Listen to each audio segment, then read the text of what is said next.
penny. Saturday night to give you dollar.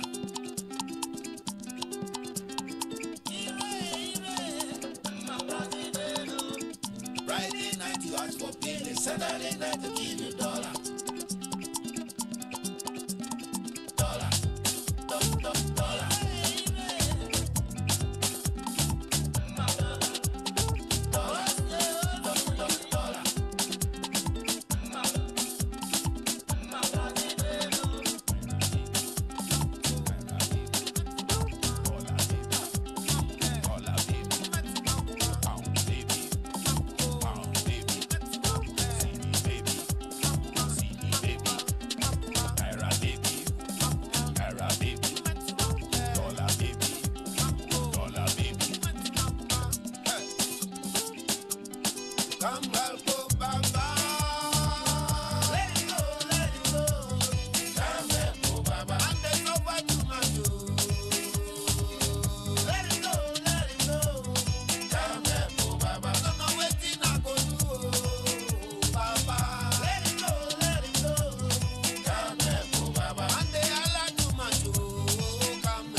Rise and shine, children of the sun. Tonight, Ezra Collective was a big party. London to Jamaica. Tune in and turn it up.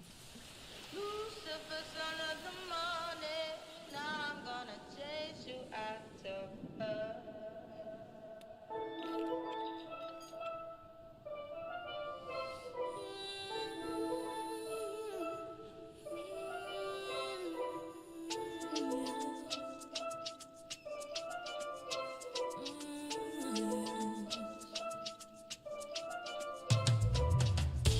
Touch me like you know the pain that I've been carrying, my baby.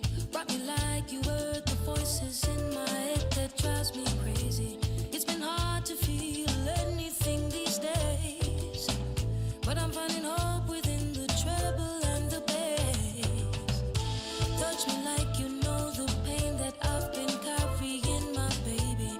Rock me like you heard the voices in my mind that drives me crazy. It's been hard to feel anything these days, but I'm finding hope within the treble and the bass. Rock and come in with him dip and repeat. Grab me gentle please, mama let off the steam. You're so cool and relax, nice and serene. Got me living the dream, nobody don't intervene. You blow my mind from your tip on the scene. Now you're well organized and you're fresh and you're clean. You have to blind if you cannot reveal. Said we meant to be, yeah. This is healing. Love the way this music got me feeling. It's healing. What a piece of vibe this is revealing. Hey.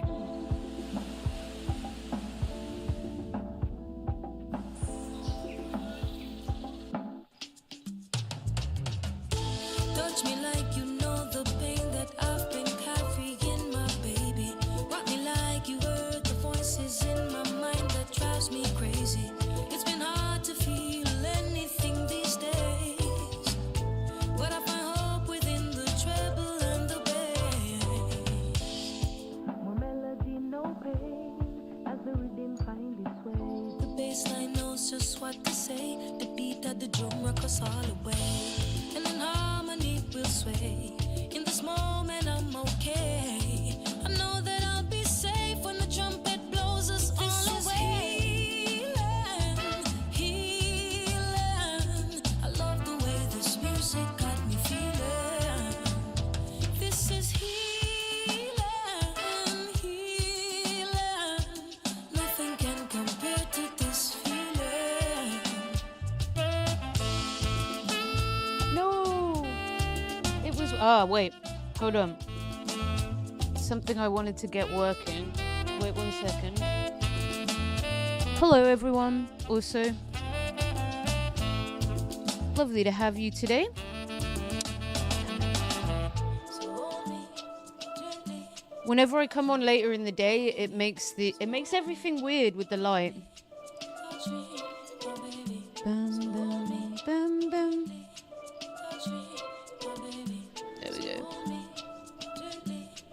There we go. There we go. There we go. There we go. Okay. Okay. Can people write things in chat? Look on the side. And there should be...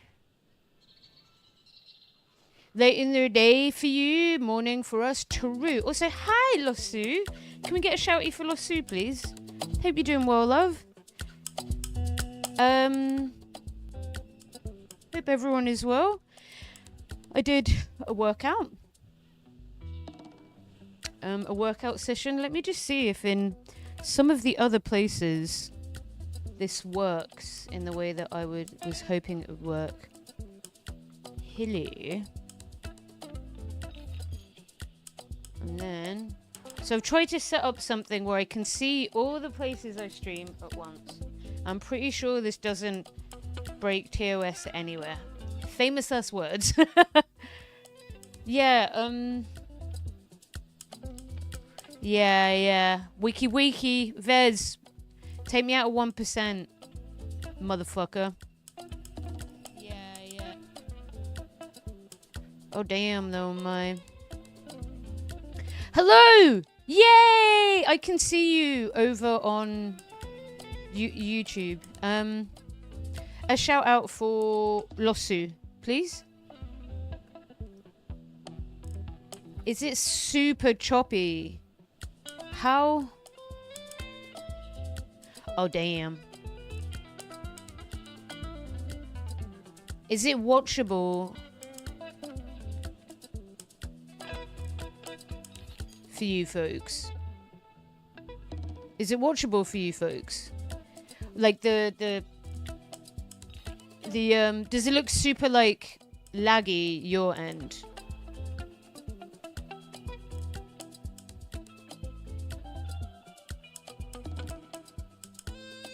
You're chopped, but stream doesn't seem choppy. It is. It's my a little laggy. The camera, right? Is it the camera that's laggy? It's because I'm streaming 3 places and my camera is connected to the internet and streaming to me. I'm a chopped unk. True. Can't tell how smooth it's supposed to be. As smooth as my legs after shaving. Hi, Cryptic. Hi, folks in the other place. Because it looks like super smooth my side. But if it's because it's the weekend, I think just internet usage is up, right? It looks super fucking choppy. Okay, I'm gonna have to bail on one of the places. There we go. Let's see if that helps. We'll see if that helps. We'll see if that helps.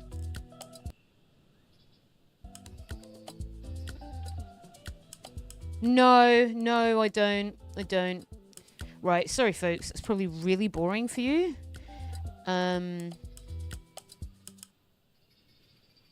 Let me just see if my... Hi, Style. Let me just see if my camera's set up properly. My phone, which is my camera, is set up properly.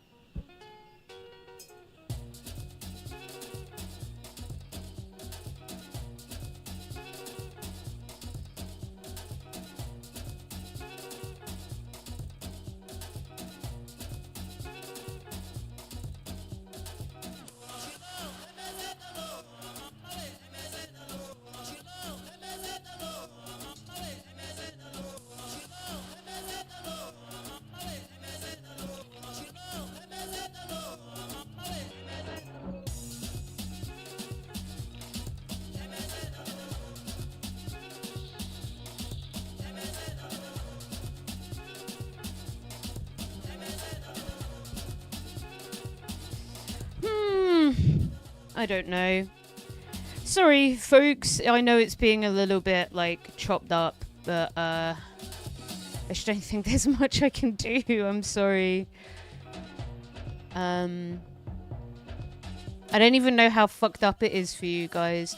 If it's unwatchable, can you let me know? Otherwise, I'm like gonna put a bunch of energy into something that sort of just won't work very well.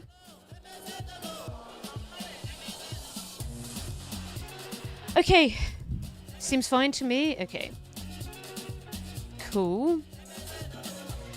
Right, folks, today is Saturday, the 11th of July. It's fine for you? Okay. I am a bit eepy because I worked out for like 2 hours, but I just went really slow so I could go very hard. My friend wasn't there as well, so I'm usually a lot slower. For tonight, so I'm supporting both Norway and England. That's right. This is for here. I know that probably made some of you vomit. Some of you cheer, some of you vomit. That's okay. But also, as you can see, I'm supporting Norway as well. So I centrist hot sauce in it. Is this what centrism feels like? I win either way, and I lose either way. I support both sides, so I always come up top. Yeah, thank you, Norwegian mum.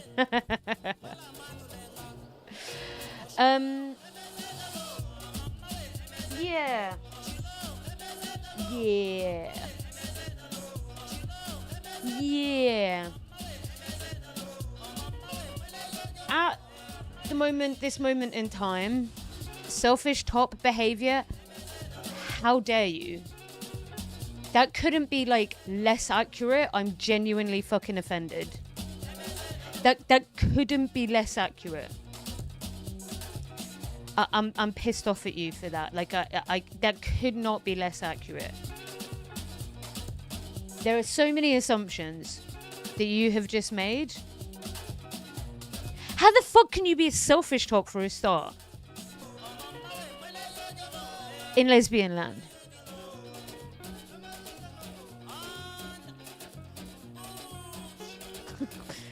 Getting all my two brain cells to work together. One's Norwegian, one's English.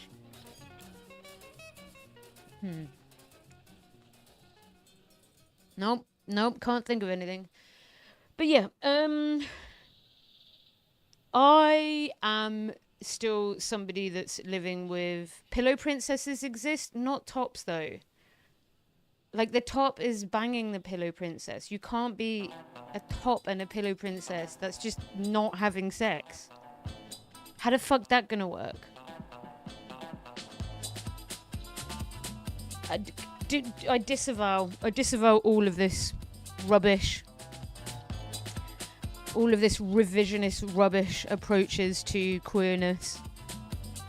Strap with vibrato. Vibrato. A singing strap on. Don't know.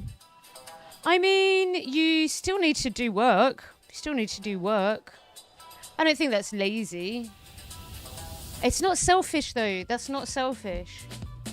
Anyway, before we get stun locked down that, I spend, for those who don't know, I live with an autoimmune disease that is like partially treated at the moment. And I'm unsure what to do with next steps, basically. Yeah. I'm unsure. I have some treatment options, but it just means acknowledging, and I have a therapist, but acknowledging that I am going to be very sick for a long time, and I might get worse again before I get better. And yesterday was really bad, like the worst I've been in a while, like bedridden, dizzy, puking, unable to move, exhaustion. It's just shit. I just really want to be better again, and I'm not, and that sucks.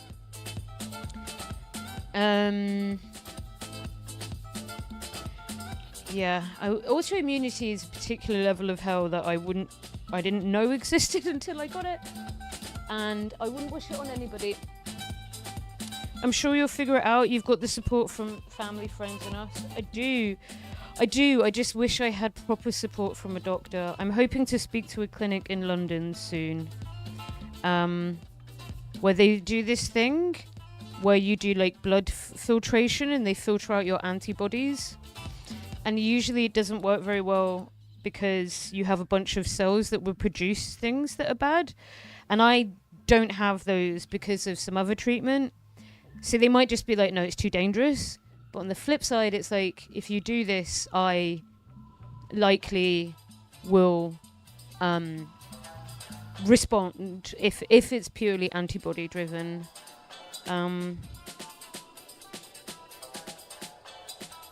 Yeah. And there's a lot of us, right, who got COVID and never recovered. And it's a form of immune system driven stuff. I keep on having like moments of dreaming of traveling and things. And it's like, I need to stop because I get really upset. But then again, I had 2.5 years of that and I did get better. And we did go traveling together, right? You saw me climb the tallest mountain of my life. And then, what else happened? Go to like 5 prides in Kenya, visit the Arctic Circle, like do a load of stuff, right? So I don't know. You have to, people that I guess have to deal with these things, it's like, you don't really get an option other than to deal with it. And that's that. So I'm happy I can work out and lift and be strong. Also, I haven't done any push-ups so that I can do push-ups for you folks today if we get a hype train going on. But if not, don't worry. Yeah, just me with my mask in the gym and everyone being like, I'm like, wearing a mask shouldn't make me feel so on edge, you know? But yeah, I am a bit sort of, I think I'm like cognitively drained today, where we've had a really interesting week of streaming. We have covered a lot of really interesting topics, from the China ethnicity law to a bin running in Parliament and media stuff in the UK, and to Grant Plattner, which, fuck me, that's just been such an exhausting conversation to have with people. Although most people I know are actually very good on this line, but then you just like you step outside of this world and you encounter people who are like rape apologists, and it's like, oh, you know? Hi, Trans Tiffer. So I have some like gay lefty content prepared for us today, where it's just like a bit more pop culture-y. The whitewashing support from the people who supported him, I guess anything other than acknowledging that they maybe made a mistake with their judgment. And it's not like I've never made a mistake with my judgment. I've made loads of mistakes. Thousands. I have a life of mistakes behind me. We all do, right? But it's like just that frustrating doubling down of like, I mean, if you're watching TYT to this day, like, why? Is all I have to say. I'm so glad I never watched that stuff. But I think as well, something I am trying to work out how to articulate is how to be useful to people. And this week, like when we looked at how the Communist Party in Kenya sort of operates, I think that that's useful. Whilst folks are here, I don't know how useful this would be, but I was thinking of putting up. Remember, my YouTube, I have like 200 subscribers or something in comparison to this. But like this is my biggest platform, Twitch. But I was wondering if, because we have like topics that are quite interesting, like me editing the segments that we did this week on the Kenyan organizing, on Platna, and on China. I don't know whether that would be good, because the thing is, I also need to get myself on, what's the word? I need to call my GP and get an ADHD diagnosis in the works, even though it will take ages. And the idea of me like doing anything other than editing my VODs, nah, it's not happening. Like I will never be a YouTube essayist. I don't understand how people lock in their brain to do it. It's actually a very different experience, which is interesting. I never saw it as super different from streaming until I tried like doing it, and I was like, no, this is totally fucking different. This is totally different. It feels like it utilizes a different part of your brain. So yeah, today we got a bunch of stuff. Point clarification. YouTube is making full TV series of content. Yeah, true. Okay, so we got some stuff today. I think also my friends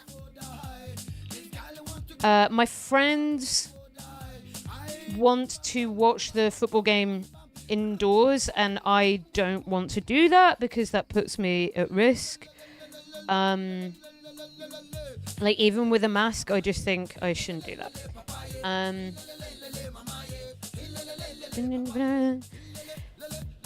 So I might watch shit at home with you guys and Dad downstairs and set up my camera. So you can see a live reaction to me being very happy.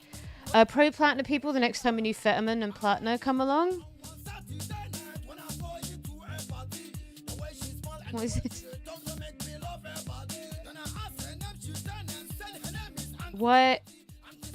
What the fuck? Is that Vosh? What happening here? Where's the sound?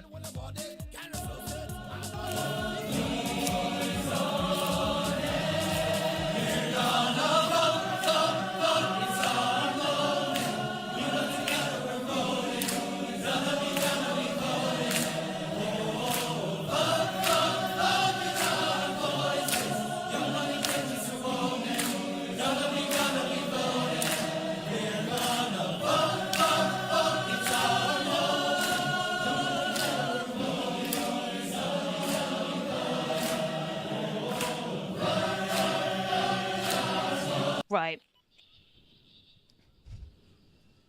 I can say this. If you're not queer, shut the fuck up. I'll come slap you. But, like, sometimes gay people, like, we do need to be stopped. Like, maybe that oppression was a good thing. I'm joking. I am joking. I'm joking. But, like, I'm doing another Islam panel hosted by Dr. Yasmin in 30 minutes. Sorry, another Islam panel hosted by Dr. Yasmin in 30 minutes. You're well put. But that would be stream sniping you, mate. I'm happy to raid in, but I will be on till late. We got some, like, gay shit to talk about. But, like, do you know what I mean with, like, look, the musical theatre gays, like... we should criminalize homosexuality because I feel, sit down, Anglo, okay? This is between me and the theatre gays, okay? This is between me and the theatre gays, Anglo. This isn't your this isn't your business. Just, like, stop. Stop. Like, please stop. Just, like, Please unlock your inner butch energy. We're going to watch some stuff about this as well. What's it like? Wait, where's the thing I found? Masculine gay culture. Cowboys and willies and Jim. Real men, you know? But there's also something awful and homophobic that I'm going to react to. Which is like, genuinely, we can have a conversation as queer people about the future of the queer movement. This bitch, full of shit. My name is... Like, you look at... We're going to unpack it. Going back to lurking and preparing for funsies, awesome. Hopefully you'll still be on and I can read into you later. Because I am going to have a break in between this and football. Yeah, this bitch. But, like, what do we do with the future of gay and trans? I don't know. Let's talk about it. There's also this, which I've been meaning to watch for ages. Why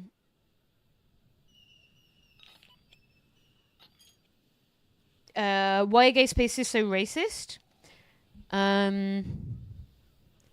Which is something I've been meaning to watch for ages. But first and foremost, we will start with Time Guesser. And then we're going to look at fake... So...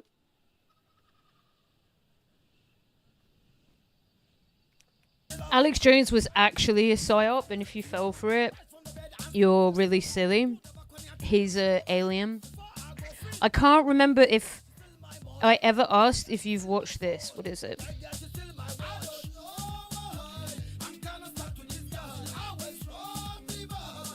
An hour and 20 minutes. I was scrolling through Reddit and saw I don't watch Corrie.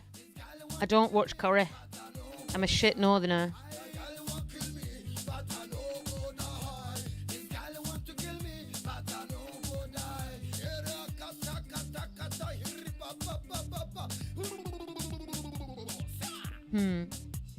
So it's all of this is going to be like completely lost on me. I'm sorry. Who the hell is that? Oh god, there's so much slop coming back out as well. I grew up as a trans woman, a character played by a cis woman and introduced in the late 90s.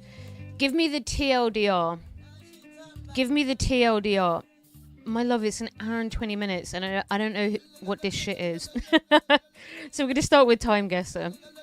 Sorry, just not into Corrie. Right.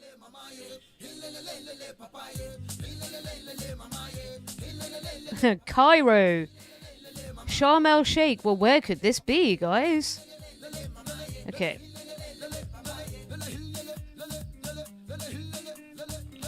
It's more just exactly where it is. It's a good watch, but I just think I'm not going to know anything. Snorkeling. Right.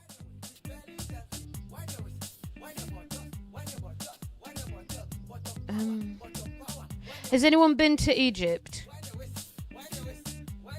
Has anyone been to Egypt? Where is there a coastal place that's like super tourism-y? No? No. Okay. Wait, what about this bitch? Ooh! You could snorkel there. That's quite big. Peacefire now, how's he has? True Lossu.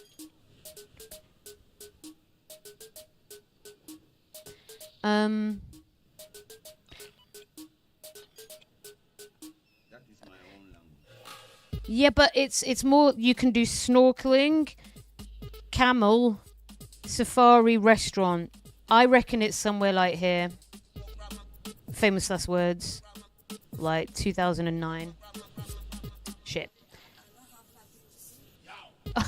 Okay, it was in the Sinai Peninsula. Yo. Okay. Two men posting outside a small tourist reception office advertising camel safaris and excursions in Dahab, Sinai, when the Red Sea town was still a small backpacker and Bedouin community. Okay.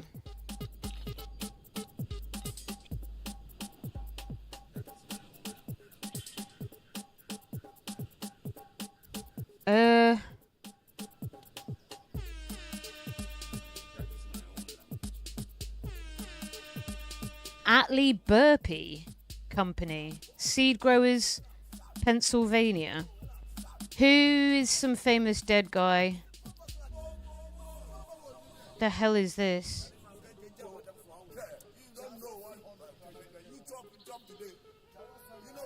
Salut!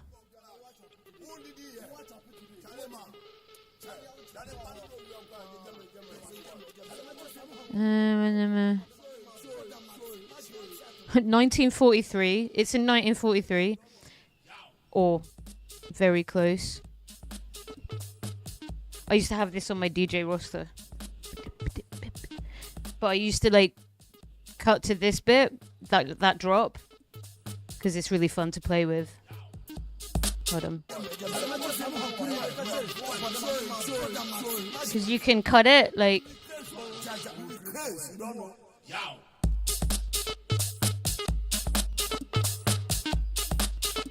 Afternoon.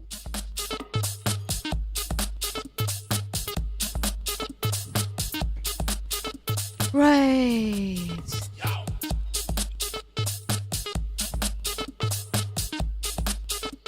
Philadelphia. Here we go. Philly. I mean, I don't fucking know. There. Okay. Clerical workers. Oh, during World War II. Yeah. Counting cash sent by home gardeners to order vegetable seeds during the World War II Victory Gardens campaign at the distribution center in Philadelphia, where home gardeners supported the war effort by growing produce to supplement the nation's food supply. Which we should be doing anyway. What the fuck is this? Yo. Oh my god, is this some fucking shit, like, fucking... That's Japanese, not Chinese, right? They look so fucking similar.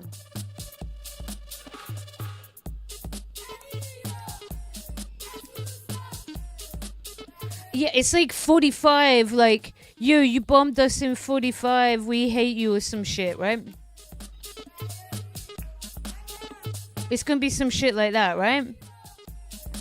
Like, it's gonna be some shit like that.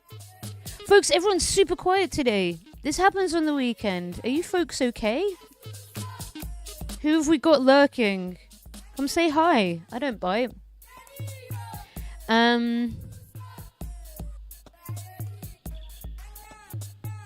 I mean, somewhere in the middle of town. This feels like it could be like 90s. I know that sounds silly. I feel like it's in the 90s and it's been decolorized, but I could be really fucking wrong. I'm just lying and being lazy. Need to pop to the shop to get a few extra bits I didn't Thursday. Fair. Let's try 91 and just see. Okay, 79. Right. Japanese labor activists carrying a model airplane mocking... Oh, Grumman and the Lockheed bribery scandals during a May Day parade in... We should have some footy songs. Late 70s? Yeah. It is confusing with the pictures on here. They do weird stuff with colour. Because 79, you had loads of colour photos as well. But anyway, the multi-million-dollar political scandal involves senior Japanese government officials receiving kickbacks from the US aerospace companies to influence military and commercial aircraft purchases. It's the post-war consensus, isn't it? Right, we've not done great today. I'd actually say we've done a bit shit.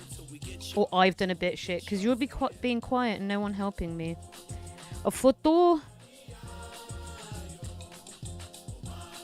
Why do I feel like this is Italy?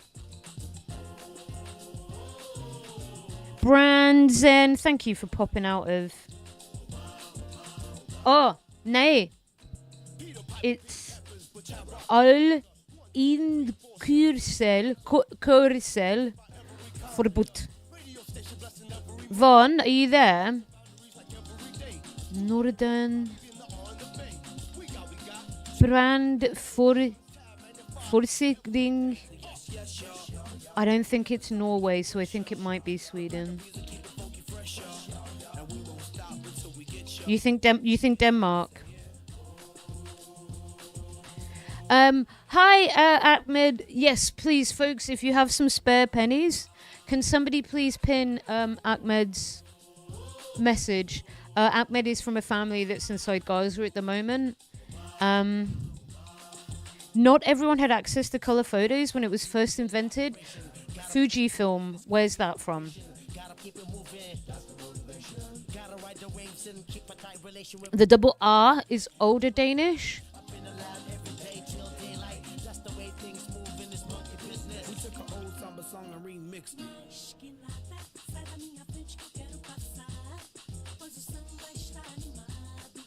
If only Nom was here, because Nom for Sunday. I don't know why it feels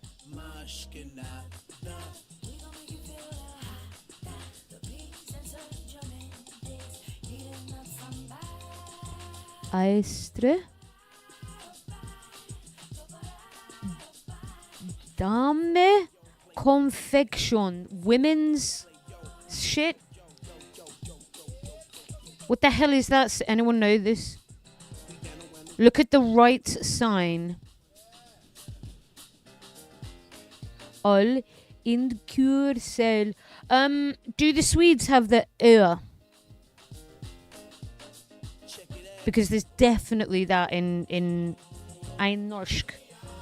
In Norsk.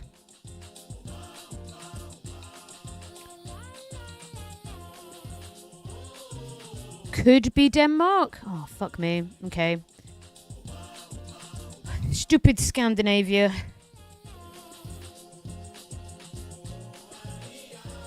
Fine. Go early. It's defo Denmark. That's Danish. Okay. I'ma trust you guys. Because there's something... It doesn't feel Norwegian. I can't tell you. I can't give you the specifics, you know, when I look at it. Right. Copenhagen. Copenhagen, Floken. Try there. 47. 53, a scene in... Well done, everyone who said Denmark. A street scene in Copenhagen, Denmark, during the early 1950s.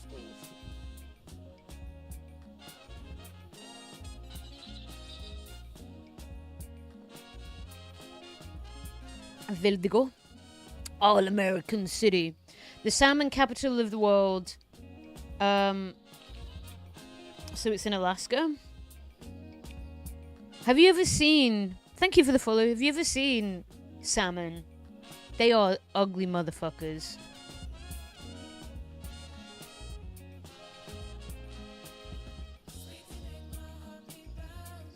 Salmon capital of the world.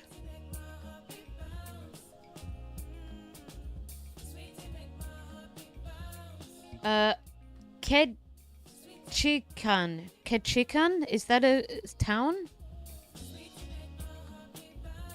I don't know where it is in Alaska.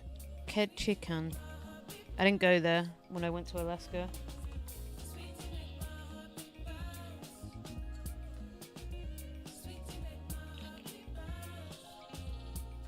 The southernmost city. Oh, it's in the Panhandle, right. Right at the bottom, apparently. There we go. That feels like. So we are in the era of mass cars. But it's still pretty early, isn't it? So, is that gunshots? That's the most American. Look at that. People have straight up shot the fish. America. Fucking ridiculous, innit? Right, let's try here. I think 49. 63. By the way, when I say access to color, I don't mean nationally, but wealthy-wise. My family didn't have color photos before the 80s and 90s. I wonder if that varies across the world. Welcome in, famous snitch.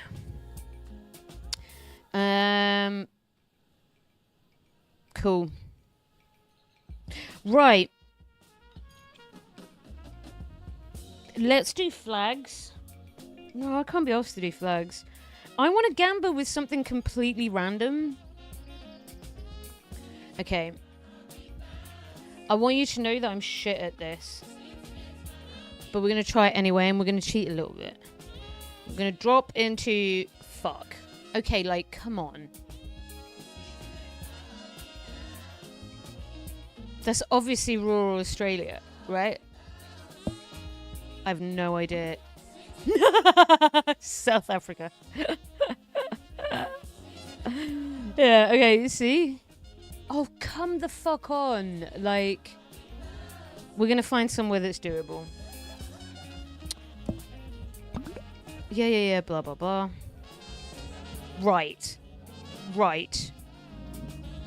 Can I get this place within... I'm going to set up Gamba for you folks. Can I get this place within...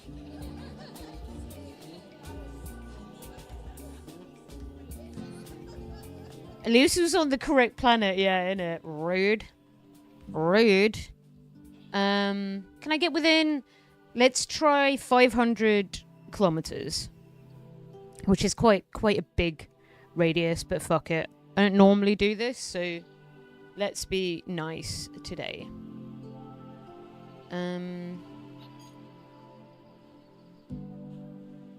Let me give you the chance to Gamba. Killer Clown. Hello. Guess within 500 kilometers. Yes. Nah. Right, you got 2 minutes. Vote, go. There's something I want to show people as well. I'm gonna have to... We're doing GeoGuessr. Ah, no, shut up, hot sauce. Shut up, me. Always silencing women's voices. I have my new schedule set up. So no longer on a Tuesday and a Thursday are we doing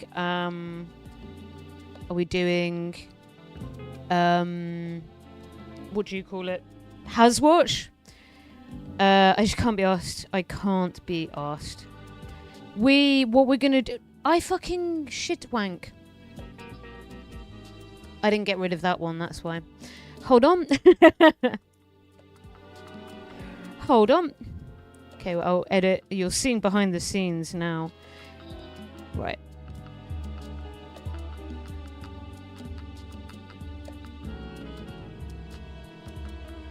Wait. Does this have sound? Yo, does this have sound? What the fuck? Yeah. Oh.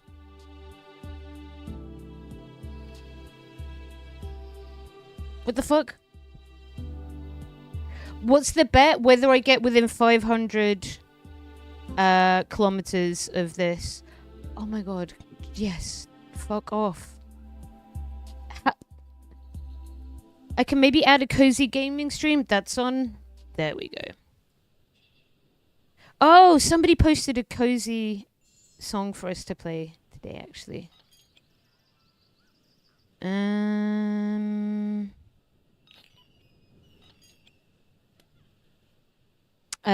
Right. Usually I go for finding countries in continents. I've just got really good at it.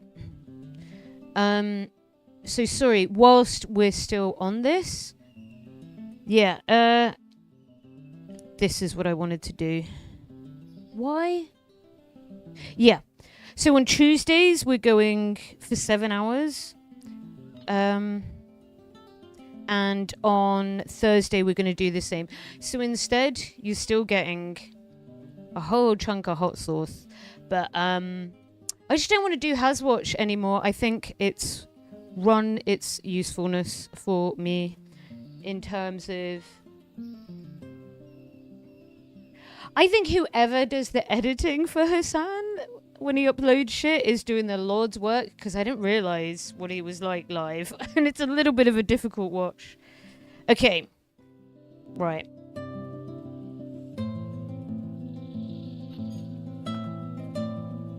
I think we're going to be going in somewhere completely random. I'm not doing something like this. That's fucking ridiculous. Like, get fucked, open guesser. Seriously?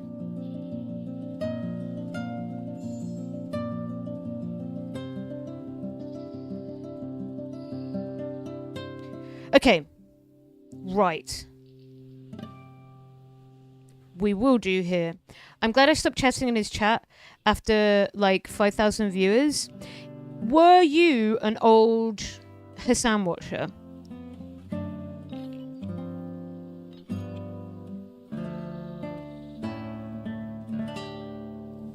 Most of the himbo edits are made by independent channels. He doesn't claim any copyright on it. True, and I think they are, I think they're often, what do you call it, AI edits. Okay. Do you feel, what do you think when people say that they, okay, we're in Czechia. What do you think when people say there is a Hassan to more left pipeline? Do you think that's accurate? Or do you think that's cope? From your experience.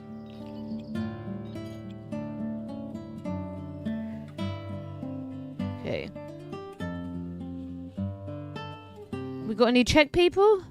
Hi, Mama B. Hope you're doing well, my love. Okay, these could be places. I ain't got no idea. It's just Prague that I know. It is Prague, innit? Watch me be a dumb bitch now. Yeah, Prague. That's the only place I know.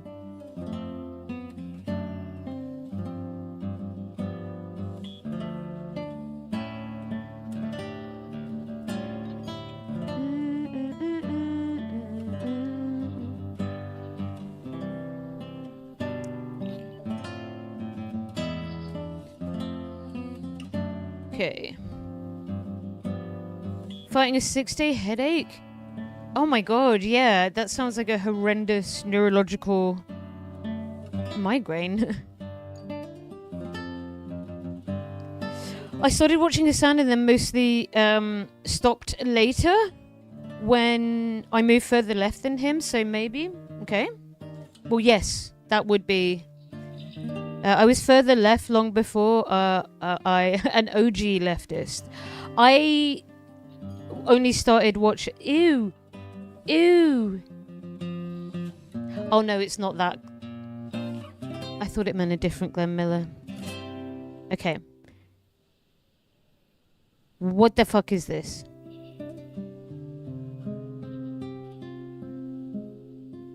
Rengel?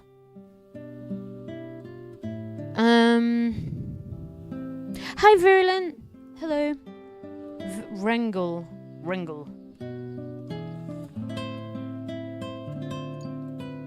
Yeah.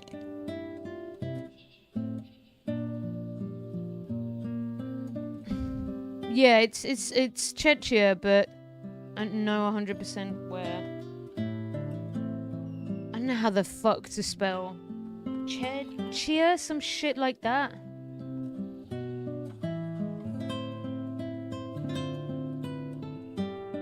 That's not right.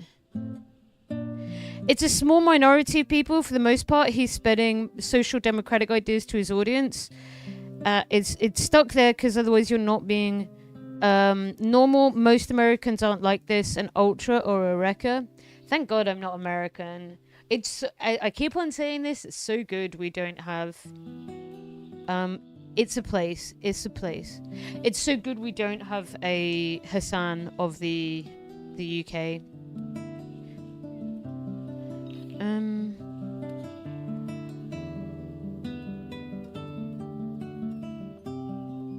A small minority of people that go further left. Yeah, I got that. Okay. Right. Remember, it's within... Did people vote? Hold on. Who voted? Was it many people? Okay. Not many people, and 100% said yes. Look, I ain't got a fucking clue where this place is, okay? See if anyone can see it.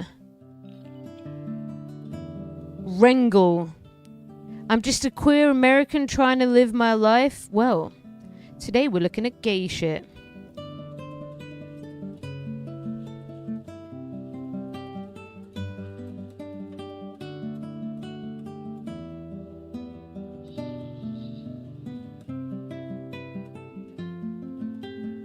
Gay. Hi, gay. Where the fuck is this place?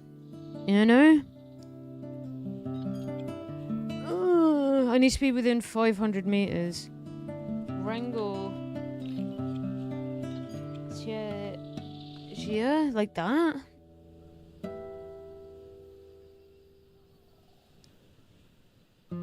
No, I'm gay. I've turned that off because I always forgot to do it. When he says shit like most Americans aren't like this, like, okay, you should be educating them. Wrangle, no E.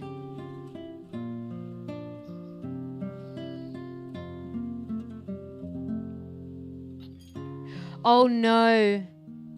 It's not a place. It's not a place. It's the fucking company that puts those up. Fuck me, not me looking for Wrangle for fucking 20 minutes. Is it a place called Gay? I sure hope so. Jesus. Hold on. That's a really nice garden. Look at that garden. Lots of vegetables and shit growing there.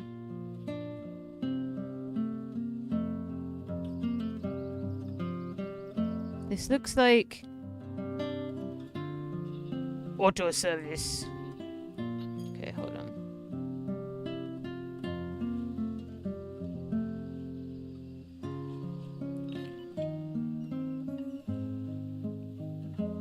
American left electionists have made me really appreciate Corbyn and Sultana much more, despite their own flaws. I feel that way as well. A few weed plans? I hope so. I have been to the Czech Republic like 2 or 3 times. One time I hitchhiked through there, and the guys who picked us up, I drank at the time, I'm teetotal now, but gave us loads of really delicious wine. Like wine that they made as wine cellars. Why? I'm just gonna pick somewhere in fucking Prague. I don't fucking know. You know, like a suburb of Prague, like there.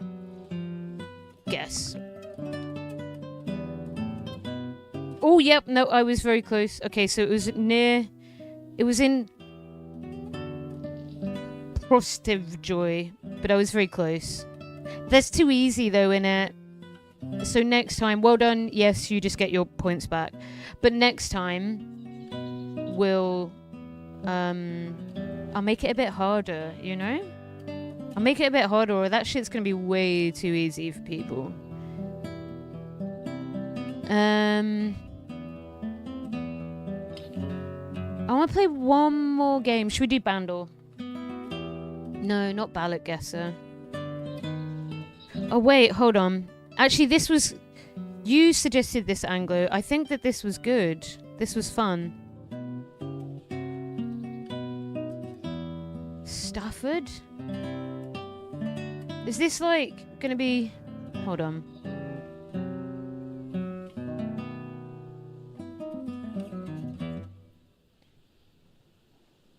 Damn. Okay.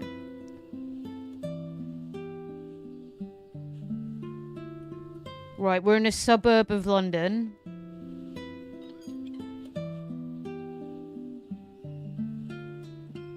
Which is London. So, shit. Oh, Conservative. One of the few. Yeah. I just remembered as I was just about to click it, and I was wrong anyway. Hornchurch, London. Right. Oh my god. Okay, cul-de-sac. Looks fucking...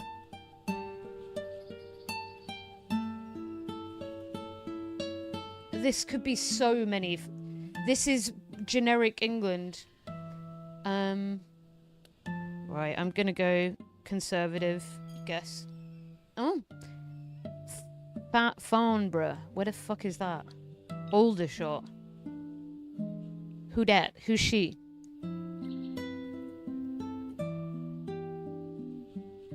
Doug. Okay.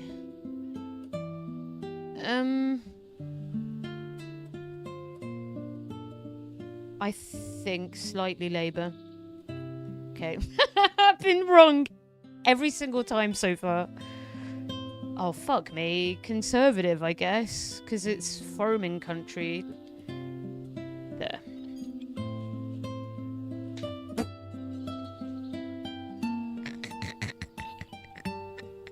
Let's see if we can get every single one wrong. Flash Lane, this looks like rural... This looks like Yorkshire. This looks like near Sheffield or Leeds, so Labour. Yeah. Stannington, Yorkshire, literally. Used to live near there. Sheffield Alum. Okay, that one I got right. That was surprisingly hard. Let's do Bandor, though. Not Lib Dem. I think Sheffield Hallam used to be Lib Dem, though. So... Thanks.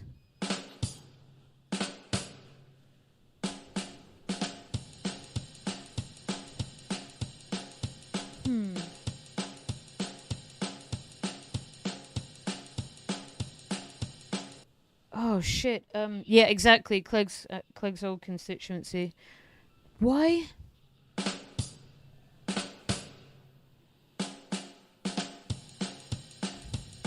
Anyone know? I'll try base.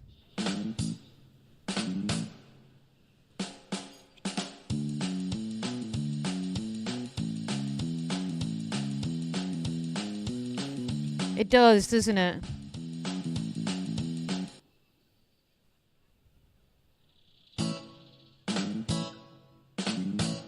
Wait.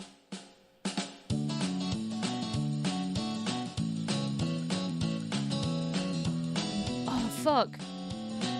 This is pissing me off because I can like feel it, but I can't work it out.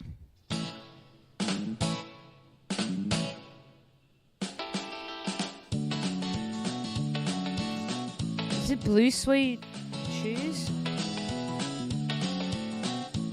Yeah. Okay.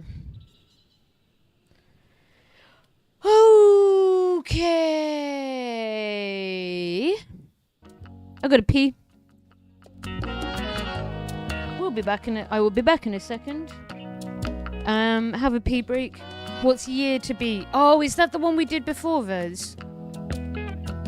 I gotta pee though, but is that the one we did before? And it had like the video? If so, that was good.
gonna take that as a yes, Vez, because you haven't answered. But it's humid here today. It's very, very humid.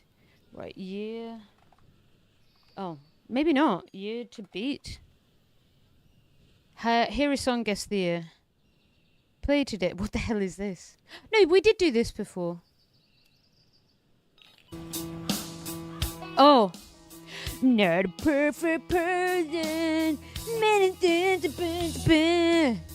Hooperstank. I'm not a perfect person.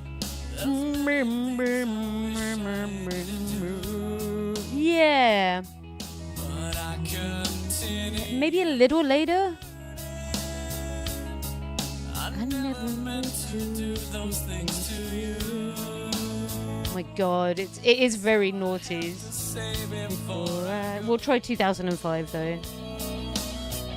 But I just want you to know, damn. Found a reason for me to change who I used to be. So naff, yeah, damn. Is that Bajork? Oh no, it isn't. Oh my god. Well.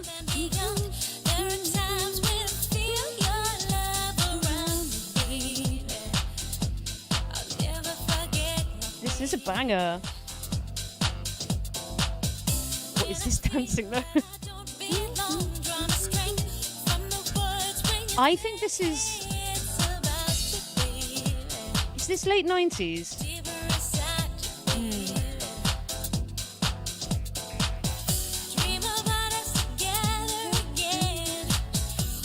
I don't know when she got cancelled.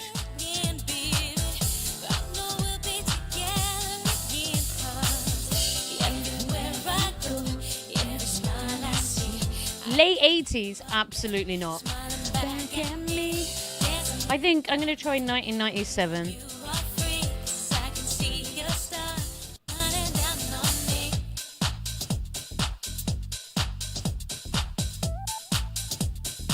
That's right. Oh God. Oh God. To a woman so heartless. This was his incel era. Which, yeah, looking now. Yeah. No. 2009, innit? How could you be so goddamn? Is that Kanye? Yeah. I think it's 2008 or 9. 2009. 2008, shit. I don't actually know, I'm just guessing. Fair.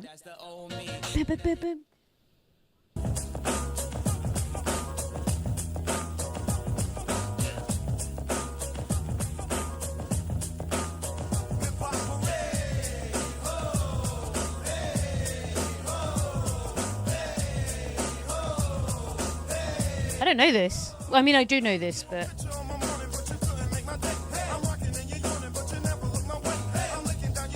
1991? Hi, Kami. Yes, we are.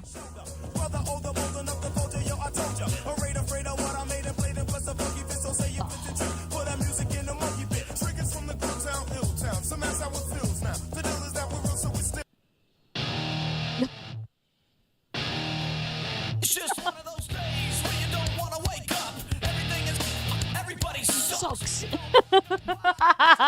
This is great. This is so good.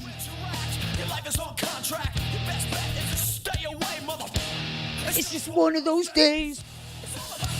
And she said bullshit. Like 2001. Bullshit. God, these guys sucked. Oh shit. Okay. You know this, but I mean, I got it wrong. Okay. How do I have another? I want another go. This week's archive challenge is free. What? What I do? No, I want another go. That was really fun. Don't paywall me, you bitch. Okay.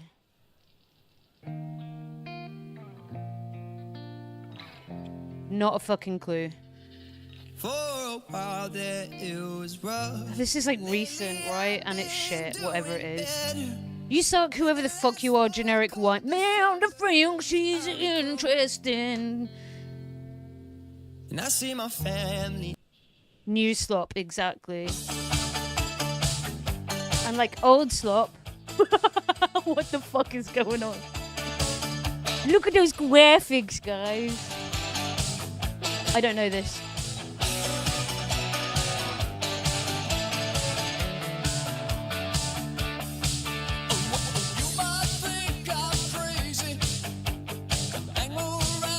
Who the fuck is this boy? We just leave her alone. She's just trying to. I'm get.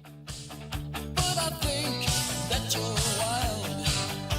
Inside me is some child. You might think I'm foolish.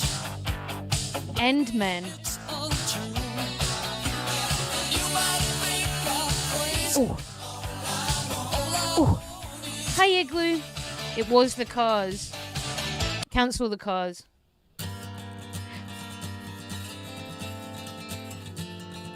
This is like, this band, I'm not even joking, got me like political as a little teenager. Because they had stuff about like genocide and politics and things. When you used to buy, fuck the drummer though, but when you used to buy like inlets, the little sleeve inlets you got on CDs, it was like, fight the system. And I was like, the system, you say? I am 12, teach me everything.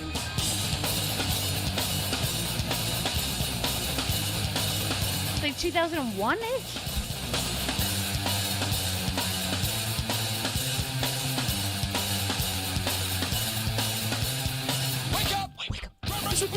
Makeup. 2008? No. Was he got stoned? You wanted to. I don't think you trust in my self-righteous suicide. I cry when angels deserve to die. It was at the lid. I mean, fuck you, Rick rolling me.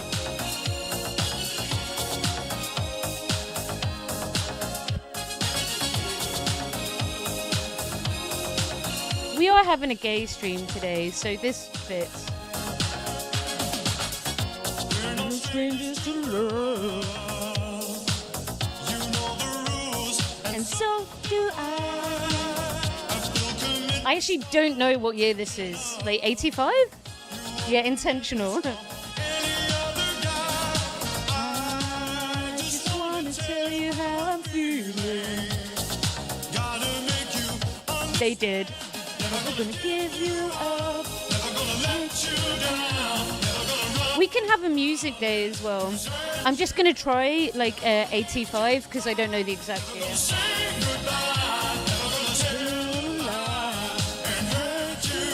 87.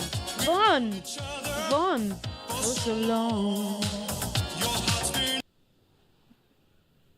Peace up. Yeah. God, I feel old because I know like so many of these.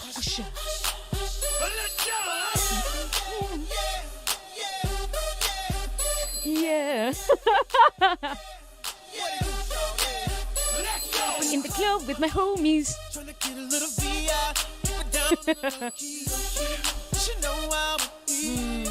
I think it's like 05.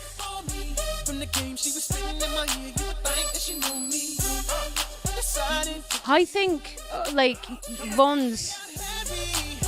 She's feeling like she's ready to flow. I want to say 2004.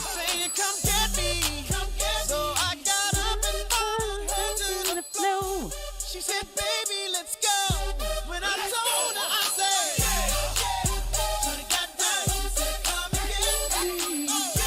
Okay, I don't know. Yeah,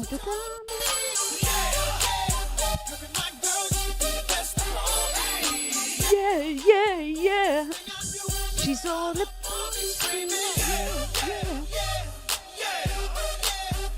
yeah. Oh my god, beast mode. Look at that. Look at that. Look at that. This is a really fun game. Thank you, Vez. Thank you. Is there anything else like this? Is there anything... Oh, damn. This song got played on the radios because I didn't think 04. I guess I just remember, like, when it came out. I was 4 when that song came out. I was not. I was not 4. I was not 4. I really want to listen to some System of a Down now. So, folks, we have had a super extensive day of gaming? Sorry. Fuck me. I just noticed the reason, by the way, I'm very good at this. The reason why things have been stuttering is I've got my Planet Zoo game open. All my fucking animals are going to be dead now, aren't I? I'm the worst mum ever. Let me just check on with them. This is the gay zoo, by the way. You're not allowed to be straight in it. It's against the law. In my zoo. Thank you very much. Oh no, the lions are just being old. That's cute. Okay, so that's why that didn't work.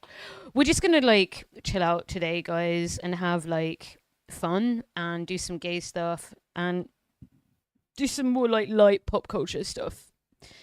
I'm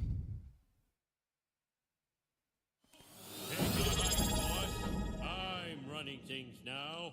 All hail Queen Hot Sauce.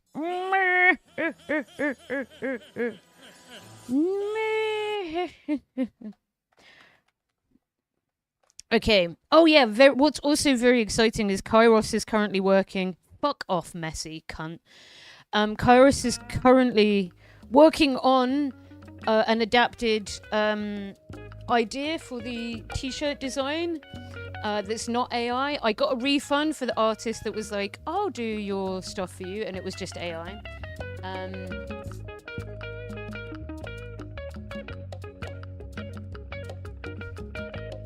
The light's really weird when I stream at this hour. Hot sauce after dark means that my camera gets weird. Okay, well that... Yeah, I mean, I had to push through it. I complained 4 times till I got my refund. But I was so angry. I was so angry.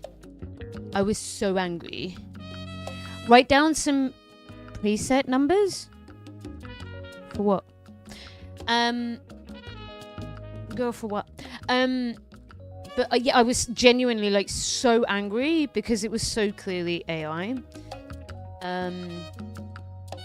But I got it back anyway. Wrath, thank you so much.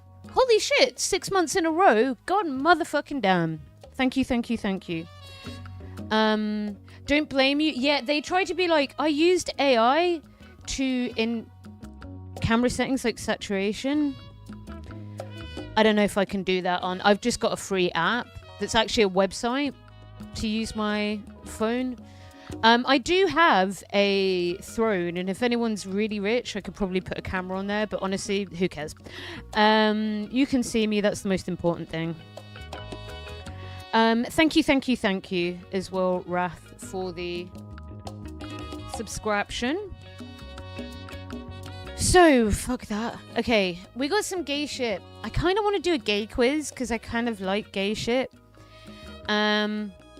What kind of gay are you? Yahoo. Every motherfucking time I fucking turn this fucking bullshit off being who the fuck has ever willingly used motherfucking Yahoo, I'ma crash the fuck out. Nobody ever. What the fuck, Google Chrome, you fucking cunt. Camera settings like saturation, I don't think you can do it on that. Okay, what kind of gay am I? This quiz helps you... Wait, sources. I remember back during the pandemic, I had to use an Android phone as my webcam for Zoom classes. Well,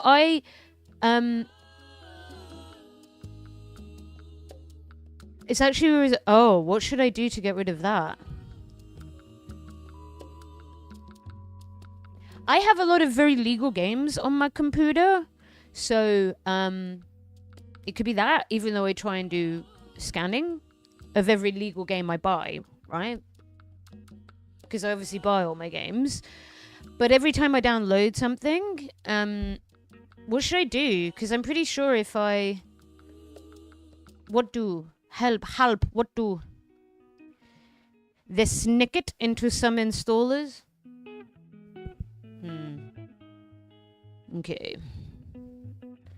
Okay. I'm gonna put Yusuf Days on from when he...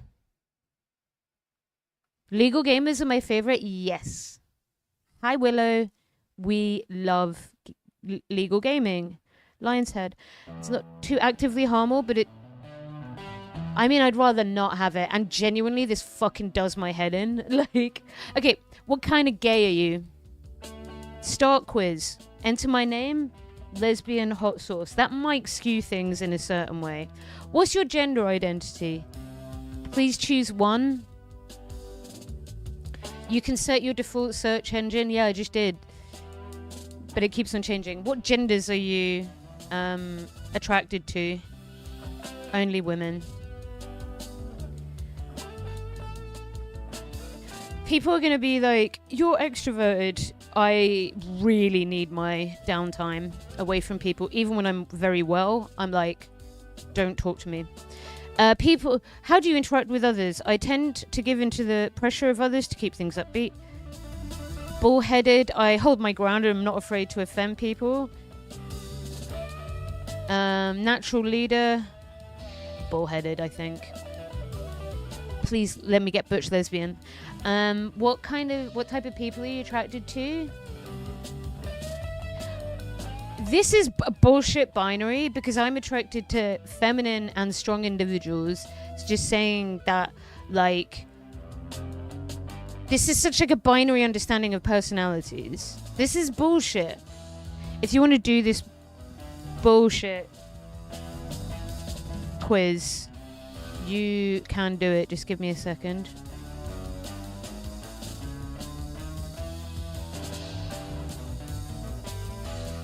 This quiz is like the sorting hat. True, Alex. There, you can do it yourself now. I guess feminine and soft, but how familiar are you with pop culture? I try to avoid it, I guess. What would you describe your personal style? Butch or masculine? How do you describe your attachment style? Anxious. What do you crave the most?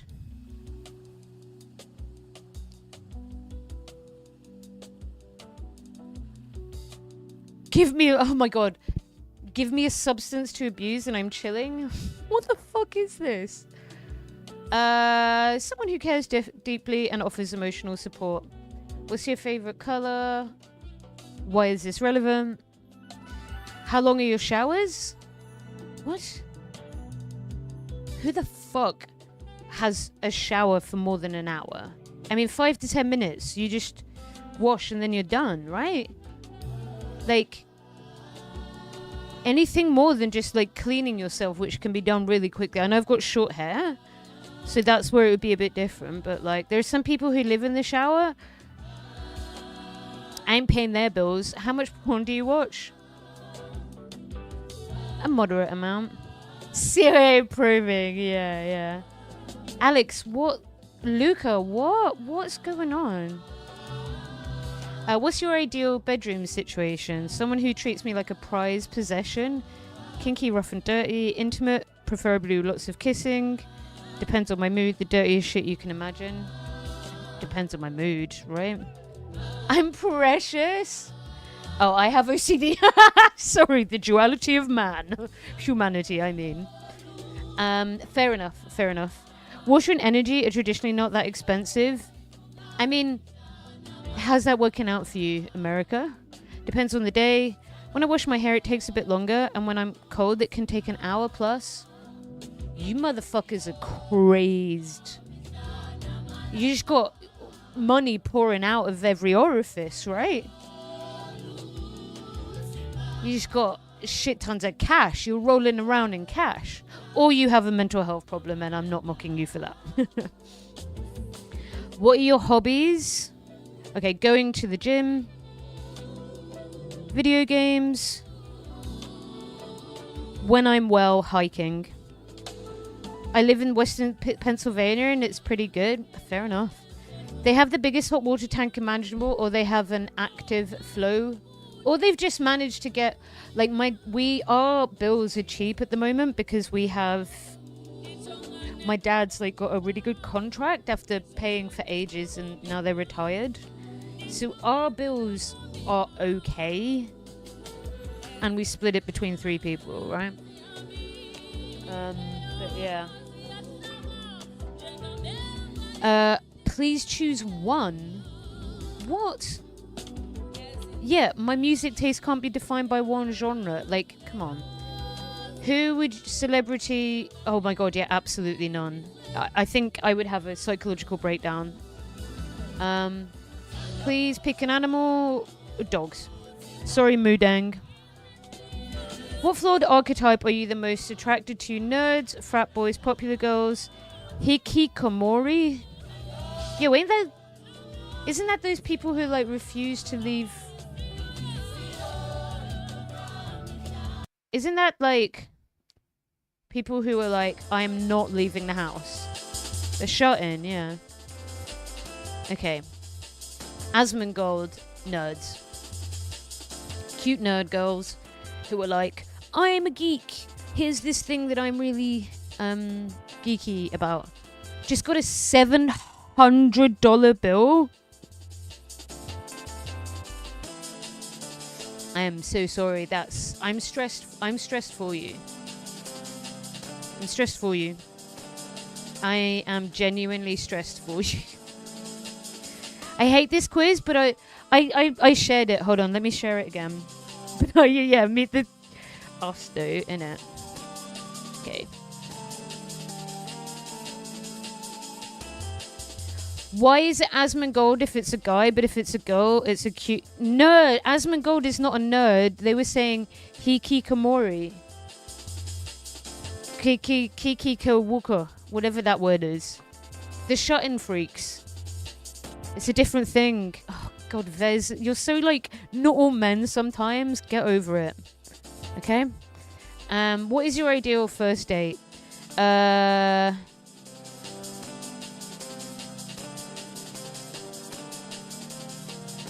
When I was dating in Kenya, I would love to take a queen out to dinner in a fancy restaurant. Because then this sounds bad, but like I would like to leave.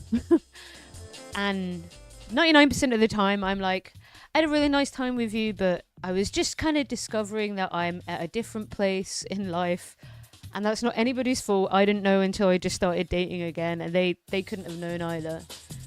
Thank you so much for the Prime subscription. Brand Zen, super fucking appreciated. Enjoy your ad-free viewing. Thank you for the Jeff Bezos bucks as well.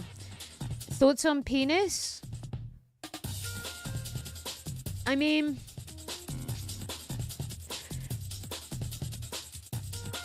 I'm going to say neutral because it would not be a non-negotiable for me if somebody who was trans had certain body parts, but I haven't been in a position where that's happened, so I don't know. But I think neutral. It doesn't like in my head. It's not like a, oh my god. It's a, ew, men. Budget. Why? Can you hear budget? Because I couldn't there. I like Netflix and chill, but usually I have to talk to them for a while. Yeah, and for me, like a dinner is a really nice way of talking to someone. Sound cutting for 1 second, but also very late. How weird. Could somebody activate the mosques, please? How do others describe your voice? A bit nerdy. What? Thank you for taking this quiz. Activate the mosques. Activate the mosques. I can't hear it my side. Hold on.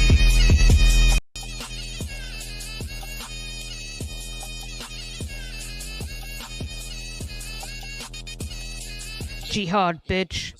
One just activated Corbin Jihad. Thank you, Vez. Right, I just had to play with a few things my side, that's why. Yep, it did. Go away.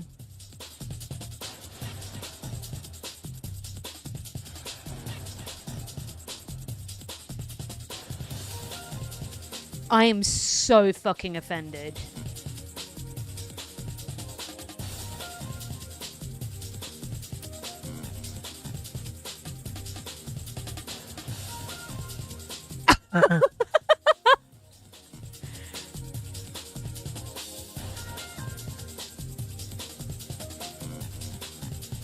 I am outraged. What the fuck? What? I'm genuinely angry. Yeah, every time it's like, you're such a girly girl. Like a hidden gay person, famously with a fucking mullet. You know, famously with a mullet. And my women's football t-shirt in the gym. Yeah, every test. Fuck these bullshit tests. Fuck these bullshit tests. Okay, this is bullshit. You're comfortable with your sexuality? Yes. Why does that make me straight? This was written by a straight person. This was written by a straight person. Or a gay man, worse. For whatever reason, you still come off as straight. You like the things that heterosexuals like, and that makes you chill and passable. Excuse me? Fucking excuse me? How dare you? How dare you? How dare you? I'm so offended. I wonder what the tipping point... Yeah, rather than the fucking butch dyke that I am. I am apparently a bi man, and I'm furious. I can confirm that the test is bullshit. Yeah, exactly. Welcome in, Ember. Hope you're doing well. How the hell... I'm not chill at all. I am the most, neurotic person you know. Passable. Yeah.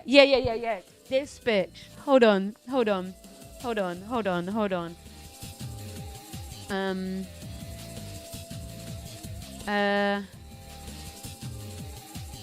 Fuck, what's his name?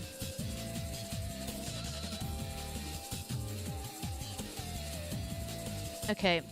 But yeah. This me just on my way to be really straight. Okay? On my way to be super duper duper, oh fuck's sake, heterosexual, totally passing, not gay looking person at all, not even a slightly bit gay apparently, in my football t-shirt, being a massive straight, I guess. Oh god damn it. Every fucking time this shit doesn't work.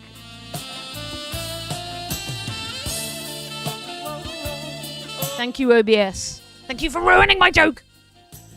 I was gonna do a big fluffy thing with my hair. Fuck it, never mind. This is what life looks like when straight. Blank.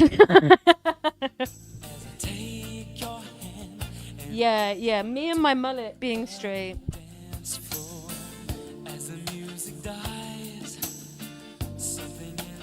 Whatever, guys. I'm so chill. No one knows. I'm never gonna dance again. Stop stealing lesbian culture. Thank you very much. It does, though. That is so true. Should've known better than to cheat a friend. Okay, right. From some gay bullshit to more gay bullshit. What was it like to be gay throughout history? Wait, no, this one was funny.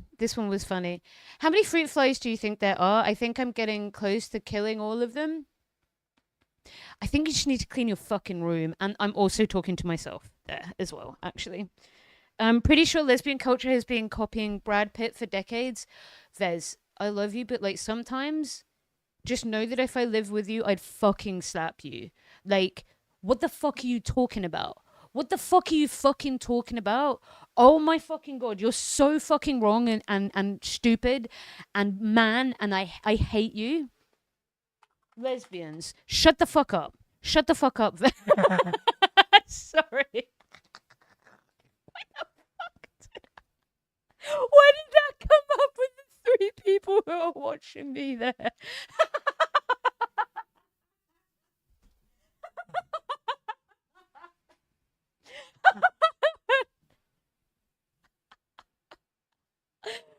Oh, excuse me. Yeah, that's for straight men. Hold on. Men ruin everything. Men ruin everything. Men ruin everything. This is for men, by the way. I'll tell you if there's something that's for lesbians.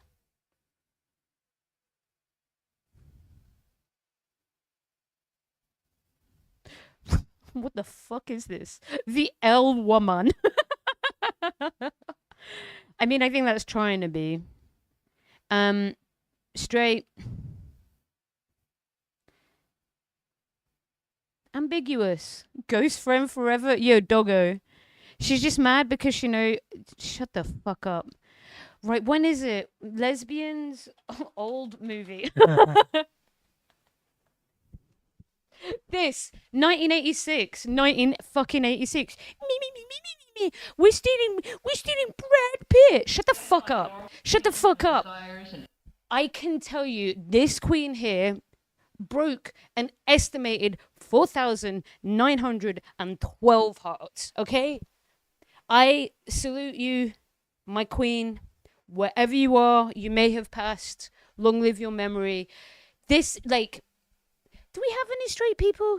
Do we have any straight femmes in chat? Maybe not. But like, question, I'm just saying. Being a gay woman does not limit you from having that. No, okay. Why'd she break hearts? She doesn't do it on purpose, okay? She doesn't do it on purpose. She just doesn't know how fucking attractive she is. In varying degrees. Friends, brothers, fathers, we have close relationships, and I dare say most of us have had relationships with men, including sexual relationships, to one degree or not. Of course, you don't even need that as long as there's a turkey baster. G.O. Luca wants G.O. Luca. lesbians. She's looking pretty intentional. Have a baby. Of course, you don't even need that as long as there's a turkey baster around. And very hard. I know, that's true. Okay, yeah. I think when people Like, straight up. they're saying don't you If I type lesbian old movie in Google instead of YouTube, would I get a different result? No comment. And we don't need a man to be loved. Yeah, that's a good way to. I can't believe that we have to answer these questions. Have you read lesbian? Who are Like, felt- hold on. No. No, I've certainly for myself. Ugh. Like, come on. My friends. Whoever thought about getting help, I mean, have you ever thought of yourself as a sicko or anything because you're a lesbian? What the fuck? No. My friends I have. For myself, no. No, I've certainly felt, I had a sister. That's ridiculously attractive. Respect your owls in it. Bet you were all the. I never watched. Brookside. I didn't know that. Does anybody know? She's so delightfully hot. Yeah, like. I think that the power of this kind of lesbian, the soft butch, is like. Yeah. That's why I'm so angry that all these quizzes are like, you are straight. And I'm like, I'm gonna crash the fuck out. Like, fuck you. I never watched Brookside. Can anybody guess what the first gay thing I saw was? Then we're gonna watch Why It Sucks to Be Gay in Every Culture. Except you wake up in Imperial. It's not actually gonna suck. Sometimes it's gonna be okay.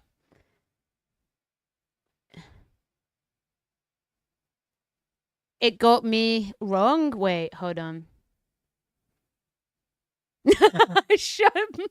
Fuck's sake. I'm going to cancel you, Anglo. Me watching me. Googling lesbian and just getting me being...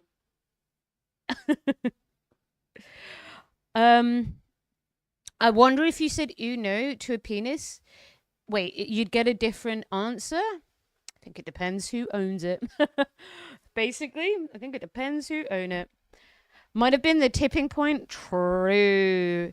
The first gay thing I remember watching and being like, oh, I'm a gay. And it's really bad when I think about it, was this. You're only 9% bisexual? I'm so sorry. That's a goddamn lie.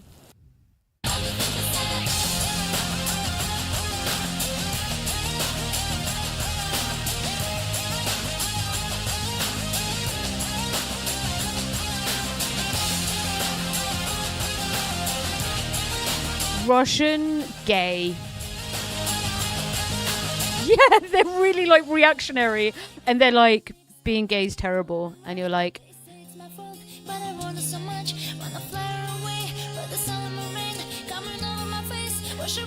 wait, coming over my face.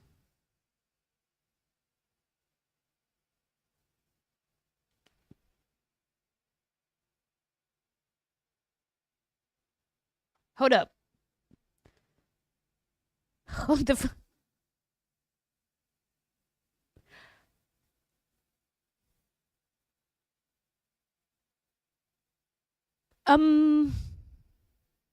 okay.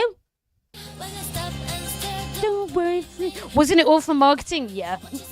Then, like, I think one of them's bisexual, but she's like, I'm gonna try and change it.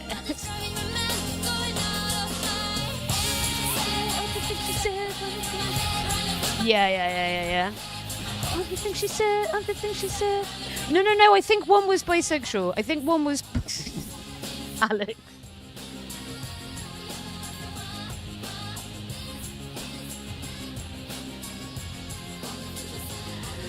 Oh my god. Oh, the thing she said. Okay, hold on. Do you know what we should do?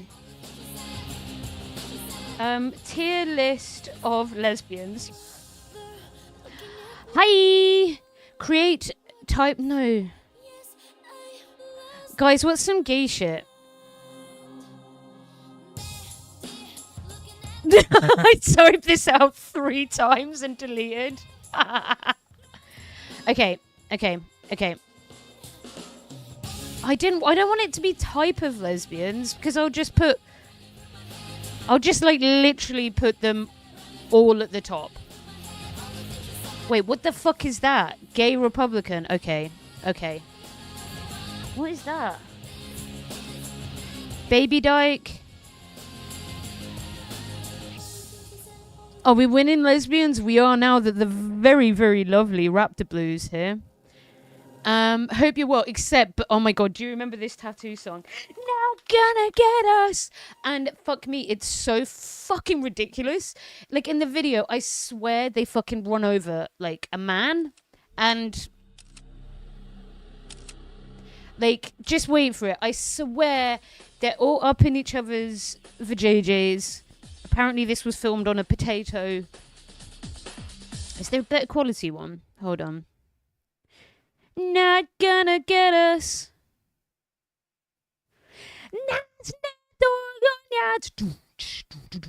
Not gonna get us. Yeah, when they hosted Eurovision. My God.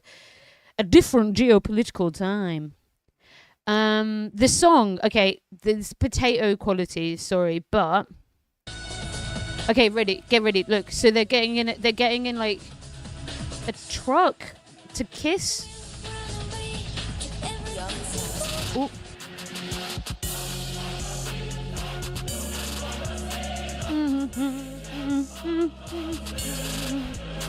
Rapture Blue just saluted Comrade Tito. Thanks, Rapture Blue. Can we get a shouty for the lovely Raptor Boo, please, if that hasn't happened already? Potato hole better, true. But just wait. They like straight up kill a man. It's anti-bisexual propaganda. Just you and me. Else is nothing. They don't understand. They don't understand us. And they filmed it? Yeah.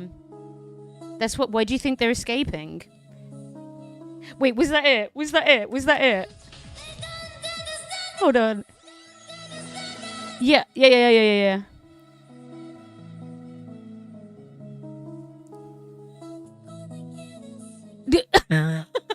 He goes fucking flying. Wait, get the fuck out the way. Them live is very disappointing. Okay. Oh, there's still.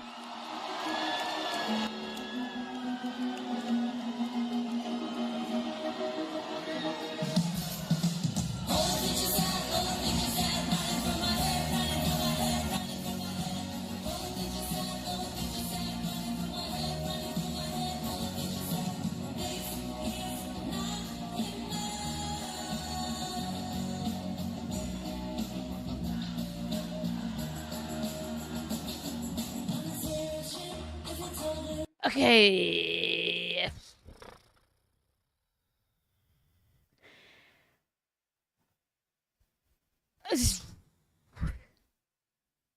Let's, sometimes people need to just let it go. Let's learn about gay shit in Imperial China. Activate. You wake up. Oh my God, it's the mosques.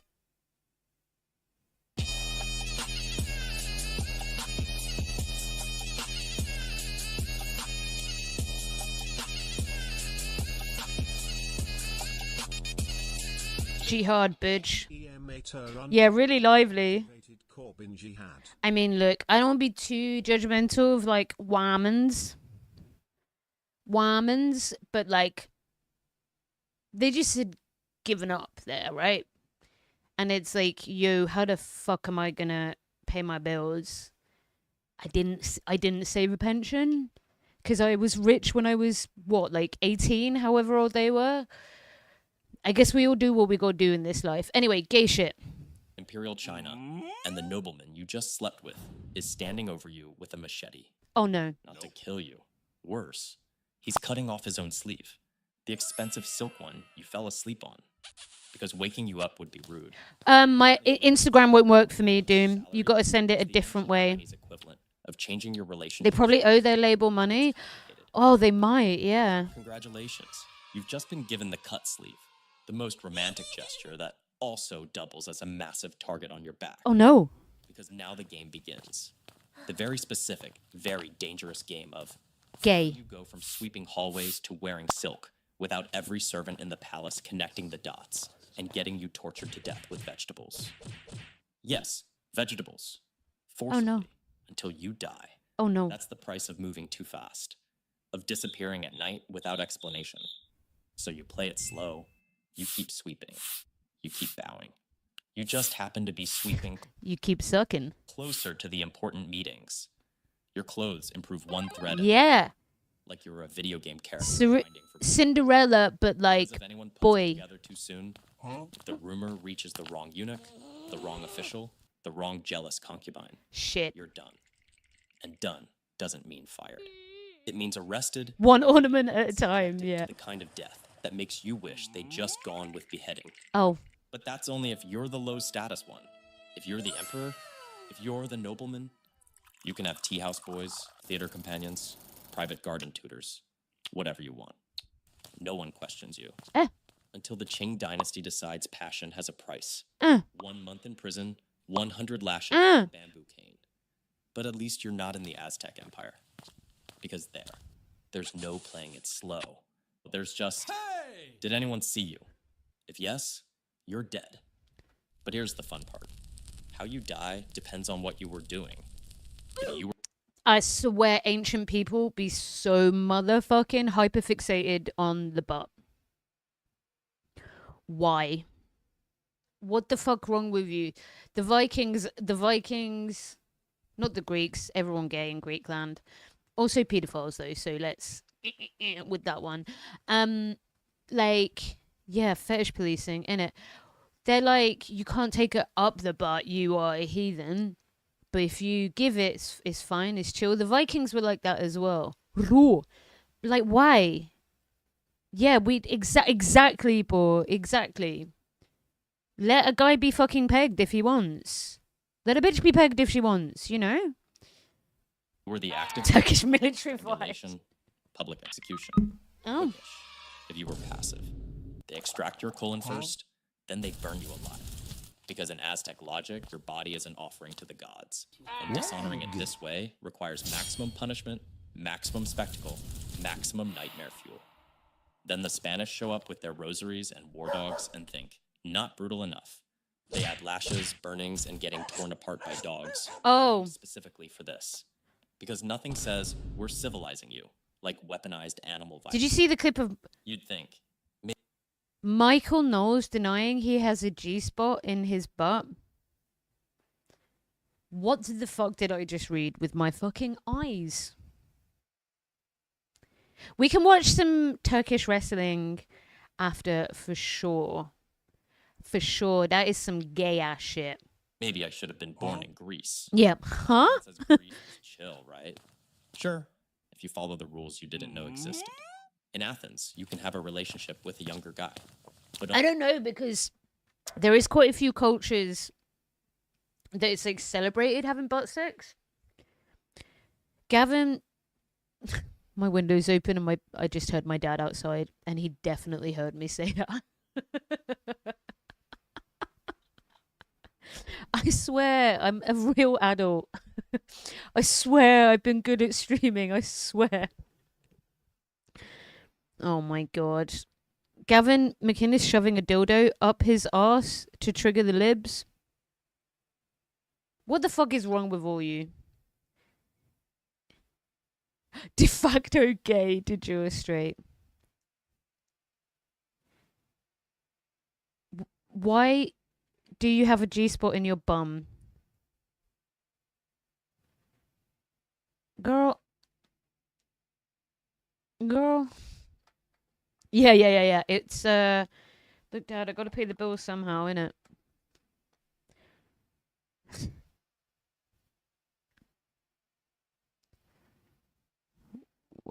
Okay.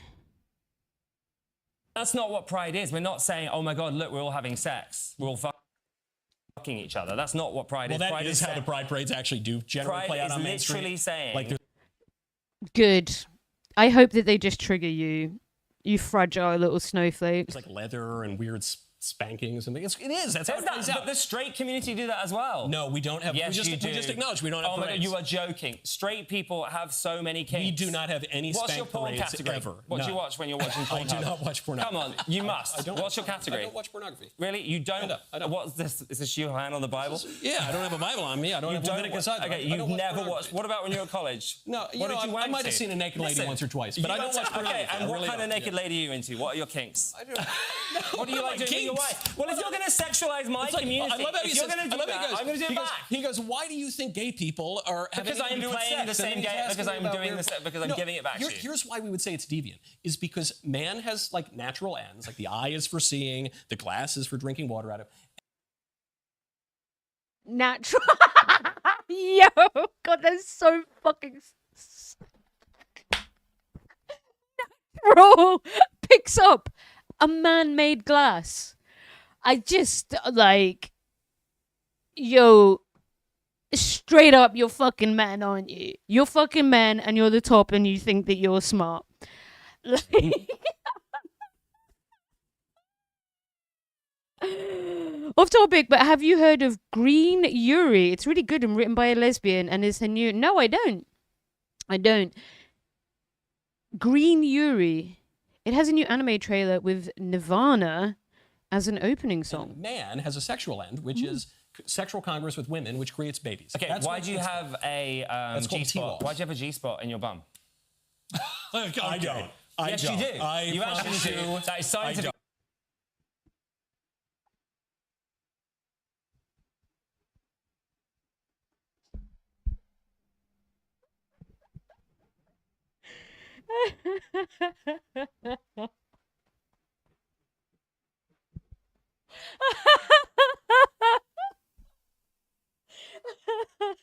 Oh my god, the streets. I'm so sorry. By the way, this is why homophobia exists. You are so fragile. To ancient Rome, men have been having sex with men. I just want to clarify for a long for the time. audience, I What do not you're have talking about that is insane. where he What said you are talking about is The literally TikTok clips not from this true. are going to blow up. I You just are want to say literally that. lying. You're like missing out on so much. You I could be don't doing. have a G-spot. Well, you do, and your wife, don't. and you should enjoy playing. Let me He's being very kind. The only reason I know this guy is when Hassan actually tore him, ironically, a new arsehole when he tried to like both side Israel Palestine. But I heard, and some chatter might know, I heard that because he got so chirping, exactly. You're out here chirping about fucking London. Only time Hassan's piss take terrible motherfucking English accent was valid because he was being an idiot. I heard that he went away and he was like, I've educated myself and I was wrong. And I'm like, wow, that takes a confident man to be like, I mean, he got dismembered live on TV for being like, October 7th, like really bad. Like a year and a half into it, maybe a year into it, when it, you can excuse someone in the first couple of months. I think I was like that in the first couple of months, a bit like both sides. And I think later on, when you sort of like educate yourself on things, like I did with like watching Ray K, phenomenal Ray K, the Palestinian streamer, and sort of reminded myself of stuff in Palestine that I had forgotten. It's like, nah, fuck this. Don't both sides this. This is a genocide. Israel gonna kill everyone. What the fuck are you doing?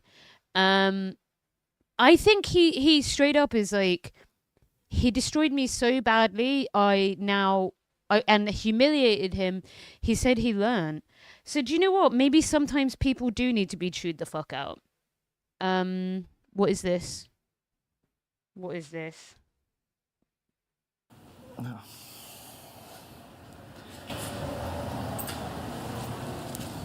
You afraid to go inside?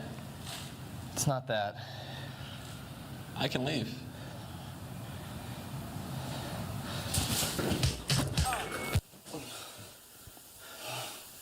I don't recognize him.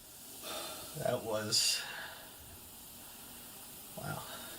Thanks. Have you not done it with many? Mind if we don't get into that? Oh, yeah, sure. Really? Wait, him?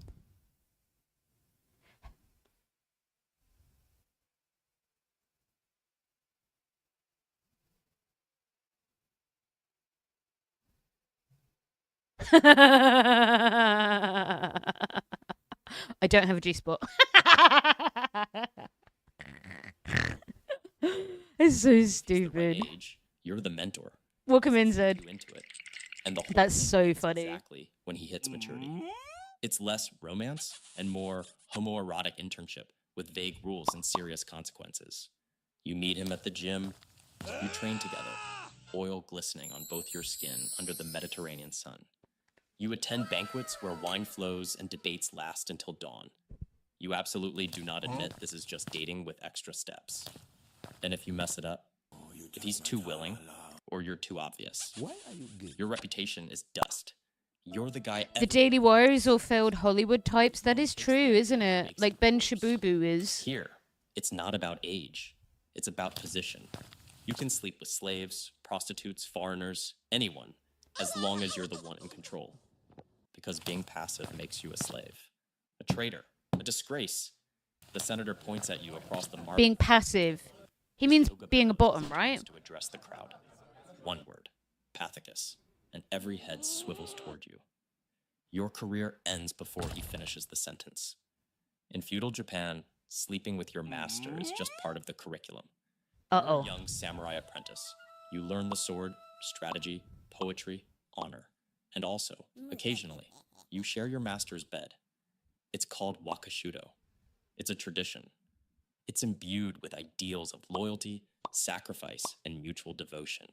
It's completely acceptable until it's not. Because one intercepted letter, your handwriting on rice paper, the ink still wet, reaches the wrong samurai. One jealous rival whispers to the daimyo, and suddenly you're kneeling in the garden at dawn, tanto blade cold against your stomach, performing seppuku because someone questioned your honor. Feudal Japan doesn't care about your feelings. It cares about perception. And perception is a battlefield. Love is a battlefield. That comes later. In ancient India, you're actually kind of okay. Okay. The Kama Sutra talks about how to seduce another man. Hot. The Hijra, people living as a third gender. Blessed marriages. Oh my god. Wait. I'm gonna look for Kama Sutra. Kama Sutra, how to gay. I'm gonna look for that off the, yeah, I'm not gonna show you that because I feel like straight up it's gonna be TOS. I think, Matthew, that's really, really cheap bait. That's what I think. And you might want to try harder if you really, really need attention. Kama Sutra gay. That's a penis. That's... Whoa. Yeah, I can't show you this.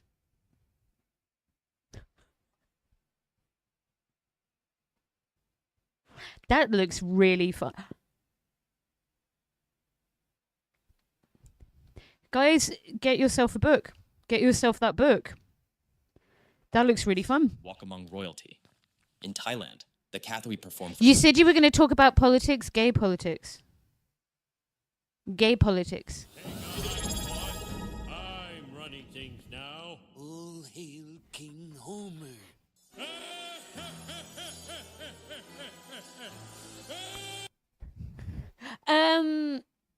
Thank you so much, Miss Vamps, for the 2 months in a row. Yeah, gay shit. Gay shit. Yes, sometimes I do talk about Trump, but just you won't hear it at the start of the stream. I said we had a really like dense week of like theory and news and stuff. So today we're just taking it a bit lighter and we're looking at gay shit. And like I can't show you the gay Kama Sutra, but that shit you all need in your life, okay? I don't care what sexuality you are, but I am almost 40. I'm a 40-year-old lesbian who I don't even know how many people I've slept with. I genuinely have no idea. And like there's shit there I'm like, oh. I just have to grab food. I'll be back in one sec. You're very welcome. I hear gay shit. I show up. Thank you. Which criminalizes unnatural relations. And suddenly, your entire identity is illegal. A law written in London gets copy-pasted to India, Nigeria, Singapore, Jamaica, Sudan, everywhere the British decide they own. Societies that accepted you for centuries now prosecute you with imported morality. And the worst part? Many of those countries still have that law today, decades after independence. The colonizers left, but the homophobia stayed like a virus. You're in Assyria now, and your survival depends on 3 rules. Never show weakness, never be passive, never get caught. If you're accused, if anyone even suspects, you're castrated publicly, then executed. Not because it's a sin, because it's seen as weakness. And weakness has no place among warriors. Then the Abrahamic religions arrive, and everything changes. Suddenly, it's not just about social codes or warrior honor, it's about your soul. Judaism says it in Leviticus. Oh God, here we go. Have fought girl. Fought girl 1312. 10 out of 10 name. Have you heard about the new women's baseball? No, I haven't. You are gonna see me eat a really spicy meal for the first time ever. How lucky am I? Look at this. We got chili ribs for dinner today. So it's 6 p.m. in the UK. That's why I'm eating dinner. I am a women's football fan. This is the Norwegian 2005 last year. Yeah. 2005 kit. Howdy, Nim. Hope you're well, my love. No, I haven't done Scrandle. I think it won't be hot enough for me, though. Like, I like really spicy shit as well. So, gay hate predates religion. What? Remember, people would have been... I mean, yes, obviously. But, often you'll find... Because basically, there were places like in ancient, what's now modern day Benin. There was tribes who thought that like being a man that had it up the bum, I don't know how else to say it, was the receiver in bum sex. Like, because he got bummed, saw God and had like a spiritual connection to God by being bummed. So it's like very... You can interpret like gay sex in loads of different cultural ways. This is just a video predominantly about the criminalization of gay shit. Yeah. I'll go home. Moving day. Christianity says don't do it, and also you'll burn in hell forever. Islam says it depends where you are. In some courts, homoerotic poetry flourishes. Ghazals celebrate male beauty in perfumed gardens until the interpretation shifts. Yeah. And suddenly, this is true. I don't bring this up a lot because it's not like really my story to tell. There's an entire book I want to read, but like until relatively modern times, Islam was genuinely gay friendly. Now, unfortunately, that did also include a acceptance of pedophilia. So, but in terms of like the extreme queer hate that we see in some, extremist interpretations, no, that was definitely not the norm for quite some time. Words become I'm aware of it. I've never delved into a couple of books that I wanted to read. A moral stain. Good thing we don't have hell in Judaism. They still hate the gay, though. You have to repent. Deny who you are to save your soul. I mean, I presume... I know that you're Jewish. There'll be, like, liberal colonization, Judaism. Through empires. They bring those rules with them. They overwrite centuries of acceptance. Who dat? They replace local customs with imported shame. Yeah. Colonialism didn't just draw borders. It exported prejudice. Facts. It turned acceptance into persecution. Definitely against the Torah. By the 1800s, industrialization... They don't mention no gays, lesbian sex, though. Because the Torah is the Old Testament, right? Mm-hmm. Exactly. Pass. Haha. Makes everything worse. Because now they can watch you. Victorian England decides heterosexual marriage is the only option. The police knock at 2 a.m.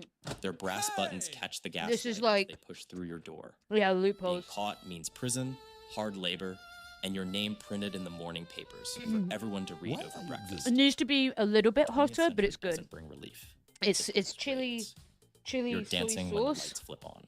Harsh fluorescence replacing the club's soft darkness. Police boots on the floor.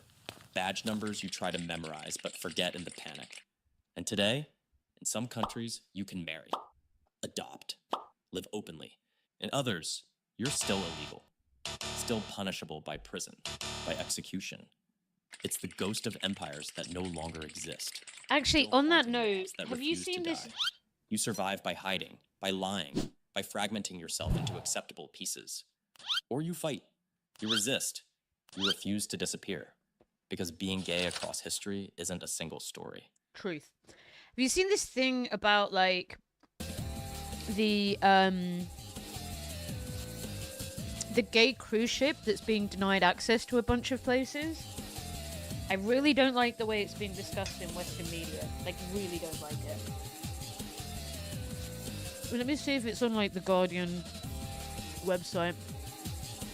No, it is not a sin in Buddhism, but some people are very like sex-brained and think that it would be like, this is a fascination with sex, and it's choosing like lust over enlightenment, not acknowledging that actually that's them focusing on sex in opposition to the joy of loving that queer people can have as well, and also a lot of sex.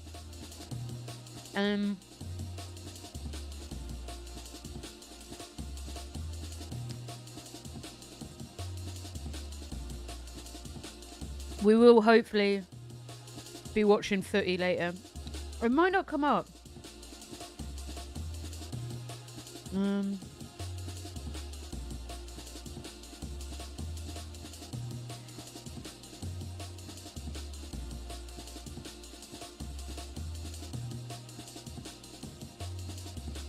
Maybe not. Hold on.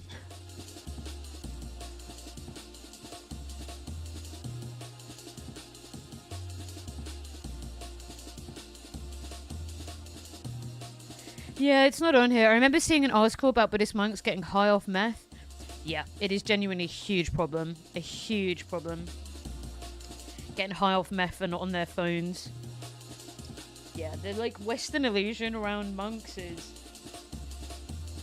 an illusion.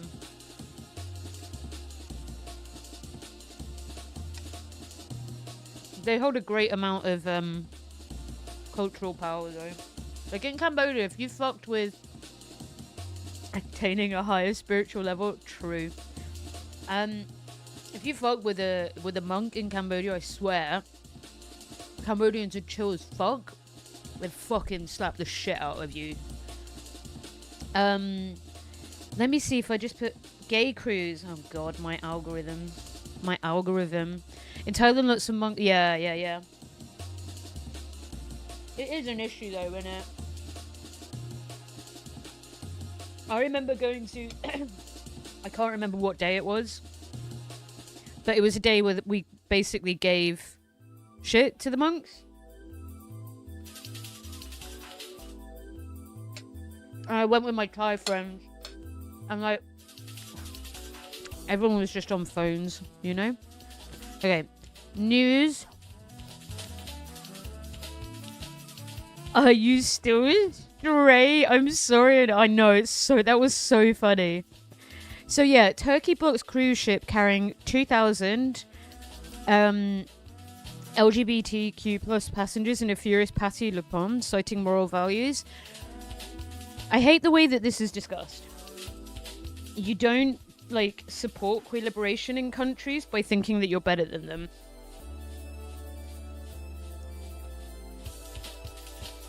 I could probably punch a metal pole for days on meth. I don't think you need to, my love. An epic all-gay voyage. A company that puts on cruises and vacations for LGBTQ people. it was going to go to Istanbul, but authorities in Turkey published a statement saying the cruise was chartered by groups known for behaviours that don't align with the structure of our society and our moral values. The ship's arrival was cancelled, and after it sparked significant public concern. There is no possibility of the group in question visiting our province for an event of this nature. Do you understand that, like, there's a load of queer people inside that area who are trying to work out how to navigate things, and that, like, you have to be rich to go on a cruise, okay? A bunch of motherfucking American rich fucking gays. And you don't care about liberation, you care about, like, your capacity to just access wherever you want at all times, and for people to just accept you without, look, there will be, like, local queer liberation that will work in a very particular way, including maybe completely undercover. And shut the fuck up. Basically, shut the fuck up. Because, yeah. This moral self-righteousness, it's ridiculous. When, like, queer people are so massively under attack in America.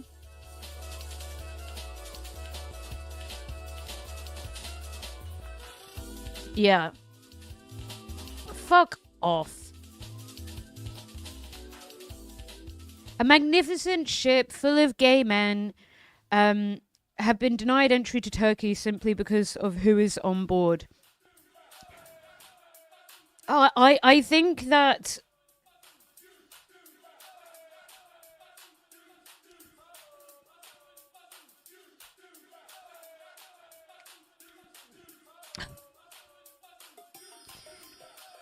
Yeah.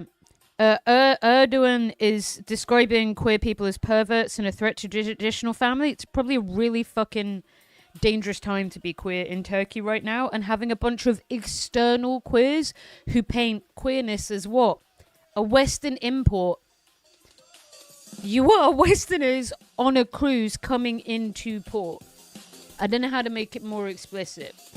Your queer liberation is not as important as the queers inside Turkey and their liberation. And I'm going to assume that this doesn't help them at all. In fact, it probably makes it harder. On that note, let's look at what I've been meaning to watch for ages, which is Why a Gay Space is So Racist by a really, really cool queer content creator called Bitnia. Are they rocking the boat? Quite literally, I believe so. I believe so. Hold on. Here you go. We'll watch this. This is really good. Hopefully. I mean, they are a really good... Excuse me. They're a really good content creator. I've seen loads of stuff before. This should be an interesting discussion. Queer spaces are really white. In the UK, queer spaces that I've been to, right? So that could be my ignorance as well, but this has absolutely been a problem, including when I've, like, lived in cities like Leeds that have, like, huge multicultural backgrounds, and, like, I literally lived in, like, that's probably a city where I lived in, like, one of the most diverse regions in my life, but, like, queer spaces were white as fuck. I mean, obviously, so she's going to speak about it from America. So I don't know if it's going to be 100% the same in the UK.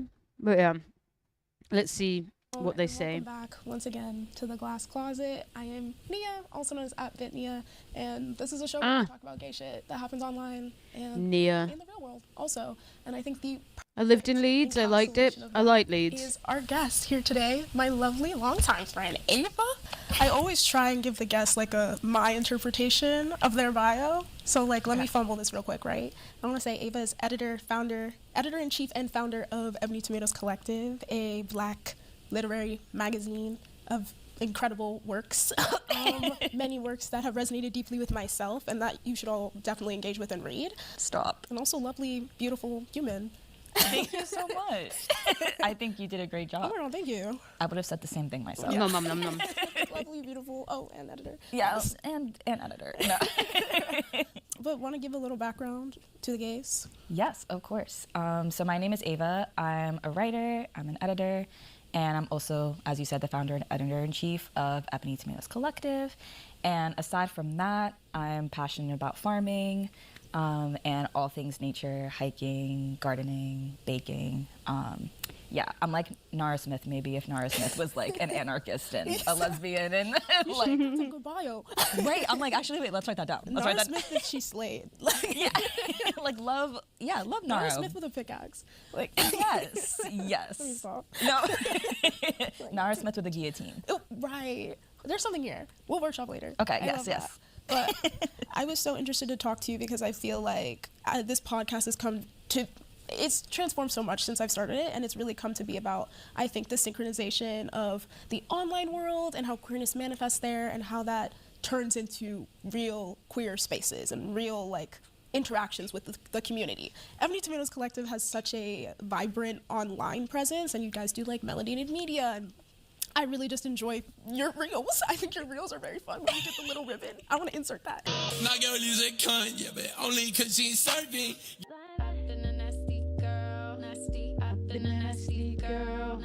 But then in real life, I think the work you create speaks so potently to like the real life experiences of Black queer people today. And then you also have these events where there is an ability to form real community with people, and I think that's dope as hell. Like, how do you feel about the relationship between the online and the community in real life? I grew up in the internet age, and I was an only child and like in a single parent household, so like I wasn't in like a packed house with like siblings and cousins and like all these people. So like my way of socializing, at least in like my adolescence on, a lot of it was through like social media and the online space, because it was very popular at the time. That's how people our age, like awkward middle schoolers, felt comfortable interacting across space and time. And so, yeah, I definitely feel like I almost learned how to socialize through social media. I just feel so fucking old watching people like this. I feel like I'm gay dead. Grew up in. But over time, I've The gotten babies. frustrated with that platform, with digital platforms, because I'm like, we're seeing now so much more political propaganda and so many more of our quote-unquote leaders paying very hefty checks to get their stuff boosted on Meta and Instagram and X, and we see all these platforms. No, gay dead. Gay dead. Billionaires. I feel gay so dead. While social media is a I'm really old. fun I may as well place be to dead. like connect with people across borders and time, I don't think it makes up for the things that are happening on the ground in real life community. So it's interesting approaching that from like a literary magazine perspective, where we want people to read our work, we want people to be excited about the stuff we're doing, but we also want to exist in the real world. So it's like, if they shut all the lights off right now, would you still be able to read about Black lesbians? Would you still be able to hear about Black trans discourse? Would you still be able to hear about community organizing efforts in food banks and community gardens? Maybe not. So for Ebony Tomatoes, it's like we have this like fun social media space for people to be introduced to what we're doing. But at the end of the day, what we're really doing is meant to be like a physical record of our resistance and our love and our relationships. That I wonder how they can afford printing in this day and age. Owns social media. Like if it's subscriptions, if it's And I feel adverts. like really similarly, I mean, I guess the podcast is like a digital archive, but like I really feel paralleled by just like the idea of wanting to This shit is be spicy potent that as we were well, here yummy. and that we had a lot of stuff to say, and that it doesn't always have to be like in response to what they're saying. Like it can be like our thing. Big on that. Yeah. Big on And that. One thing I've always wanted to ask you about and really I think both project. like Ebony Tomatoes Collective, I feel like I've only seen the branding say like this is like for Black people, right? But it's like, I know, because I know you, that it is a lot of queer work, a lot of in reference to queerness, a lot of queer writers, and I think that's really important. That, I mean, it's I think it's valid on both sides, but I think I appreciate that it is just queer, and it's not like this is Black queerness, like it's just Ebony. It's just queer. Here. Is what it is. I mean, I think like I mean, Ebony Tomatoes Collective. Really fun too. Oh no! I think that's really a lot of how like we didn't really start. We became a much more queer space as the collective's gone on. Oh so no! This is like our third year of operating. Thank you. But yeah, so I think over time it's naturally evolved to be like a queer space, and I think that's really important too. Yeah. Because it's like, I don't know, I think there's not on both sides, like in Black spaces, queer like perspectives. I feel like it's not been going on for a while. That's a shame. I still think. For sure. And in queer spaces, obviously, we're dealing with issues around like desirability and like people who are like still understanding intersectionality. Very much that. I think a lot of non-Black queer people have to grapple with the fact that just because they're gay does not mean they can't be racist or or are incapable of disregarding or disrespecting Black people in their life.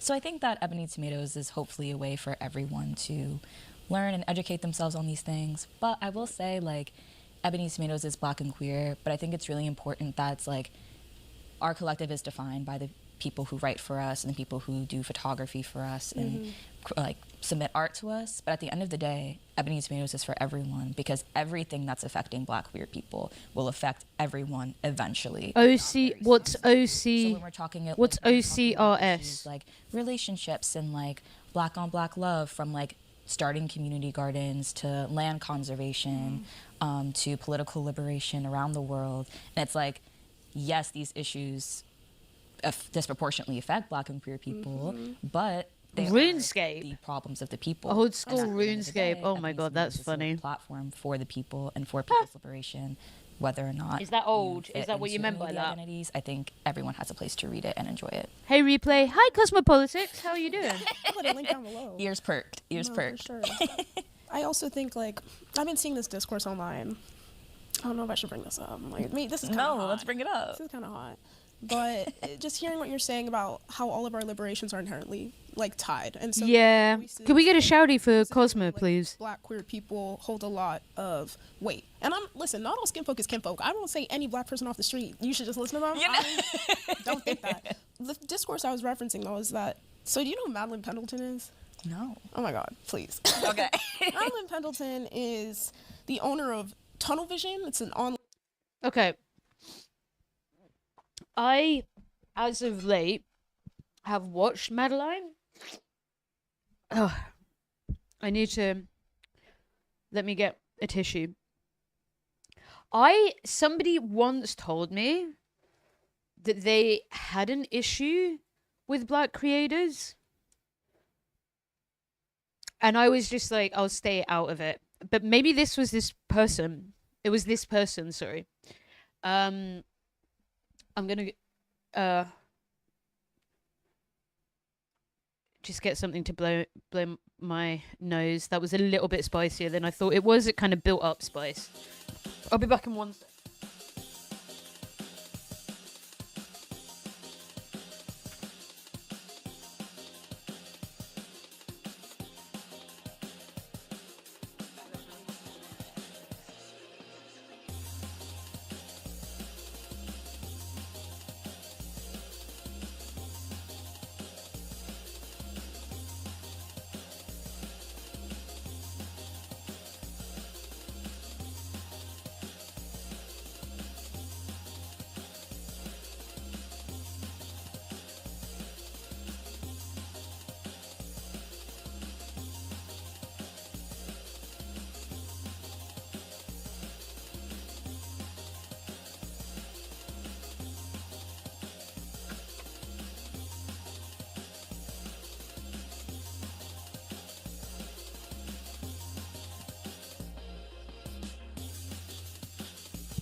I remember only being able to play RuneScape at school because we didn't have internet. Sneaking browser games like Dope Wars. Never played this. Never played that. Okay, right. The discourse I was referencing though is that. So do you know who Madeline Pendleton is? No. Oh my God, please. Okay. Madeline Pendleton is the owner of Tunnel Vision. It's an online boutique. They sell like alt clothing. Okay. And they are, I believe, a socialist, but like basically, no, they're not. And like, yeah. Sometimes it's like, do we know what socialism is? They kind of just doing whatever, yeah. You know? Okay. And like their whole ethos is like, you know, they're a white, non-binary, femme-presenting person, and they, you know, are like everyone. That's not the critique I expected. That's not the critique I expected. Unless what they mean is that they feel that they are a white focused leftist. I didn't expect that. Yeah. That their company gets paid the same, right? Like they have these ethics that are built into the brand, and then they're real loud about it on social media, and there's always something going on. I try to scroll. This time I'm going to do that when I get off this podcast. I will be. Yes. They're really interesting. But I tend to scroll, but they piss me off, so I had to watch because they went and tried to critique, it actually pissed me off so much that I barely could even engage with it. They tried to critique Cat Black. Are you familiar with Cat Black? Yeah. Yeah. No, I don't think it's selling. I think it's selling old clothes. I think it's just a co-op store. I think it's genuinely, I think it's genuinely just co-op, but yeah. Don't ever. Yeah, don't ever in your life. Like, they paved the way, babe. Exactly. Now what? So it's just like, yeah, I think that's just me in my ramblings thinking about how important it is to have our perspectives be concrete and really beckon people from outside of the Black queer community to read it and engage with it, because I don't want to see no more discourse of a white non-binary person disrespecting anybody Black. No, no. I'm scrolling. I'm scrolling. I'm deleting, and I feel like so much of our culture. And does anybody know what the critique was that Madeline gave? Goddamn, this is when I was well, so I was not online. I was not online during this period as much. Trump's doing this bad thing, or maybe not Trump. Let's save that for later. But I'm a lot of online discourse is based off of criticism and is based off of critique. And I think that some people conflate that with this responsibility to critique everyone and everything around them, even when it doesn't make sense to do that, or it's not the best use of energy. And I think that kind of goes into what we're talking about physical. White focused leftists. Would they have? They only sell flannel shirts and jorts. Are they community members? Are they? I mean, I don't know. I don't know the video that they're referring to. Birkenstocks. Shut up. Fucking love a good Birkenstock. Thank you very much. So I don't know what the critique is. I know that they sometimes do on purpose, right? Very triggering, but in a political way, if that makes sense. So not in a slur way, but in a open a video, Stalin did nothing wrong, fuck you, or something way. That kind of way. That's my understanding, but the simple truth of the matter is, being a dickhead online, I told you, I still get this guy telling me that I don't care about the Holocaust because I unconditionally support Palestinian liberation as a queer person, and this bitch will not shut the fuck up on my YouTube. Rabbit. Guys, I got 200 fucking followers on YouTube. I have nothing there. But I said something that I clipped something specifically that was just exactly how I felt, and it was said in a way that I knew would anybody who disagreed and wanted me to basically be genocided anyway, right? And to shut the fuck up and allow Palestinians to be genocided in my name. I knew that I had to say something in a particular way to get that, so it gets views. So that is the algorithm as well. So I think we're all a little bit of a product of that if people have a big platform. But then I could just as easily see, I would like to know what the critique was, because there could be basically, if your socialism isn't intersectional, it's not socialism, right? But it depends that place, because we've looked at intersectionality before. It depends on the place that intersectionality has within the movement. And either it's the primary thing, which is identity politics, and that's flawed, or it is the thing of which we are all the working class, but the working class is intersectional. So we are all connected. We are all of the same class that needs to gain material power, or we're fucked, right? And when we have power, there needs to be like literal reparations, and I don't just mean in like within racial dynamics, but there needs to be like a transformation of society whilst workers, intersectional workers, have control of the government to promote the rights of people within it, as opposed to like the liberal sprinkling of like fucking, oh, we like gay people, hi gay, we like gays now, you know, like, and that is, it's an important distinction. And because I don't know what they're talking about, I don't know what was said. I don't know if anyone here does know. Friends, are you serving that role in the grocery store? Are you serving that role at the train station? Are you speak on it? Are you like, how are you showing up in real life? Where are your body? No, this is a really good point though. And what like, this person I is think a saying, lot of that Ava can get is lost on saying. social media, because it's just like, let me say something, let me put something out, where it's like, I think the thing now that I'm personally thinking more about in this environment, in these trying times, is the fact that it's like, okay, but how are we like physically showing up, even if you can't come to an event? Like, let's put stuff out in print so people can have this, and maybe their grandkids can find it like later on, where it's like, we're not just critiquing, but we're also creating something new. We're imagining the next step. Because it's like, I feel like we have a good understanding of what is wrong with the world. I think social media has done a great job of that. The next step is to be like, well, what's next? What do we create next? And I think it's hard to do that sometimes. People who are like starting these new initiatives are really still holding internalized colonial beliefs and internalized anti-Black beliefs, and anti-Blackness is absolutely rampant among non-binary people, among leftists, among everyone. Speak on it. And even in our own communities, like the internalized anti-Blackness is very real. It's a mass psychosis, and I feel like social media, especially like socialist or leftist media, it's not exempt from it. Absolutely. I think that's such an important conversation to have that I feel like I've had so many times. It's a pretty serious accusation, though, that makes me like a bit concerned.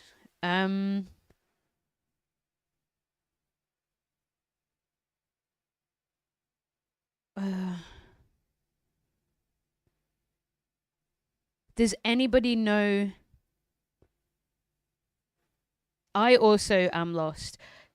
What was the video supposedly? Oh, I don't know. I can't be bothered to go back to it. But I think it's almost implicit to the Black queer experience is knowing. We walk through it's whatever leftism, and you know, we love each other, peace and pride, and you still walk into the room, still walk into the gay bar, you still walk into the queer function, you still walk into the zine making fair a little differently than everybody else. Yes. Like, these people that are supposed to be, or a lot of the times purport to be in community with you, will unknowingly, unwittingly, not be. But they don't know that. They don't know that. Like, I had this this story is so silly.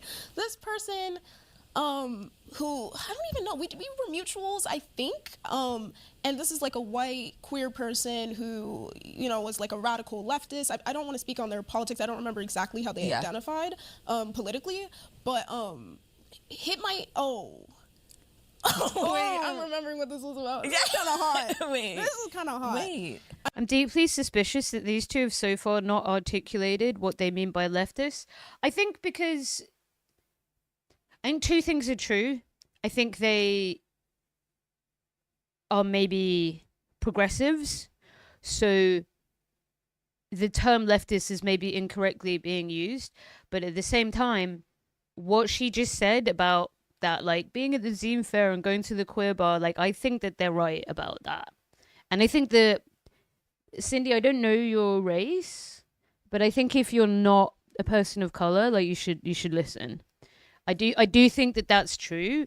And I think that like unconscious bias against people like is a literal fact. It's like a scientific fact. It's been proved countless times by loads of studies. So to think that, let's say they have like not necessarily the most Marxist understanding of what being left wing is. So they for a start, I don't think sell themselves on that. They're still right, I think, about this. I do. I've been in so many queer spaces, and I do have queer friends who are not white, and they have said almost exactly the same thing as what that person said. So I think that I think they might be liberals, but that doesn't mean that you should not be a leftist who's like, I am a socialist, so that means I don't have to listen to this. No, we do. We do have to listen to this. Because, for a start, we all need to be a part of a pan-fucking socialist project, and, like, finger-wagging at people instead of, like, having conversations with people isn't going to help anybody, is it? You know? And also, they're just right. They're right. Racism is endemic in supposed left-wing spaces to the same extent that, like, patriarchal attitudes are. Right? And male supremacy, which, yeah, I know on a very personal level is fucking everywhere, you know, to the point where there's like mass systemic rape in a lot of leftists. Systemic is the wrong word. There is rape, and then there is the systematic fucking, what's the word? Not whitewashing, like, cover up of it in like several organizations now. And I'm like, okay, this is the thing. This is a thing. This is a fucking thing, right? And I think that more and more we need a Fred Hampton, you know? I'm seated. Welcome in, girl. But yeah, I encourage, particularly if you're white, to listen to this, because I don't think it is. Yeah, I'm a socialist. I've seen like someone like Madeline talk. They are definitely a socialist. Could they also have said, I don't know what the video that they're referring to is. Could they have been really fucking ignorant and racist without necessarily doing it on purpose? Yes. So can I. I actually think there is stuff that came up last year where somebody was trying to, at the end of last year, and somebody was trying to explain to me how the way that I communicated around ICE felt like I just did not understand the Black experience. And I went away and I read some stuff, and like, they were right. They were right. I didn't. And the way that I communicated it kind of made it seem like they're killing white people now, and now it's bad. Do you know what I mean? So you have like a couple of options, which is either to get butthurt and feel offended, or to be like, okay, no, I do really care about this topic, although I don't know what the video was about, so I don't fucking know. But the concept of racism in the queer community is an absolute fact. Like, it definitely is. That cannot be disputed. So if we are people who are socially progressive, right? I say that specifically because of the way you ask things, right? Look, some people are going to have like a vague understanding of like fucking Marxism. That doesn't mean that they should be our enemies when they're talking about something that's really fucking important, which is racism within communities. Yeah. Oh, let's get the gloves. They had made an Instagram caption, like they were really in what's the word? When you're involved, they were really involved in advocacy and protest work regarding Palestine, right? Okay. And they had made this Instagram post, and I know in some of their organizing spaces they had been critiqued. I wasn't privy, this is just what people were saying, and they had made an Instagram post with the caption saying something to the, like, I'm gonna get stopped, I'm gonna get flagged at TSA. This is like a white blonde person. Oh, good. Right. You know? And I commented something, and we don't interact, but I was just like, no, you're not. I think it's gonna be fine. Like, I think you'll be okay. Like, what are you talking? Like, okay. Yeah. Being a Pakistani lesbian in the UK, I think our people are quite racist, especially the queers from lower economic backgrounds. Yeah, I agree. I mean, I'm a British queer person as well, and there is a massive fucking problem with racism in particularly the gay male, but not exclusively, population. gay men are voting, the number one party that they vote for at the moment are Reform, who are fucking racist. So you are factually right. Open the school. Shut the fuck up. But like, yeah, like it's a thing because people choose their whiteness over their queerness. This is genuinely a thing. These people are not making this up. This is a fucking thing. I'm gonna get something to clean. My camera feels a bit dirty.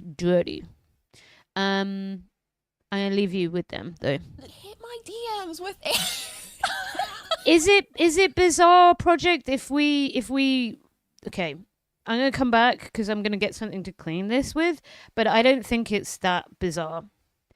I think like white supremacy.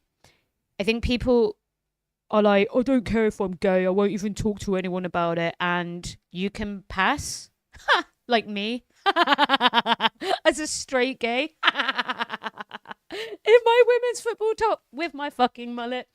Right? No, you can't clock this bitch. You can't clock this bitch, right? Right. Me.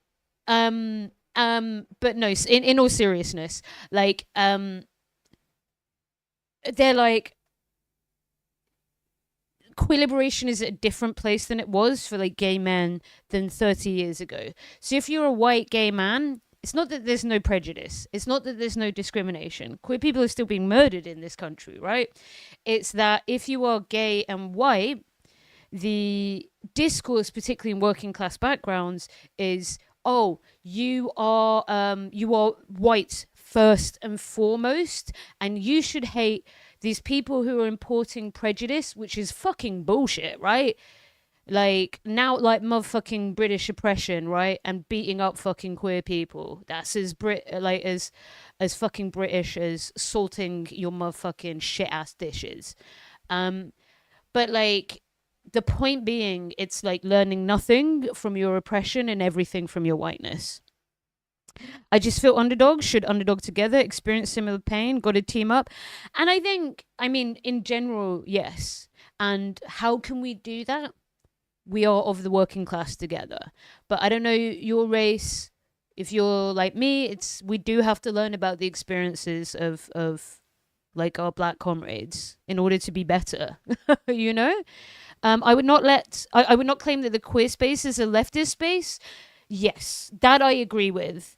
But I think that I think I know what she's getting at though, which is progressive queer spaces, of which there are some in the UK. And she's used them synonymously. You only have to look at the white cis. I mean, yes, but that's different. What this person was referring to is like the alternative queer spaces that exist. They're like queer clubs and fucking warehouses that exist across the UK as well, right?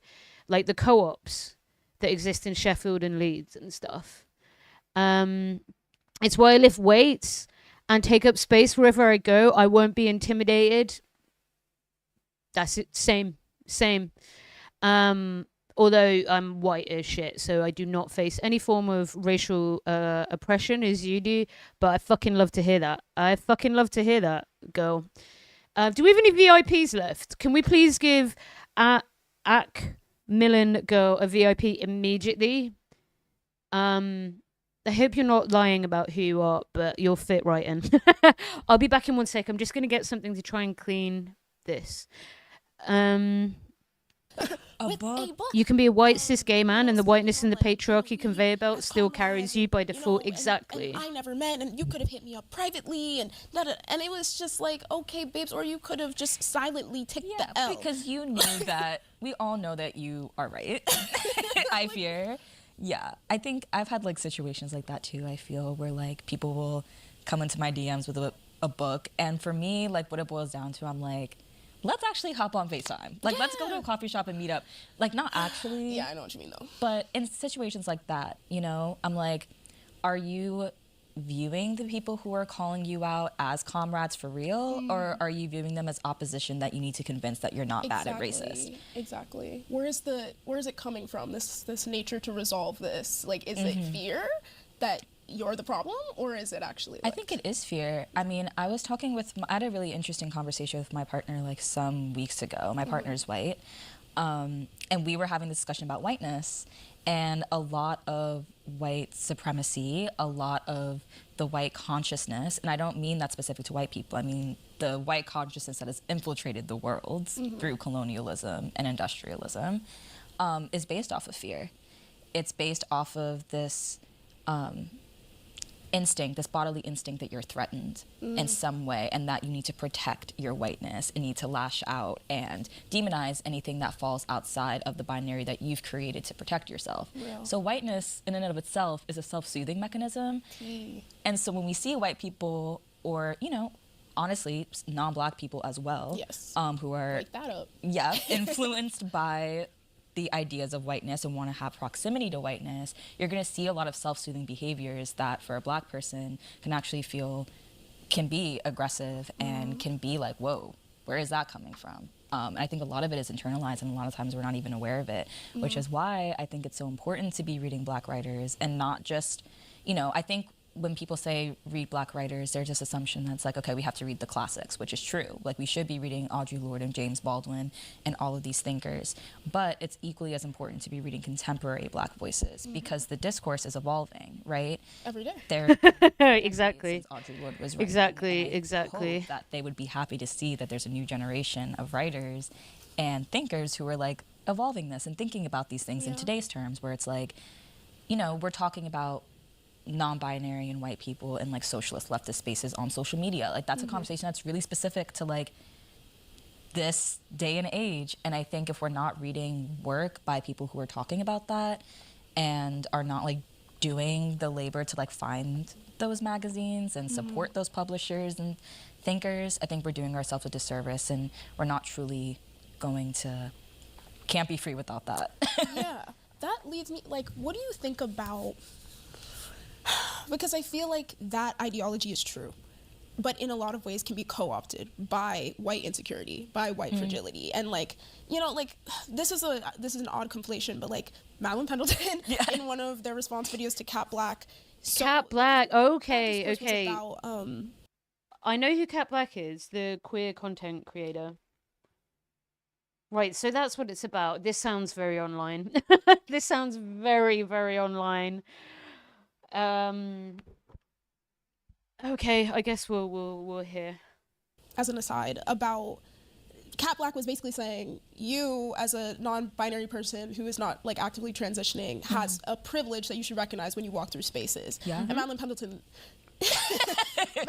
What did Pendleton do? I thought it was so funny. They, in the response video, they said, non-binary people don't owe you androgyny. And I was...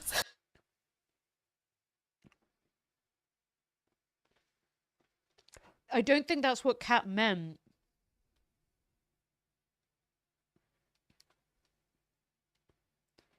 Like, it was about their whiteness, right?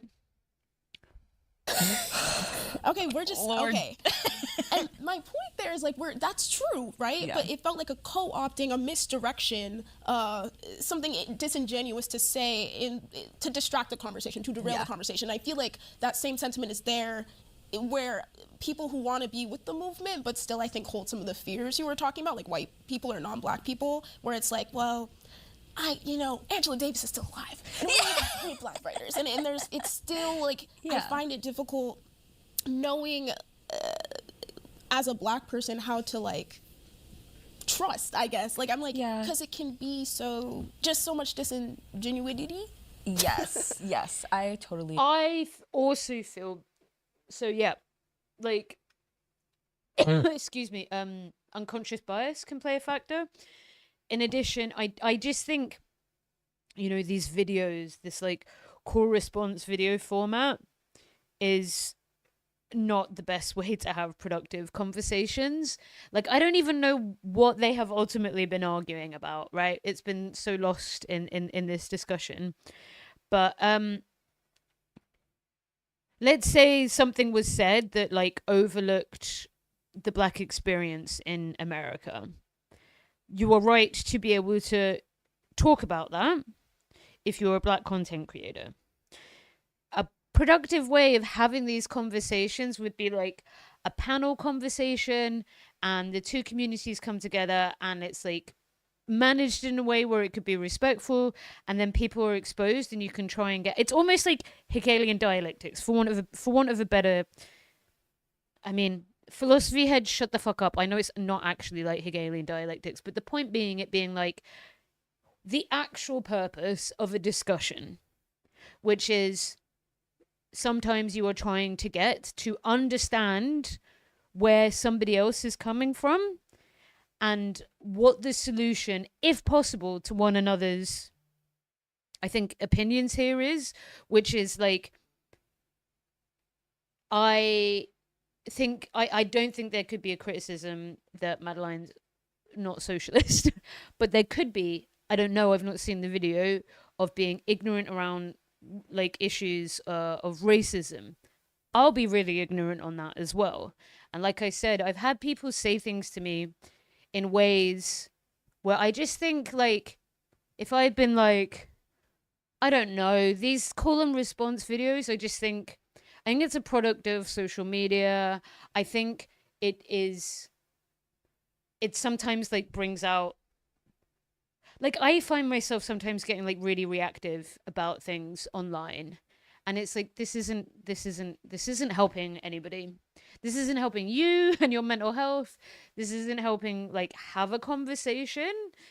It's more, I'll take him out in a couple of hours. Why is he? I think the dog's waiting outside. Do you guys want to see the dog? Sorry. Okay. Do you folks want to see the dog? Should we have a little pause? There is a dog who apparently is at the door. Anyone want to see Othello? Walk the dog before game? Yes. When I go offline, the internet is very good at stirring emotions. We have to be careful. That's what I'm thinking happened here. I think that, yeah. We'll have a little pause. Hi-yo. Hey, Loki. Okay. Right. Look, my room is a mess. It's really stressing me out, but don't judge me, okay?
Bork. Tend to find that the way people react to being told they have privilege is the best way to understand what someone is about. Doing it publicly and online is not conducive. I mean, sometimes people just need to be told that they're full of shit, but yeah, I don't know. I don't know what happened here, you know? Wait, there's a poll up? How many times do you think LHS has fallen down the stairs? Go fuck yourself. Thank you very much. I know the answer. Who the fuck put 6+? Who the fuck put 6? Plus. Raptor, you bitch Raptor, let me come for you. Does anybody have a gifty for Von? Does anybody have a gifty for Von? Hold on. Let's see, let me just sort this out. Anybody got a gifty for Von Fitchen?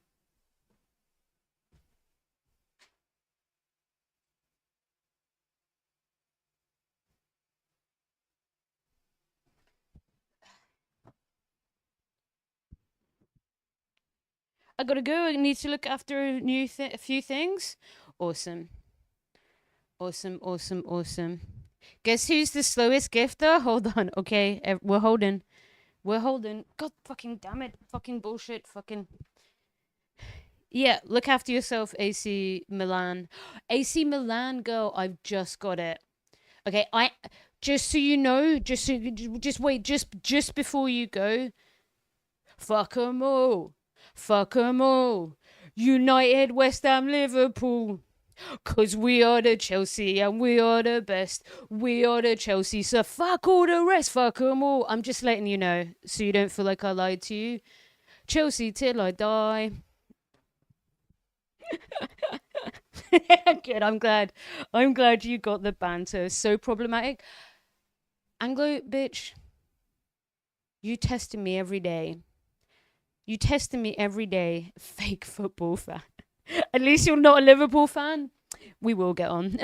My brother's a fucking Liverpool fan. Yo! Oh my god. Doom, thank you so much for the slightly delayed. But you still did it. Subscription to Von. Thank you. Super fucking appreciated. I live in South London around Chelsea fans. That was a fast one.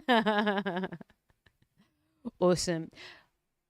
I think that it's these conversations of between like the socialisms where it's like I can be like racially blind and not talk about like the issues of gender, sexuality, race, ethnicity, disability, etc. With socialism is like fucking bullshit, right? And that's some ACP shit, which I don't think Madeline is, but regardless, I think every white person has internalized racism. I think we all do, right? And we need to work on it. And I'm still trying to work on it. I still think there are lots of things I don't understand, but just be open to trying to educate yourself, right? And on the flip side, you then have people that reduce things to identity politics who are frustrating in a different way, right? Where it's like some of the I don't even know how to explain it. I don't know quite how to bring these two communities together. Hello, Lake, welcome in. I don't quite know how to get people who feel very removed from one another to have conversations together, but like that straight up is the Fred Hampton way, right? Like Fred Hampton was like, I'm a Marxism and a black revolutionary, and in my revolutionariness I will do the Rainbow Coalition and I will work with revolutionaries of the white working class, of the motherfucking Latino working class. They even worked with some queer like radicals, right? And disability activists and stuff. Debate me, bros. I mean, no, that's the worst possible outcome.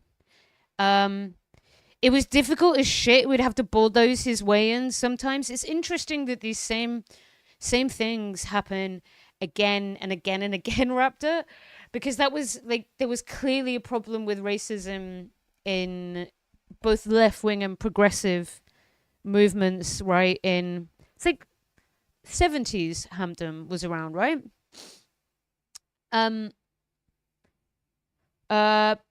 Offer people a soft entrance, food, medical care, shelter, offering support to other movements. Absolutely. You weren't here the other day, love, but we were looking at the Belgian fake country. Belgian isn't real. Belgian can't scare you. It's just France. Don't worry. Yoshi as a bulldog, 60s. Thank you very much. Welcome in as well. Names are for noobs. Thank you for the follow. We're super close to meeting our follower goal. Sorry. God, I get so fucking distracted sometimes.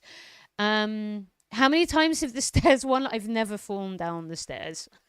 Ever. Like, what are you doing? What are you doing? What are you doing, you tit? Oh no, I'm 15 off, so never mind. Ignore me. Lies. Shut the fuck up. Yay! Everyone who doesn't wish my demise. One. Fuck you, Raptor. 6 times. 6 times! I straight up would have, like, TBI. Okay. It is interesting that, yeah, there was the same problems in terms of trying to integrate people, trying to bring people together, right? And the Belgian Workers' Party, who are a Marxist party, have their own medical clinics with paid doctors, and they give, like, they're extensions of the, I don't know how the fuck they set this up. That's some, like, Cuban shit.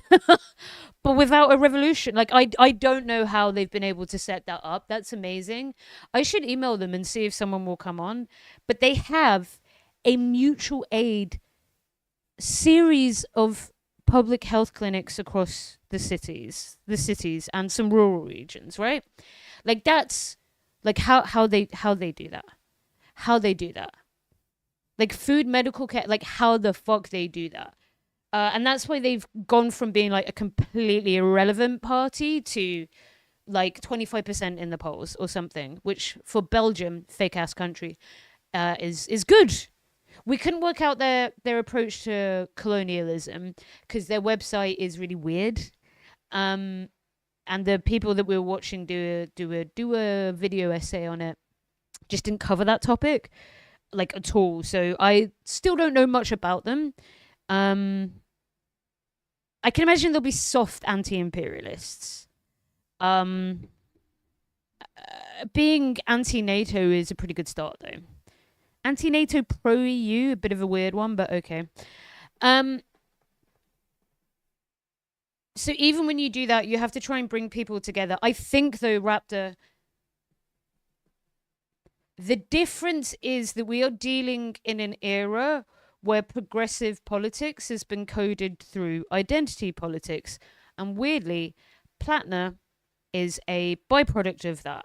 Because Platner is very anti-social justice warrior. I know it's an outdated term, right? Look where that got you. Look where that got you, motherfuckers. But the whole thing was Trump, but woke. Well, you got a rapist, so yeah, dark woke, exactly. Well, and got a rapist, you know. Check his motherfucking hard drives is all I had to say. But didn't they have the basis in Maoism? They were Marxist-Leninists. I'm pretty sure, right? Raptor is Black Panther, by the way.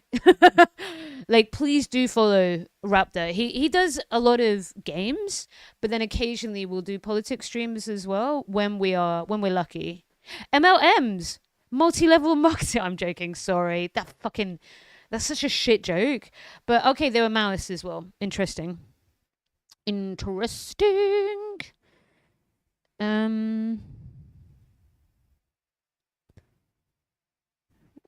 Okay. I grapple.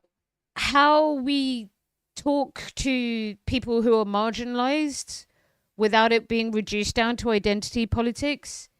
I don't know.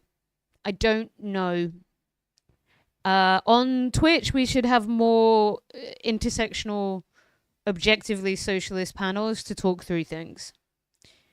To try and give people, like, I guess, guidance on how to have discussions. And then in your own community groups that you're involved in and whatever kind of activism you're involved in, this will be an issue. You know? Hi, Chairperson Meow. Welcome in, my love. Like, it's impossible for it not to be an issue. We don't live in a world where racism doesn't exist. anywhere.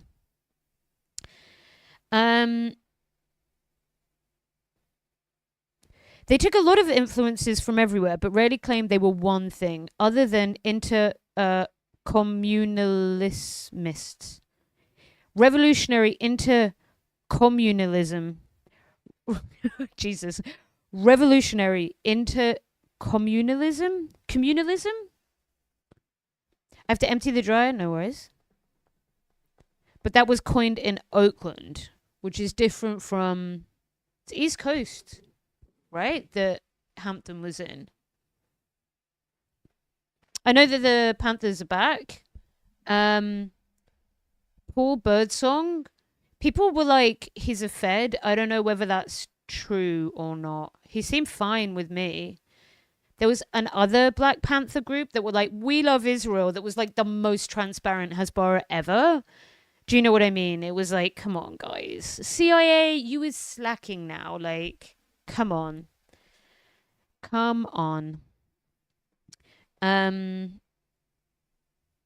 Okay. That as well. I think in my own life, given like my lived experience, it's definitely hard for me to trust the average person. I mean, I spent a lot of time in like rural America working on farms last year. I met some amazing people, but also I met a lot of people who I fear showed their ass. Real. And people do just tend to, you know, you'll think you have a friend, you think you have an ally, they turn around, flash your little ass, and you're like, you're showing your ass right now. I'm like, you moved me, bitch. You know your ass is out, like, whoa. Yeah, like ass cheeks and all. You moved me.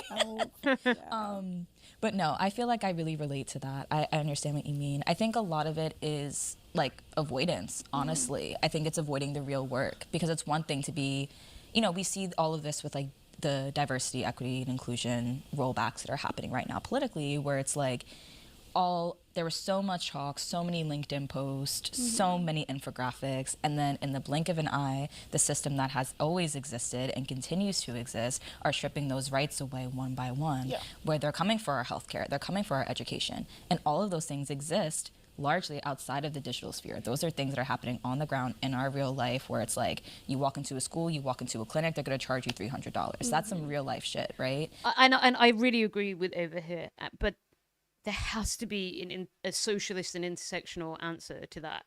And if our voices aren't being heard because it's being drowned by like clickbait videos, I don't know what the fuck to do other than just like try and encourage people who are like in different organizing spaces to take like, we went through like intersectionality quite in depth here one day, where I think that we demonstrated that the liberal version of it is poppycock, bullshit, bollocks, will not meaningfully address like black liberation, queer liberation, disabled liberation, nor worker liberation, right? Which includes straight white men, guys. They do have to be your allies. It requires them stepping the fuck up. But like, on that note, like, the white man is actually, like, as a concept, is not the main epicenter of oppression. It is capitalism. Do white men get privileged within that system? Predominantly, yes. And that deeply, like, relates to their class as well. I think that class is a primary thing that is really important and that we have to see the world through. For me, as a queer person, to use an example, there are loads of rich gay people. Like the thing that I was telling you about with the gay cruise that's like, I can't go to Turkey. Oh my God, that's so bad. And it's like, guys, you're rich. Do you have any idea what it would be like to be queer in Turkey, to be under attack? And now you're just like coming in with your rich kid money to flaunt it in our face and make it harder to seek queer liberation by like literally walking headfirst into a framing that paints it as a Western import. Instead of like understanding that queer liberation is community driven. Okay? Queer liberation starts with like the people in the communities that queer people exist in starting to learn how to love queer people, and that happening en masse, you know? Been listening quietly. I wish there was a way for straight white men to identify something than a colonial misogynist. Why is it why is okay? Here, Bubble. That's an interesting way of framing it. I'm sort of a Is it about their identity, or is it about their class position? If you are a white man in this country who's really working class, you will not feel like a lot of privilege, to the point where this is something that I don't know how to deal with. So for those who are interested, I live in like proper Childville. I live in the like Missouri, Tennessee, Texas kind of areas of the UK. I've moved back here after living in some very progressive places because I am very disabled and my parents are my carers. There is huge, very high unemployment for young people, and there is a substantial amount of poverty that's located in post-industrial towns, and a lot of those people are white. And their identity, because we are a white supremacist country, has been co-opted by figures like Farage, who are fascists, in the tale as old as time, to be like, do not see your black and brown fellow worker as a fellow worker, see them as a threat. So on the one hand, you have the material reality that these young men are both beneficiaries of white supremacy and absolutely alienated by their class position. All I know is that like liberal finger wagging at them will not work. Didn't work in America, won't work here. What we do, I don't know, it can't just be like one person. It has to be multiple people trying to have conversations in lots of different ways, right? How we get those people to see themselves as workers and not like... And a part of this, right, is this inherited conversation of liberalism where it has divided people into racial identities that become really just like corporate DEI seminars, instead of like the leftist work of like what me and Raptor are referring to is like the revolutionary solidarity of people who seek primarily a transformation in who has the fucking money, the bags, right, in your country, means of production, in order to be able to address things like racial issues, like reparations, like discrimination on the basis of sexual orientation, because you can completely govern how people are taught at schools and in environments. So we're at a difficult time right now. In the colonial sense, it was used as a justification for seizing land of non-white in groups. I've been learning recently that whiteness is something intrinsically tied in an etymological sense with colonial in-groups. Absolutely. And Bubble, look. I'm so sorry. I am going to stream during football. And now that you've said that, Alex, I think it's you said easier that. to say the right things and learn the script. At exactly the right time, because this is how I'm going to dress. And we've got fucking England flag and my Norwegian kit. And I'm like really sorry. But the joke being, I'm Irish. I was adopted out of Ireland when I was born. Obviously when you trace like Irish history, we for a while were not considered whites, because the concept of whiteness had nothing to do with the color of your skin and everything to do with just made up pseudoscience that was presented as science at the time, in terms of creating categories of human beings in order to be like, blah, blah, blah, social and biological Darwinism, we can conquer you. And all the actual truth is just like, we have bigger guns than you. And, oh, by the way, we've brought polio with us. Good luck. That's the only reason, is to, like, they didn't, it's not silly saying this, but, like, the British the Portuguese, the Spanish colonialists didn't like debate indigenous people in the marketplace of ideas. They just fucking killed them. So it was never an ideological war, but there was an ideological wrapping for the justification for why they did it.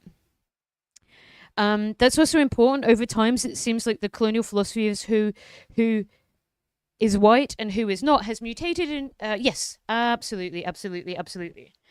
And like every Irish person, we should know this about ourselves, and we should know this about our people and our background. And it should mean that we should have an intrinsic understanding of how to be anti-colonial in practice, and I don't think we do. That's a bit of a more complicated discussion that I'll leave for a different time. But something that me and Kelt should talk about more. He can oh god. Well, England's next opponents made it through to the quarterfinals for the first time ever after beating Brazil. But it's Norway's fans who've been grabbing the headlines with their... After the Haitian Revolution, Polish people were treated as honorary black people. Was there a reason at the time? Was there like a reason specifically at the time for like Polish being seen as not white? Inspired rowing chant. Have a look. Ru. Ru. Ru. Ru. Ru. The Polish were colonized, right? You fuck with the Poles? Ru. Ru. Ru.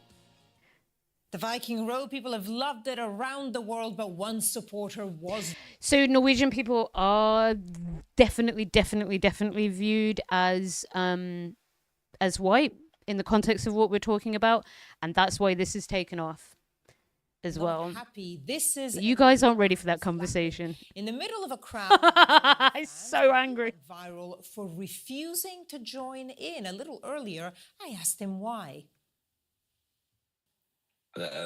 First of all, I just find it really stupid. That's the thing I thought when they came up with it. That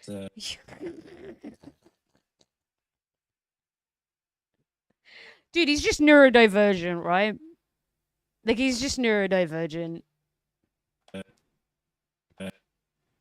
It was stupid and annoying, and I didn't want to do it. And then it copies a lot of what Iceland were doing, and it's factually wrong. They didn't row, they sailed over the Atlantic.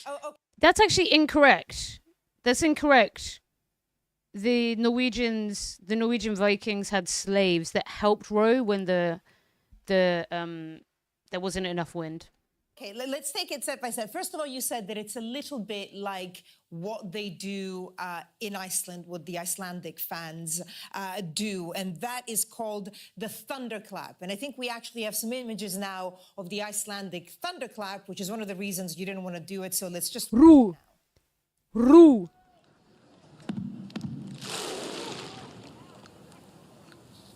Yo, this is the year that they fucking demolished England as well. Oh, I'm feeling a bit nervous about footy now. He doesn't know any real history. Dude, I genuinely just think he is neurodivergent. He's like, you're stupid. Like, come on. He's like on telly. Like, the thing is, guys, look. So for those who are like, why is you supporting Norway and England? Moren min er norsk. My mum's Norwegian. Like, I have supported Norway forever. It's just like, Norway has literally like, never been, the men anyway. The women do okay. This is from last year during the Euros. This is where I bought this for the Euros last year in Norway, when I was in remission. But like, look, would I say, is it a country of like natural talented comedians? Their expertise are found elsewhere. Let me just put it that way. Do you know what I mean? Dan Burns, 67. Oh, God, 6'7".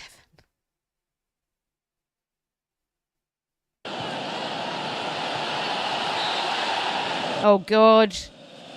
He'll be on as a sub. Do we have the lineup yet? We're 2.5 hours away. Haaland. This is straight up like one of the best games of football I've ever watched in my entire life. Honestly, I actually genuinely, I can't get over how good that Mexico game was. I have never been as stressed watching football in my entire fucking life. Literally, Gray starting. Like, there's so much fucking natter that's complete bullshit. In 13 minutes ago, are you sure? Are you sure? I think it's just been dropped. There's so much fucking bullshit that's like complete yap. Okay. Spain won. Come on. Switzerland. Head to head. Oh, right. No, it's not. Okay, it's not up. Yeah. I was also while streaming experience because you, Luna. Yeah, we should have streamed together. But like, okay. When I like checked in with like our Mexican friends on Twitch, they were like really sad and I was really happy, and then I felt really bad. I was like, oh god damn, because really they okay, everybody here is like, that was a phenomenal match. They were very proud of England doing well, but they were also like, fucking respect to Mexico. It was so, we were that close to losing. We were that motherfucking close to losing. I came into, yeah, no, we gotta give some love, right?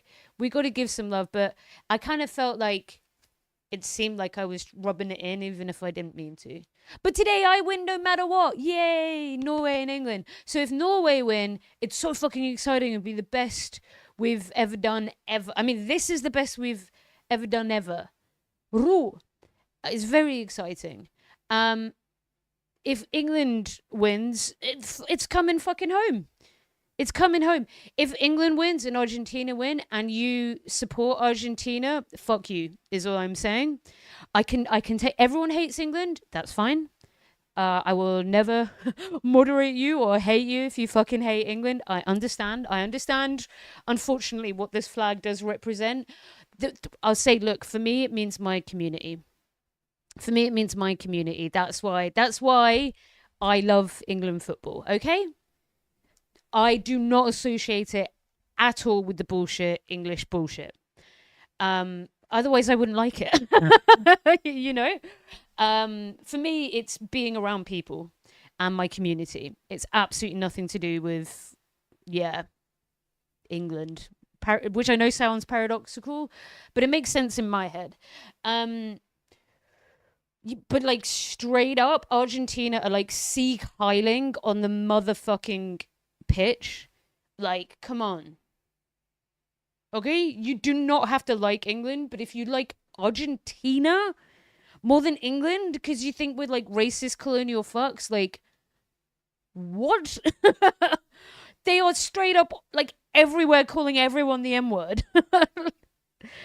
I just don't want English Miku wait, who's Miku? Turf Island does not deserve her? Who's Miku? Also, hi, Tired and Trans. Who would you rather have in your team? Haaland, actually. Genuinely Haaland. Bellingham's my favorite. Okay. I thought it was going to be 0%. An anime character? Oh, okay. Okay. Right. Does not talk to British people? I see. Then to understand, right, let's get back to this and sit with that in your body and confront how you might be a part of it. And I think a lot of people don't want to do that work because it is hard and bad. Internet showing its true colors in it. It's not fun. Oh, a virtual pop star. I think that social media kind of gives us this quick fix where it's like, we can say the right things, or like even, corporate spaces or institutions it's like, okay, as long as you say the right things and say like, we don't owe you androgyny, and kind of regurgitate these catchphrases that have been popularized on social media. England also is such an underdog handle because of the decades of tragic losses. Fuck me. Okay, fine, Yoshi. Yeah, 60 years of hurt. I fucking know. But like, yeah. The way I see today is I win either way. You'll also be meeting Dad Sauce, by the way. Dad Sauce. No, oh my God. Sorry. Okay. This is something called banter in Britland, and we are bantering. Gentle teasing of one another is greatly encouraged. If you are American, I'm sorry that you don't understand this, and your football teams are like, "Go USA, we're number one." Belgium's like, "What the fuck you say, bitch?"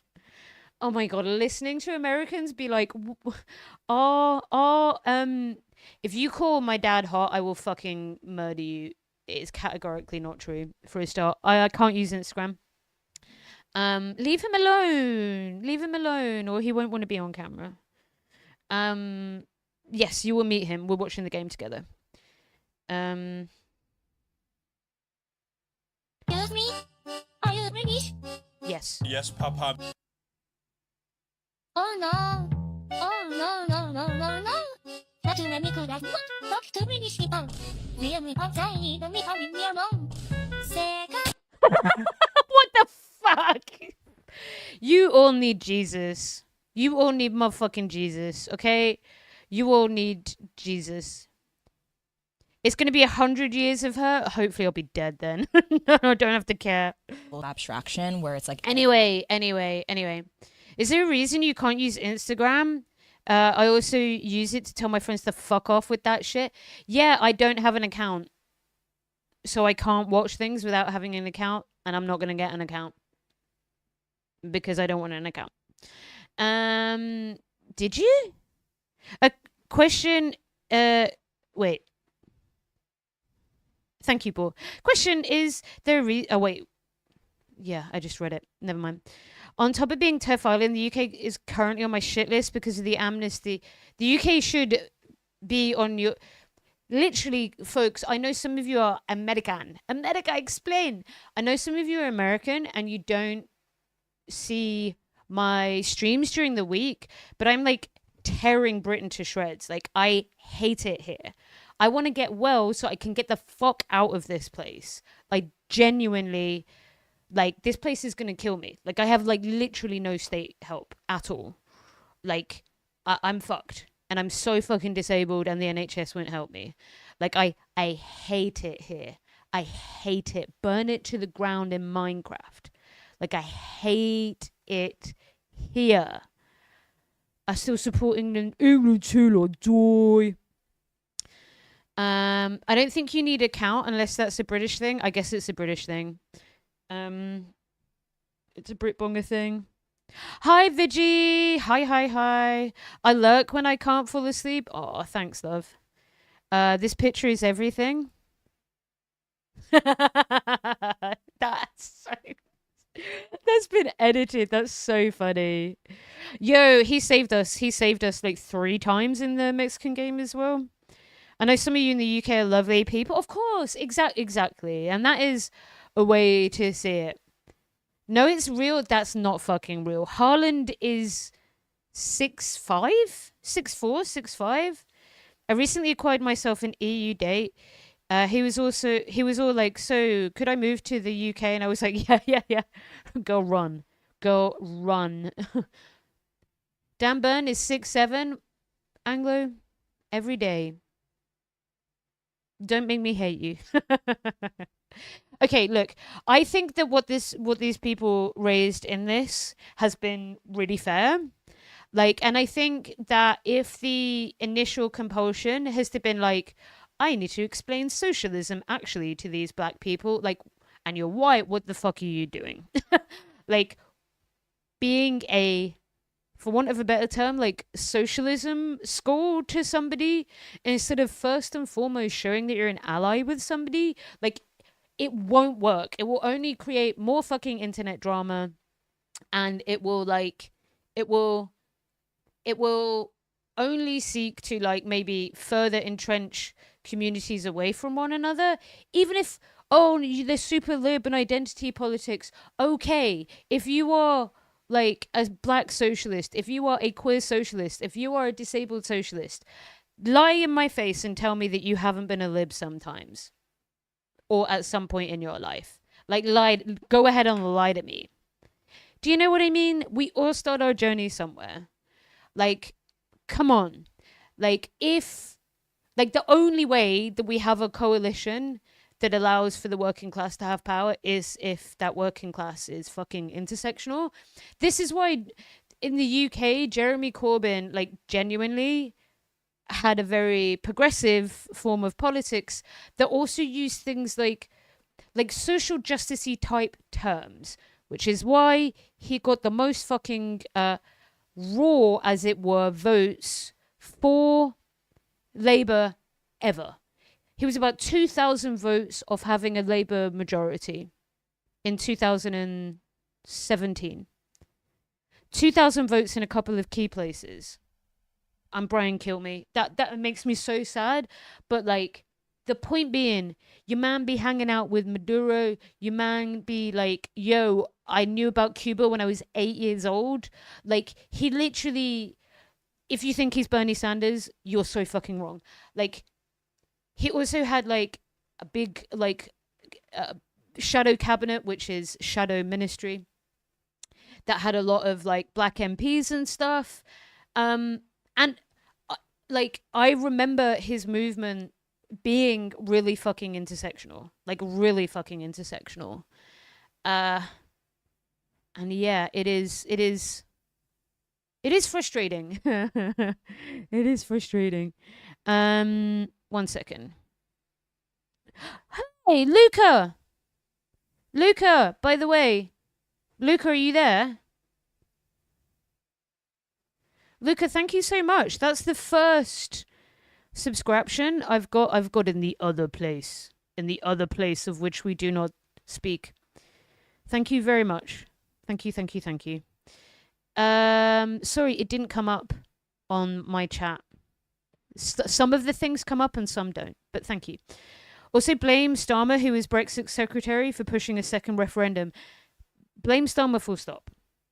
Like, I have a place in my heart of pure, unadulterated hatred for the destruction of the left by the blue Labour babies. Like, when will they do the un-Brexit? Straight up, I don't want to fucking talk about Brexit ever again in my life. I don't want to fucking talk about Brexit ever again in my entire fucking life. I'm Brian Kilme. Brexit is fucking...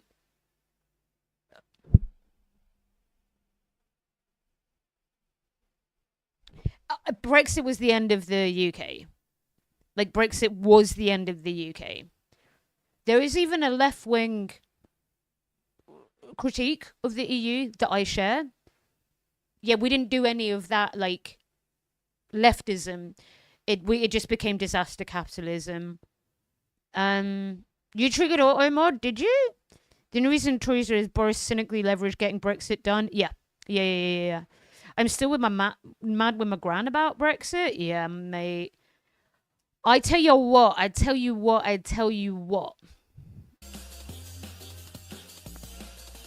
Okay, I feel, again, please follow this content creator. Mate, I fucking swore all the time, Bubble. You're fine. I think that this was a good summary. It only took us, what, an hour and a half to do 20 minutes? If you want to watch the rest, please do. It is a shame that maybe Ava's website is gone. But yeah, when I hear Brexit, I'm Brian Kilme. I was in a place called Barnsley on day of Brexit. Brexit referendum. Hi, Analda. Brexit referendum. Continue as lesbian. I'm trying. That's where Kez was fucking filmed, right? And hello, Stephen from YouTube. Thanks, love.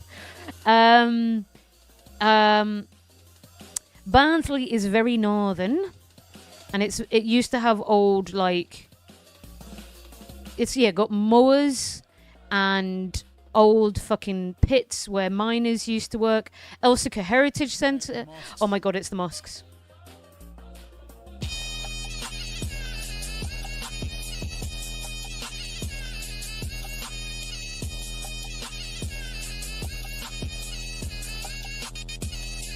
Jihad, bitch. Transit_Biker just activated Corbyn Jihad. Thank you for activating Corbyn Jihad. Greatest Prime Minister we never had.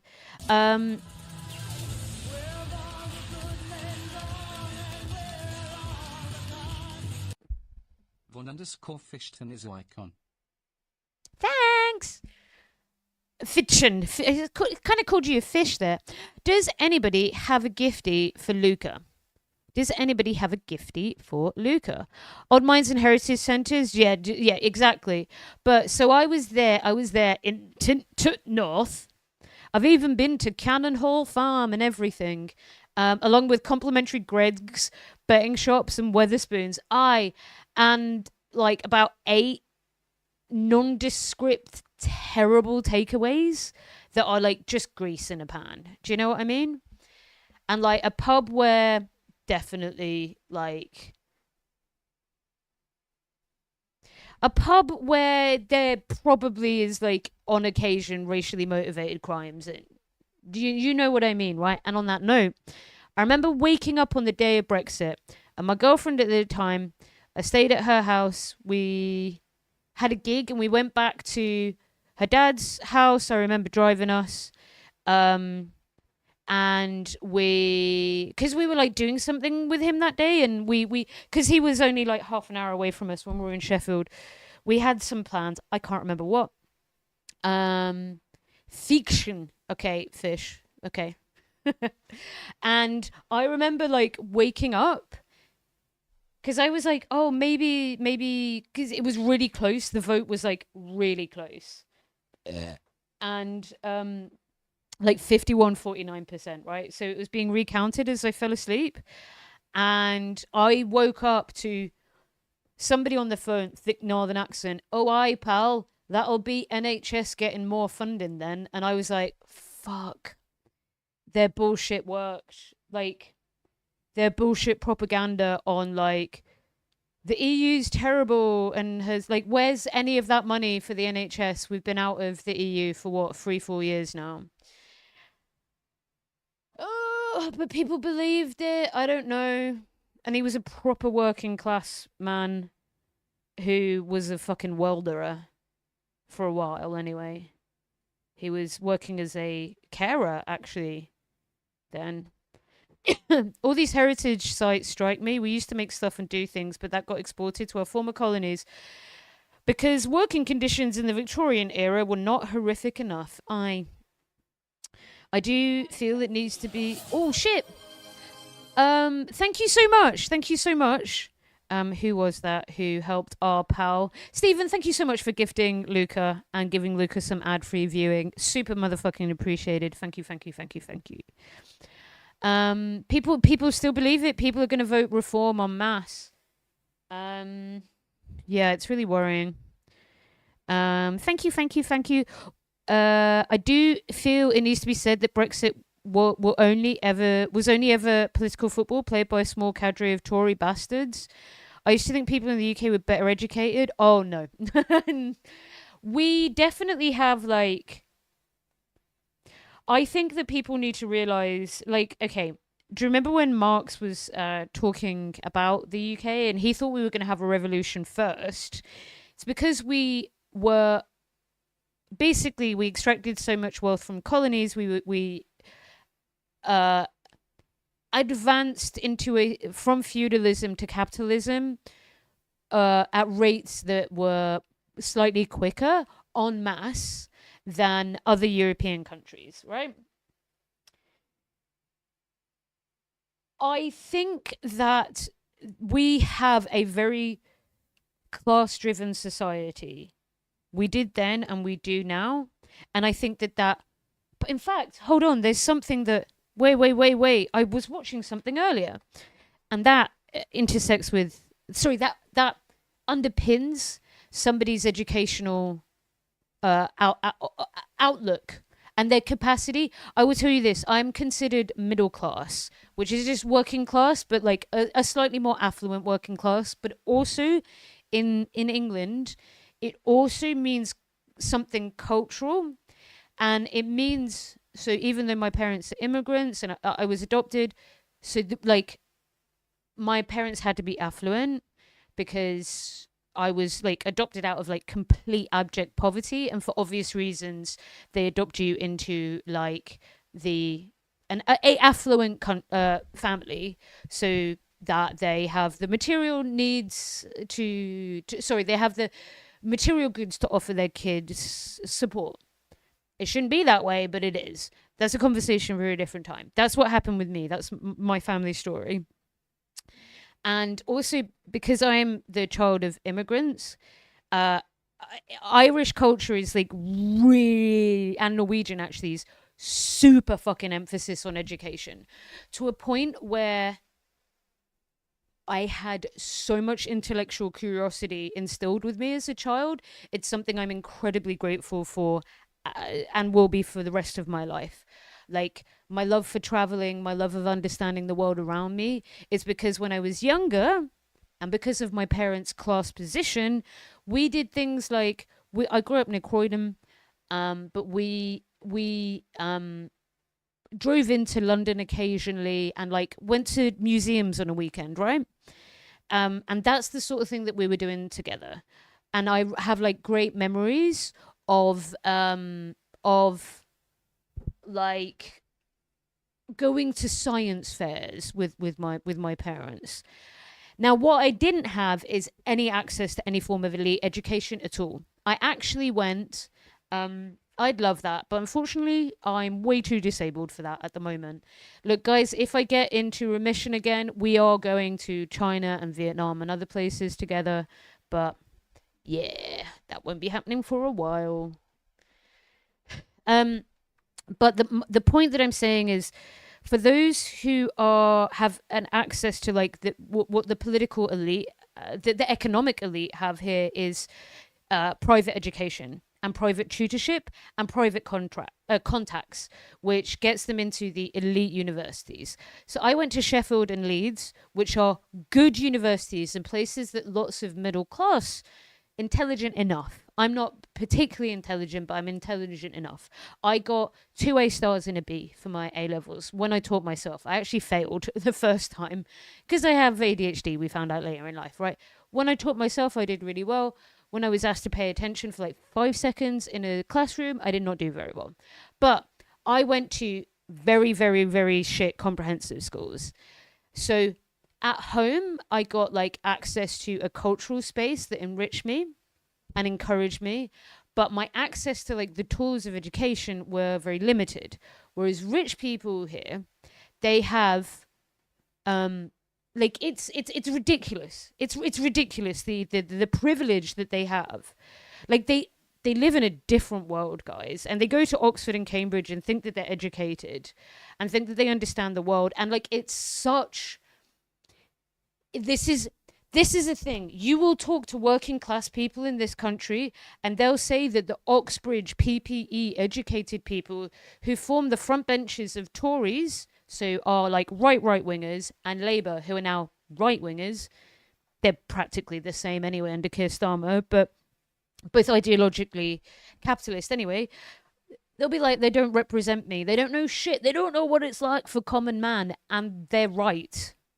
Like, the working class in some ways is intuitive and understands that these people are not making decisions for them.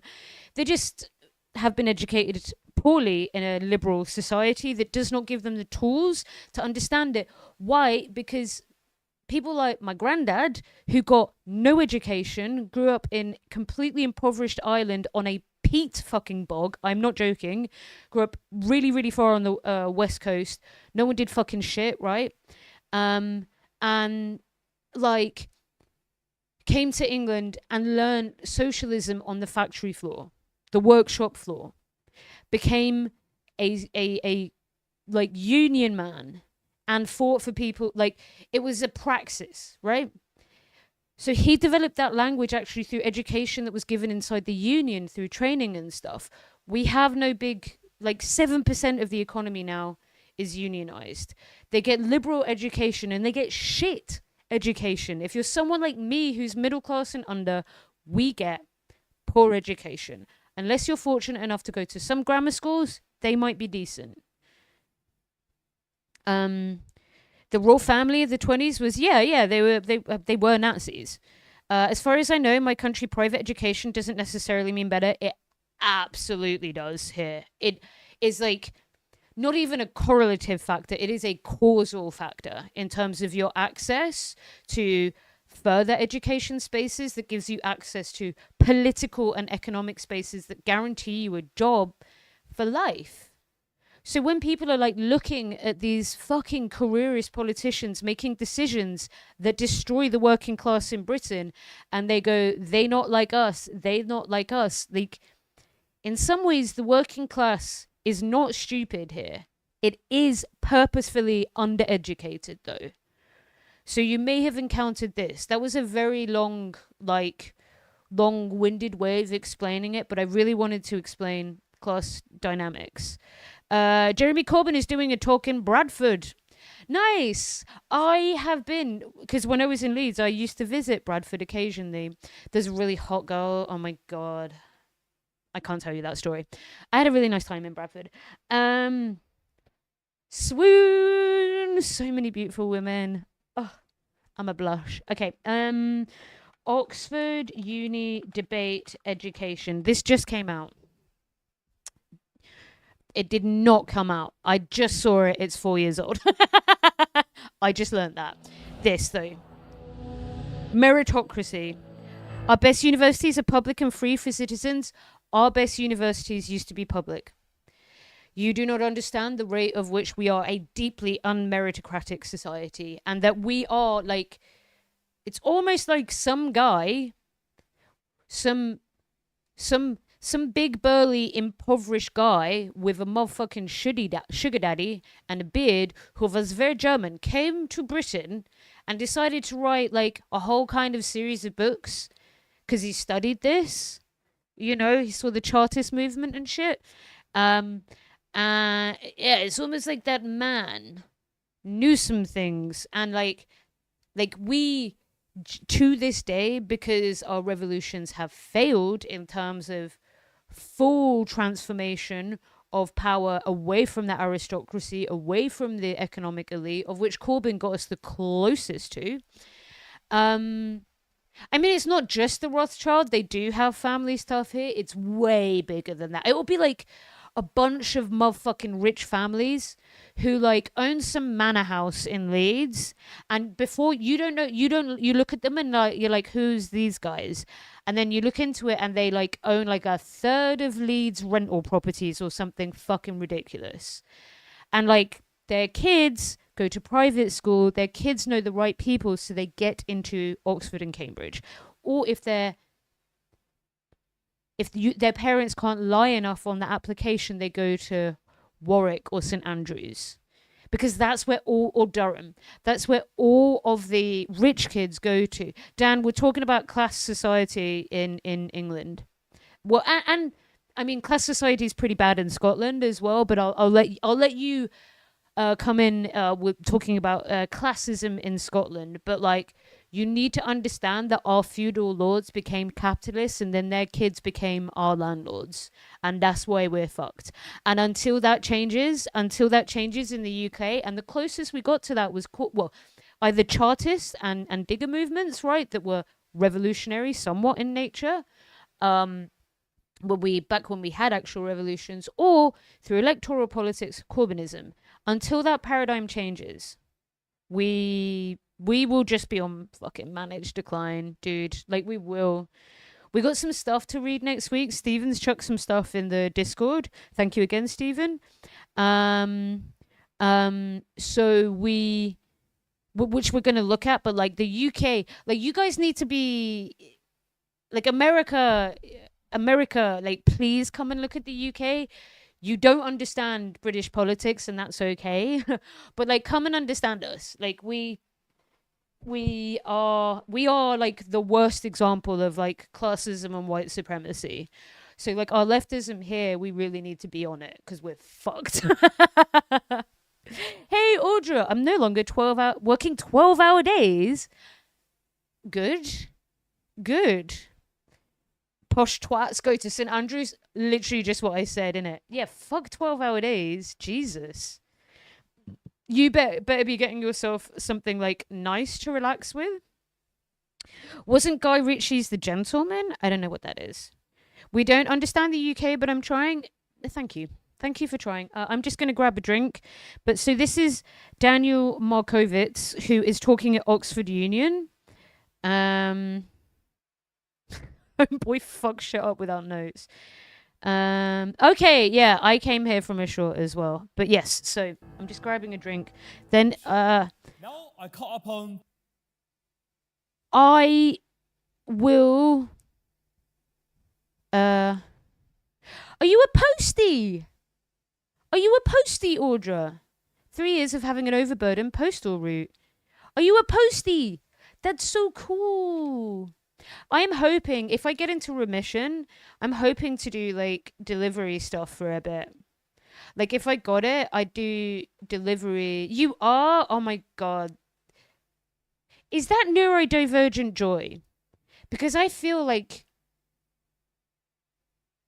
I did think tank, humanitarian, blah, blah, blah, third sector, writing loads of complicated shit. I just want, like, I want to be useful directly to people, like you are, as a postie.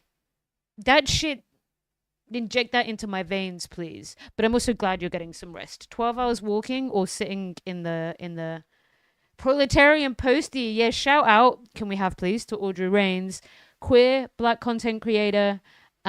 Shit, you just missed a conversation you may have loved, Audra. Before I grab a drink, I'm going to try and summarize it. We're watching some black queer content creators talking about a white socialist and, like, they're fighting. And I basically was trying to say we need to work out a language where we it's not transcend this, because these are issues, but one where people who are, like, just going to talk about identity politics understand that, like, socialism is the key, and then socialists understand that that doesn't mean that you stop, like, you still live in a racist world, you still live in a sexist world, you still live in a homophobic, ableist world. Like, if you are a socialist, you don't just stop like caring about the actual character and nature of the working class, right? In fact, us socialists should be deeply intersectional. I'm sure you're seeing I might tomorrow morning edit some of my stuff from this week, because we've had a really good week streaming. I straight up lost my shit about Platner this week. This bitch, all I'm saying, fucking 9 months ago, I'm sure you were right. I'm sure you said this like 8-9 months ago. I was like, Nazi tattoo, merchant of death, and all the femmes in stream. Platner's a guy who you would be like, let's say he was in your friend group, he'd get drunk and, like, be really handsy, right? And you'd be like, I actually fucking hate him and he thinks he's really funny. But, like, you would not feel comfortable with him, and you would not want to drive in a car. If he was like, I'll drive you home, you would find another way, because you low-key are not comfortable with that man. Like, you know what I mean, right? You know what I mean. You know exactly what I'm talking about. That energy of, like, I don't feel motherfucking safe with you.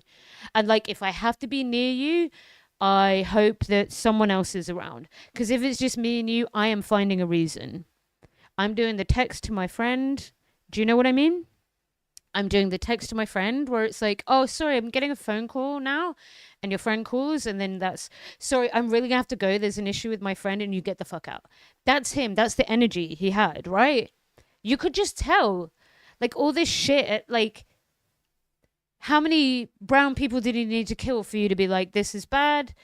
And, like, good luck, America. It really pissed me off. It pissed me off, though, Audra, because I went into some progressive spaces and was like, have you read Platner's motherfucking policies? He doesn't want to shut down ICE.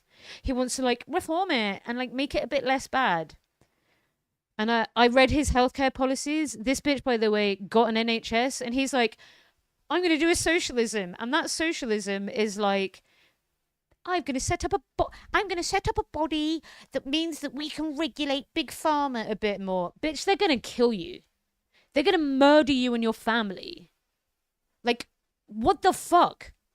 Nye Bevan, please come back and like slap these bitches. Nye Bevan, we miss you. We need you. Like it's so it's been a week. I live in the South. I know a lot of men exactly like him. I knew just from a picture he was like a raging, violent alcoholic who punches things, and I was literally straight up. And like real talk, mugs are not the same. I mean, Audra. Sorry. This is like the 5th time I've said this today. I did humanitarian demining. I dug up bombs. Yes, I say that like 2 minutes into dates. What can I say? But the point being, I did it with loads of like ex-military types. And some of them were like really passionately anti-war, and their language is like the language of people who like fucking hate the American or British Empire. Thank you so much, Audra, for the gifty to Tired and Trans. Super fucking appreciated. Thank you. But like, he loved killing brown people so clearly. He loved it. He'd do it again. Like you could tell. But yeah, I think the thing that pissed me off is, and I can only imagine what you get as like a very fucking, never change this about yourself obviously, but like a very outspoken black content creator. I can't imagine like the kind of patronizing shit you got, but it is very like, sweetie, you just don't know shit kind of energy. And it's like, no, we definitely do. We know who this man is like. And yeah, maybe the people of Maine would vote for him now, even though he's openly, like, he's very clearly a rapist, right? And that says, like, good luck, Maine, right? Yeah, imagine putting all of your progressive energy behind that guy. The point being, like, whoever is doing, that guy that we saw last week, who was doing this sort of checkups, looking at, what's the word? The background checks and paying for them. Like, you are just a white guy perpetually failing upwards then, right? All your candidates are like shit. The DSA did a public announcement earlier, and it's like, we're not working with any of these people. Like, they basically, shout out to the motherfucking DSA. From my understanding, I think that this has been a come to Jesus kind of situation where they've woken the fuck up to be like, okay, we need to just support DSA socialist candidates. End the conversation there. Because every time that they are, endorsing people who are not, it's like Plattner, who's shit. And his policies are shit. And like, the DSA should absolutely be pushing left.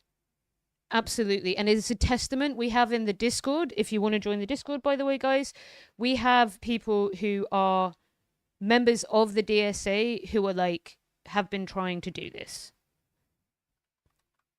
Are a part of like pushing things, as it were, further left. The DSA needs to work on their foreign policy. Absolutely. Did you hear the thing about AOC in Bolivia? I feel like it might be a bit astroturfed, but like, yeah, the DSA are fucking like, don't be a SOCDEM. Don't be a like, or a liberal Zionist, right? Anyway, back to the UK, back to class. I really needed a drink. I'm going to go grab a drink. This is a discussion that I think elucidates what I was saying earlier. Speech. Now I call upon Professor Daniel Markovitz to continue the case for proposition.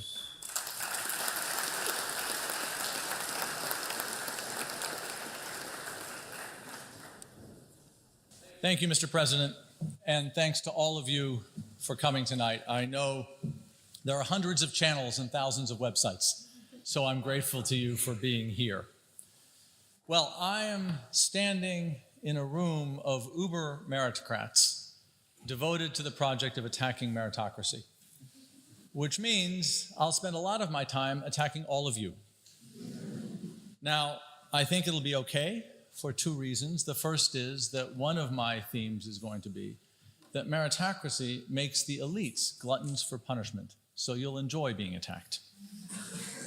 The second is that I'm genuinely interested in what you think, and please, after the debate is over, you have my name. If you have thoughts, send them to me. I want to make 3 points. The first is that meritocracy excludes most of society from meaningful access to advantage, not because we live in an inadequate meritocracy, but because meritocracy is operating as designed.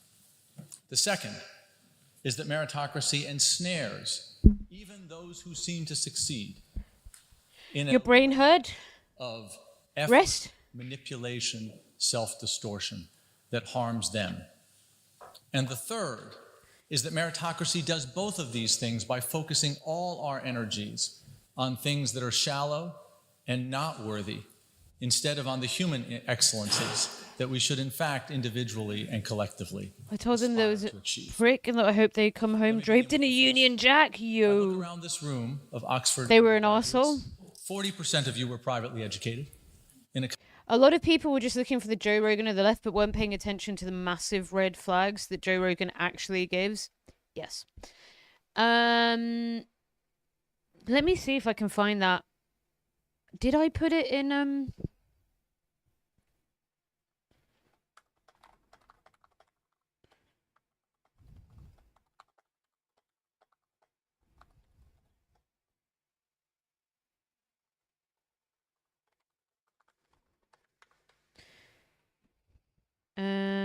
right. Let me just see. Oh, Cavernacle's doing stuff with... Wait.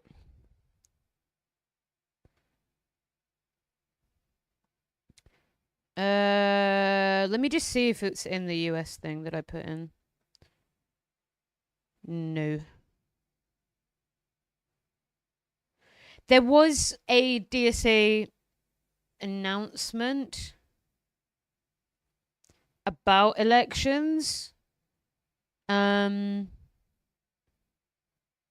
stomach hurt. I did a pan of ice cream, all milk diet, just like me then. Just like me then. God, fucking bullshit. Because I did big, strong workout, although we haven't had a hype train today, sadly. If anyone wants to get a hype train going, I think if you write a lot, it works as well. Works as well. But I need to do 30 push-ups today, guys, or I'm lazy. I'm lazy. Yeah, I'm gonna stay on for 45 more minutes. I need to, before match, I'm gonna stay on for 45 more minutes, then do it all in one go. I'll be sick. Oh my God, I remember when I was a teenager, I did the milk challenge and I spewed in my friend down road's fucking house. Rearrange the cupboards. That counts as lifting. I thought you were getting stonk. Bitch. Bitch. Bitch. I am stung, but I also eat all the snacks, so I'm a little bit fat. Okay? I'm hoping it's just relatable. Maybe I can do some push-ups. So we'll be back on at 10 for my live reaction. One of my dad's live reaction to football, which should be fun.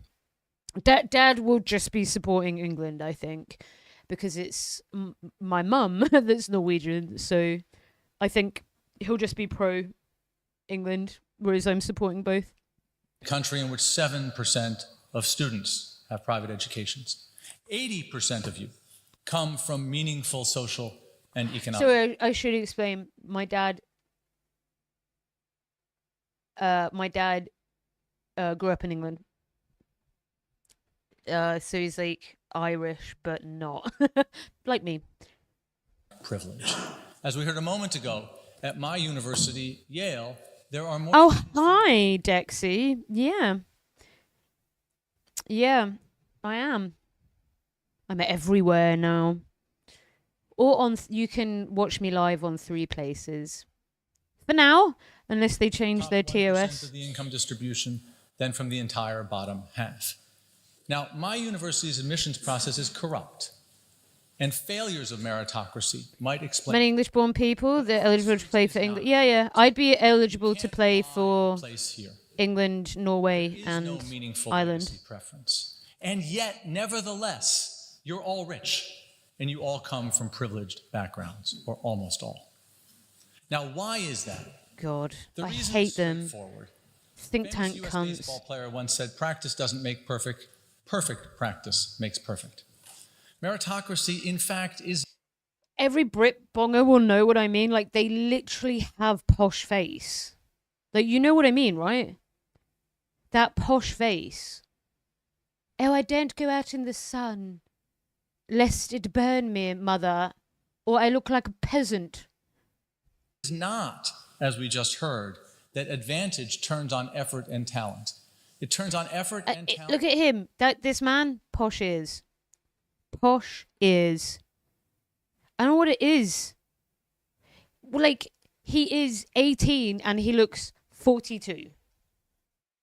And one more thing, investment.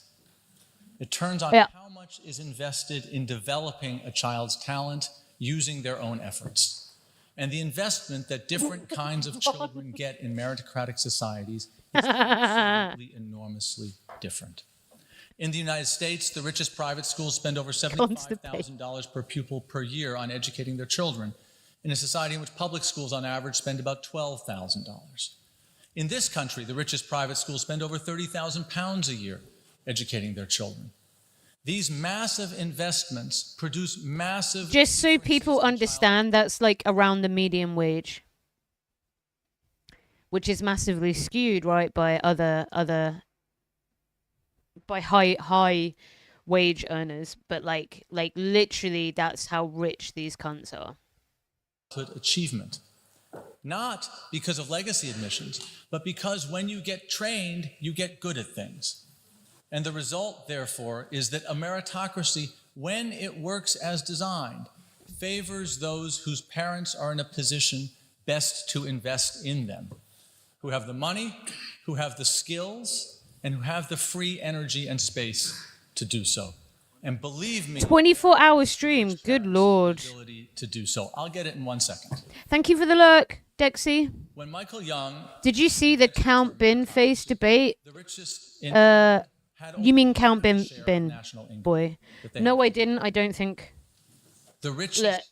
Look, he's not winning. I actually find Count Bin face like really not very funny. I find him like really draining. Like, I think he's really mid.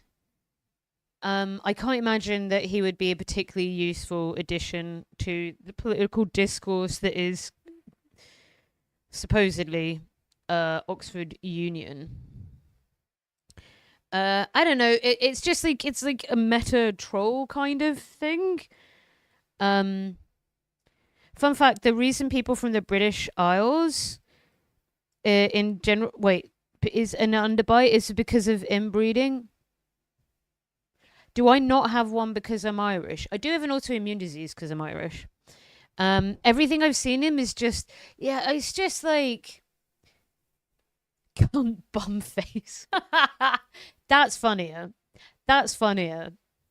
Okay, look, it's short and funny. Okay, I'm gonna try and see if I genuinely laugh. 3,500 quid is considered like, I used to have, so I didn't earn that much because I work part-time, but that used to be my yearly wage. And I was like, I mean, that's where I could save up for good treatment and stuff, which is all gone now. Yay, disability. When the NHS won't help you. But like, yeah, like, and I don't live in London. That was great. it meant that I didn't have to worry about the cost of treatment. I do now, though, and I haven't heard from that consultancy. Meh. 6 minutes. 6 minutes. 6 fucking minutes. Okay, random drop in. Is it funny for like a second? Nothing at all, because they know they've got a giant pole lead and they're so desperate not to mess it up, they thought, let's just keep our mouths shut. It's Jose Mourinho politics. They're parking the battle bus, guys. It's pathetic.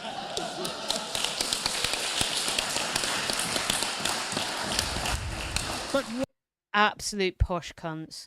Way worse than that of the Tories. If the Labour manifesto is fake it till you make it, the Tory one is underfunded till you break it. 14 years they've been up to that. But okay, I mean, there's always the Lib Dem manifesto, which is, ooh, Ed Davies on a roller coaster. Relatively speaking. Yeah, pass. Pass. I was going to take him out. Okay, my mum's taking the dog out. Never mind. Othello's apparently been begging her for a walk. It's rowing home. Row Crescent. I will be live streaming my reaction. This is me today. I know. I was supposed to actually be going to the pub with my friend, but like, they don't want to go outside, they want to go inside, and I don't want to go inside because of my immunodeficiency, but yeah. Eligibility rules, so 20 English-born Italian oh, wait, was adopted by an Irishman, so he's eligible for... Oh, I didn't know he was adopted by an Irishman. Wearing a football top and wearing a flag, and you were offended by straight gay. Yeah. I'm conflicted. Of all the teams that you could have supported in that match, being half Norwegian, I would have expected you to.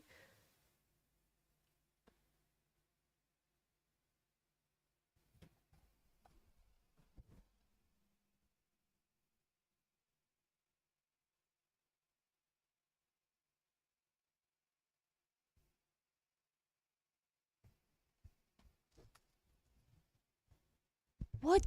No. No. What did... What did it... What did you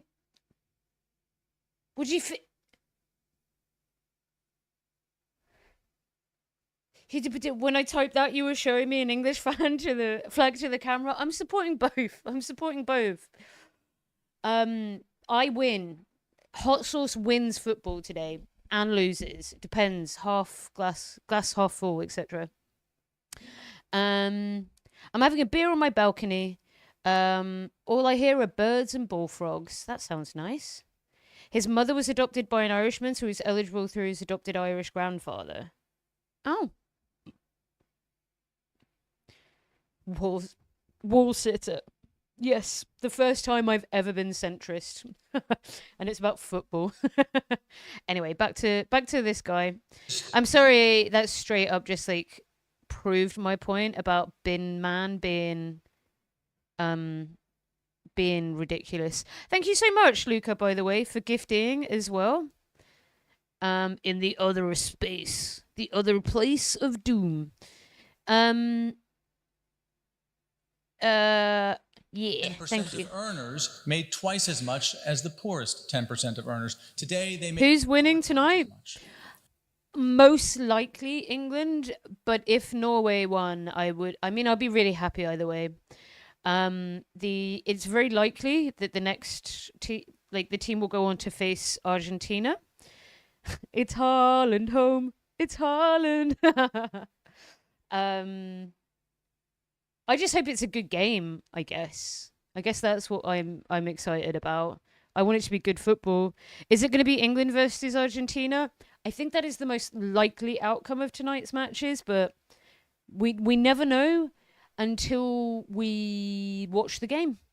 Norway are winning, and then they're going to invade, and we're all going to live under the Dane law, except for the south of England. Instantaneously, we're going to get better healthcare and looked after better. Okay.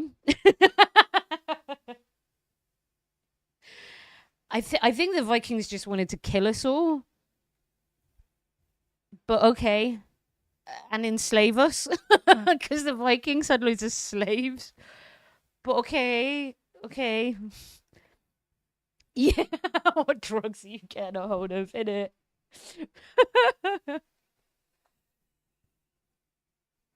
A graduate of this university. No, it can't be.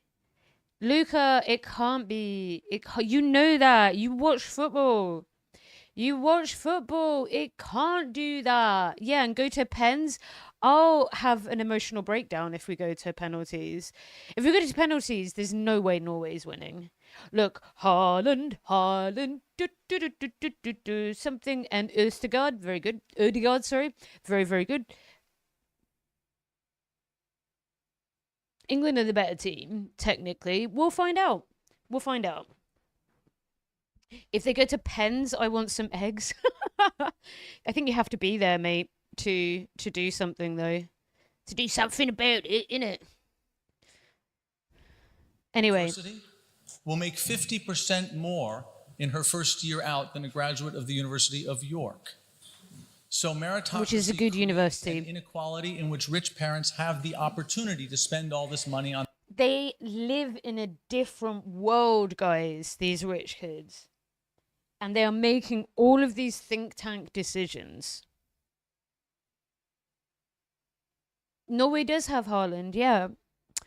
England has Kane, Bellingham, Declan Rice, Pickford. Who's the winger that I'm thinking of who had a phenomenal game?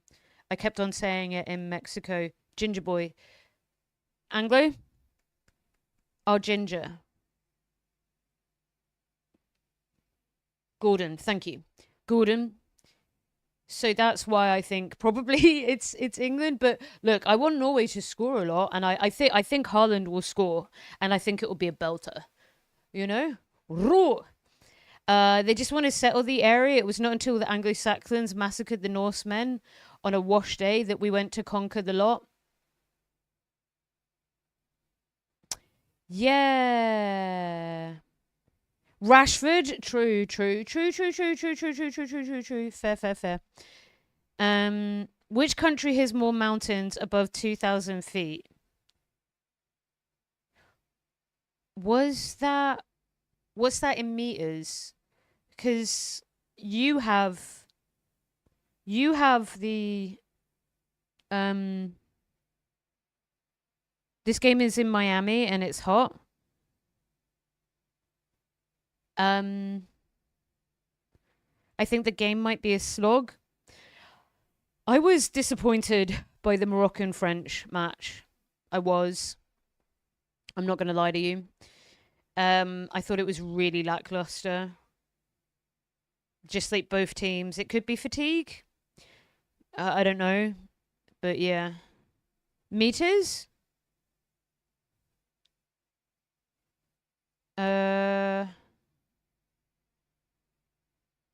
Jotunheim. Heimen.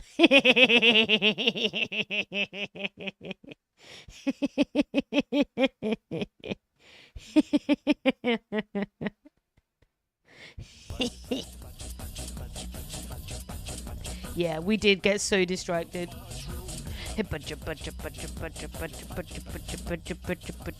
Mushroom.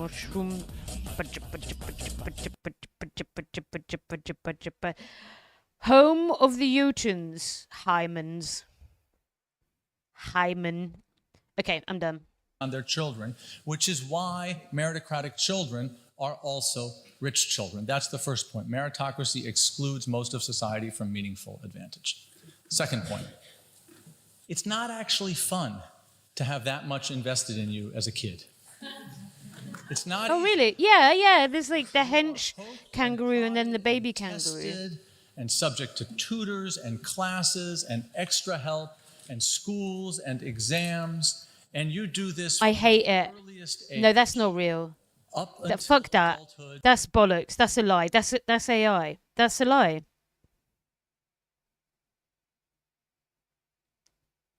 That's not real. That's gonna eat my soul. Are you kidding me? They're not. No, that's not cute. That's hellfire. Tree kangaroo. Okay. That could just be a England match day. Why don't you have Norway as well? It's because I live in England. Tree. Jotun. Giant hymen. Lol. You mean? Yeah.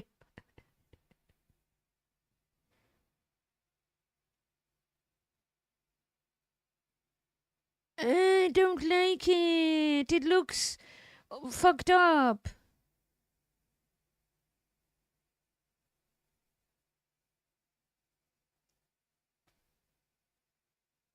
No, it look wrong.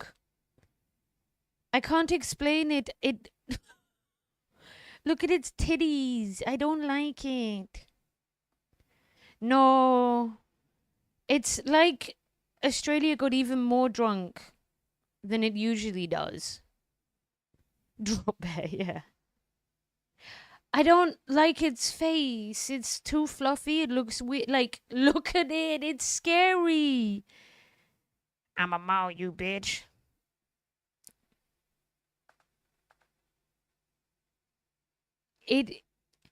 No, it's too fluffy for goth. It's too fluffy. I never thought I'd say this about an animal. It's too fluffy. I don't like it.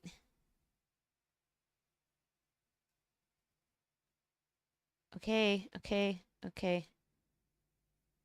Dead ass though. Like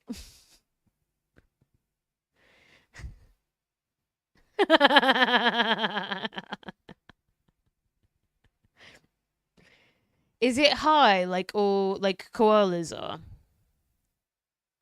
Heck off, goth can be fluffy. Sorry. It's not a quokka though, is it?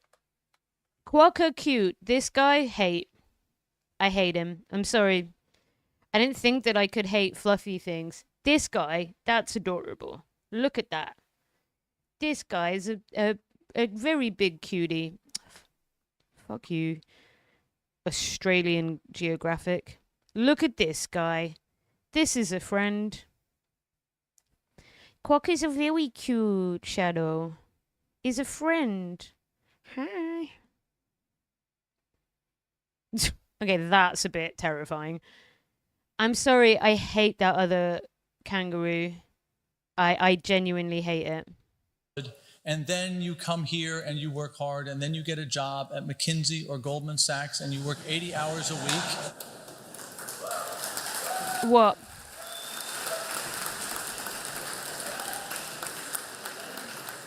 And then you become... Oh, hold on.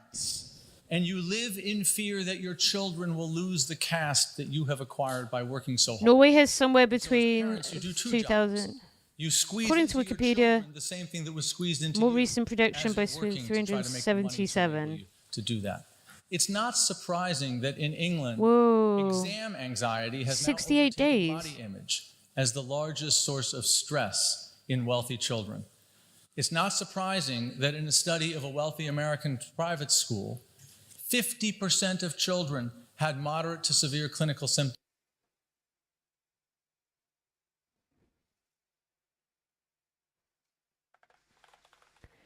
I wonder if this is because of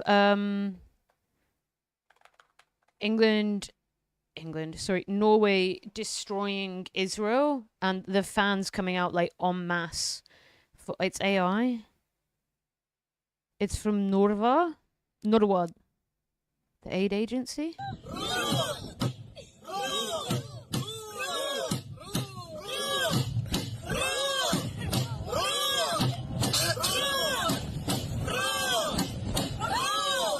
Where did they get the Norwegian flag from?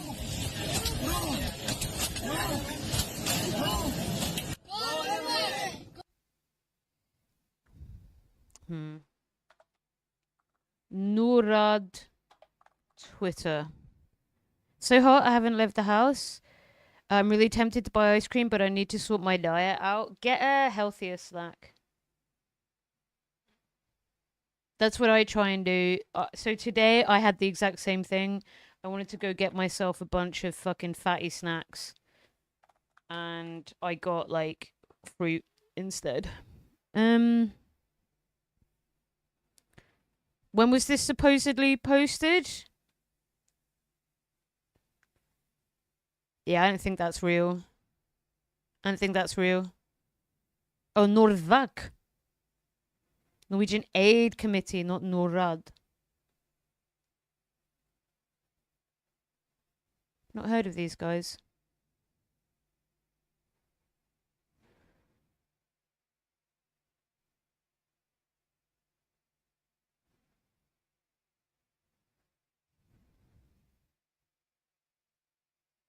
Okay.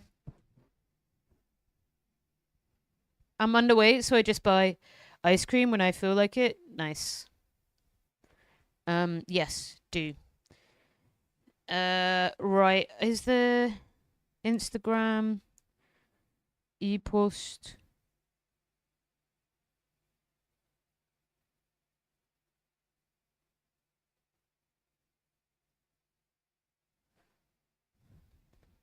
Oh, fuck. This won't work.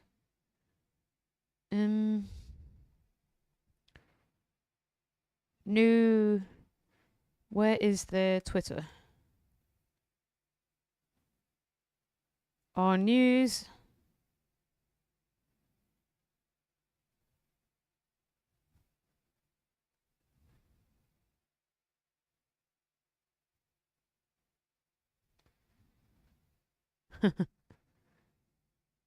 um.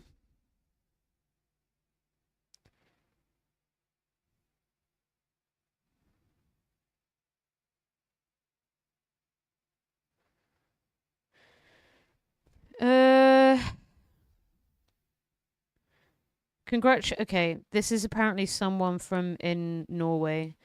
Whilst the world holds its breath for the FIFA World Cup, I've been watching every detail of Norway's historic return to the tournament after a 20-year absence from right here in Gaza.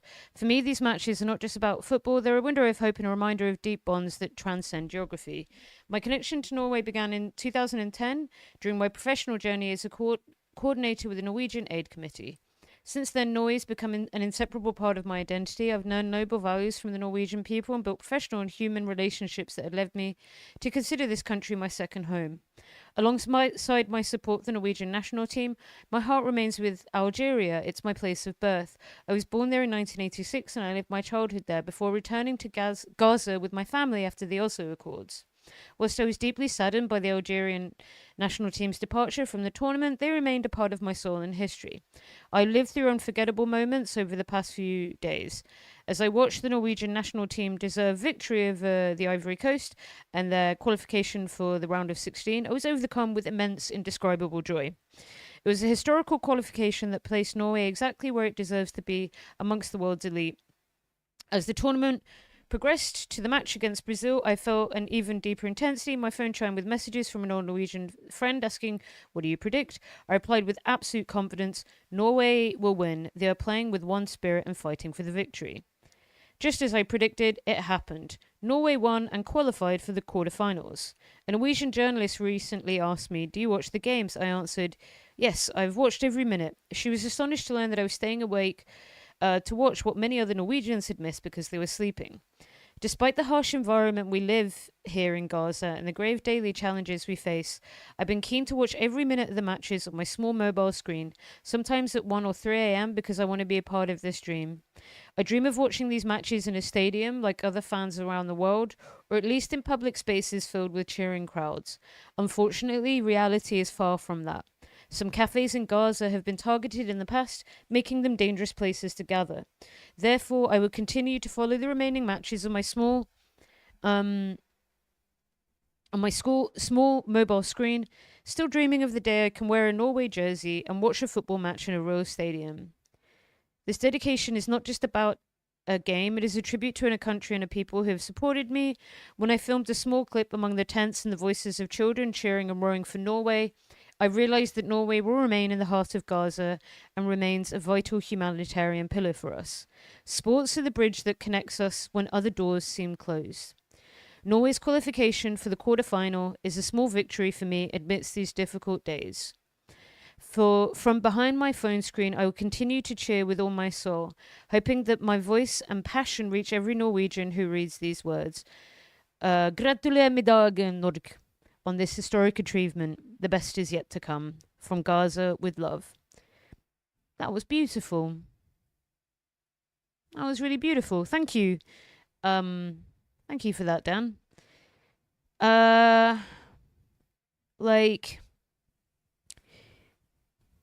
Yeah, I'm gonna send that to Ray. There's also something where Nyland Ega Wolf Hagenberg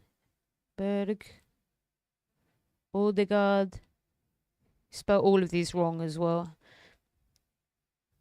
Skjelderup Soluth Reisen Haaland. Norway, Israel. So there was a Norway-Israel game. Holland schools the Zionists.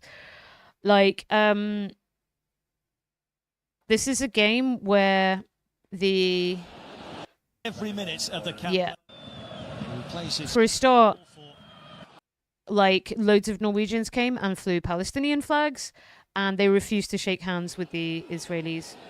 Holland! Fine save by Get fucked, Israel. Shouldn't be there. A dream start. Oh, save by Peretz. I don't think anybody in the stadium. Peretz saves again. Remarkable.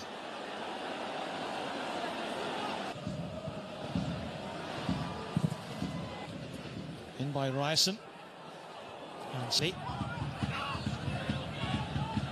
Here for Israel. A shot and had plenty of pace in it, but always clearing the crossbar. Now Nusa.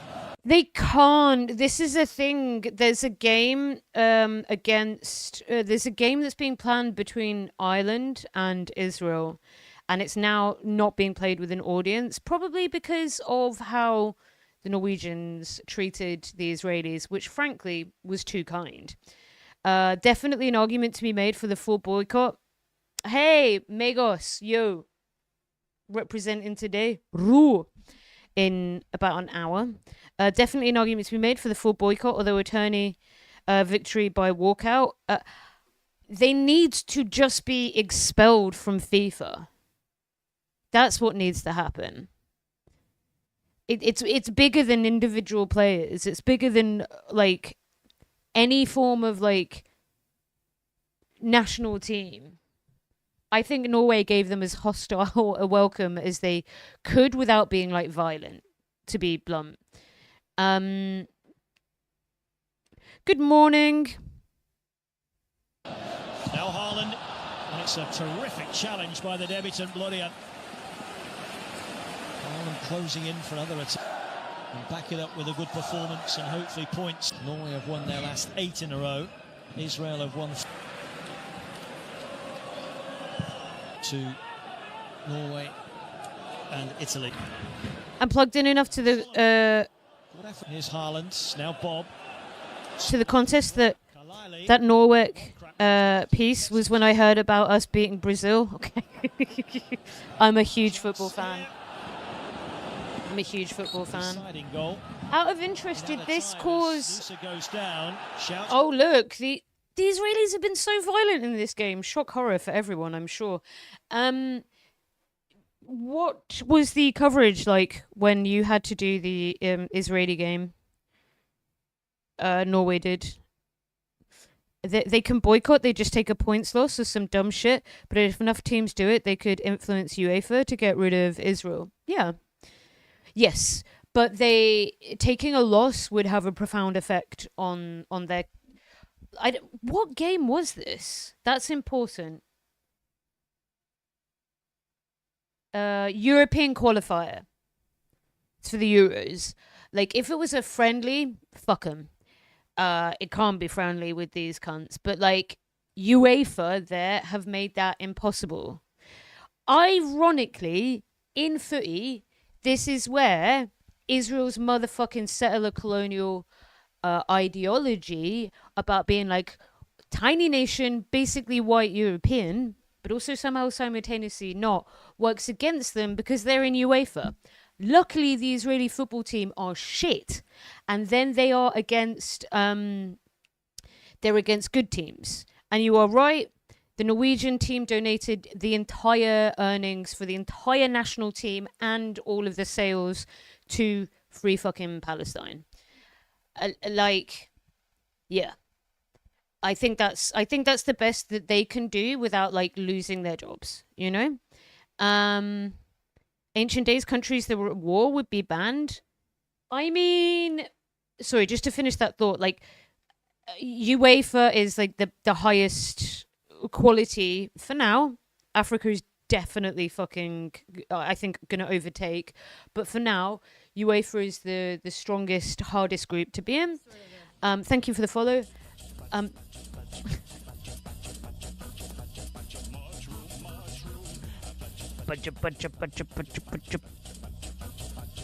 Mushroom. Thank you. Yes, we did get a bit distracted. Well, I can't. You ADHD'd every thought I've ever had in my brain out of it. Snake, it's a snake. Yeah, Israel is shit at football. The end. The end. Good penalty. And look, they fouled people loads. Oh yeah, no, this is really famous. Sorry, this is a really famous goal because Haaland like falls into a defender and then the defender does an own goal. Came off Naki. It's 3 to Norway. Get fucked. Haaland. Anyway. Okay, it was not Norad, but Norak, who I hadn't heard of. Right, we got like, I'm going to be on for like 10 more minutes. Let's watch. We're not going to get annoyed at those. We're not going to learn about masculine gaze. Okay. Hi, Alyssa. If you're going to... wait, what? Roy Keane. Alf Inge Haaland. Oh, Derby. Roy Keane.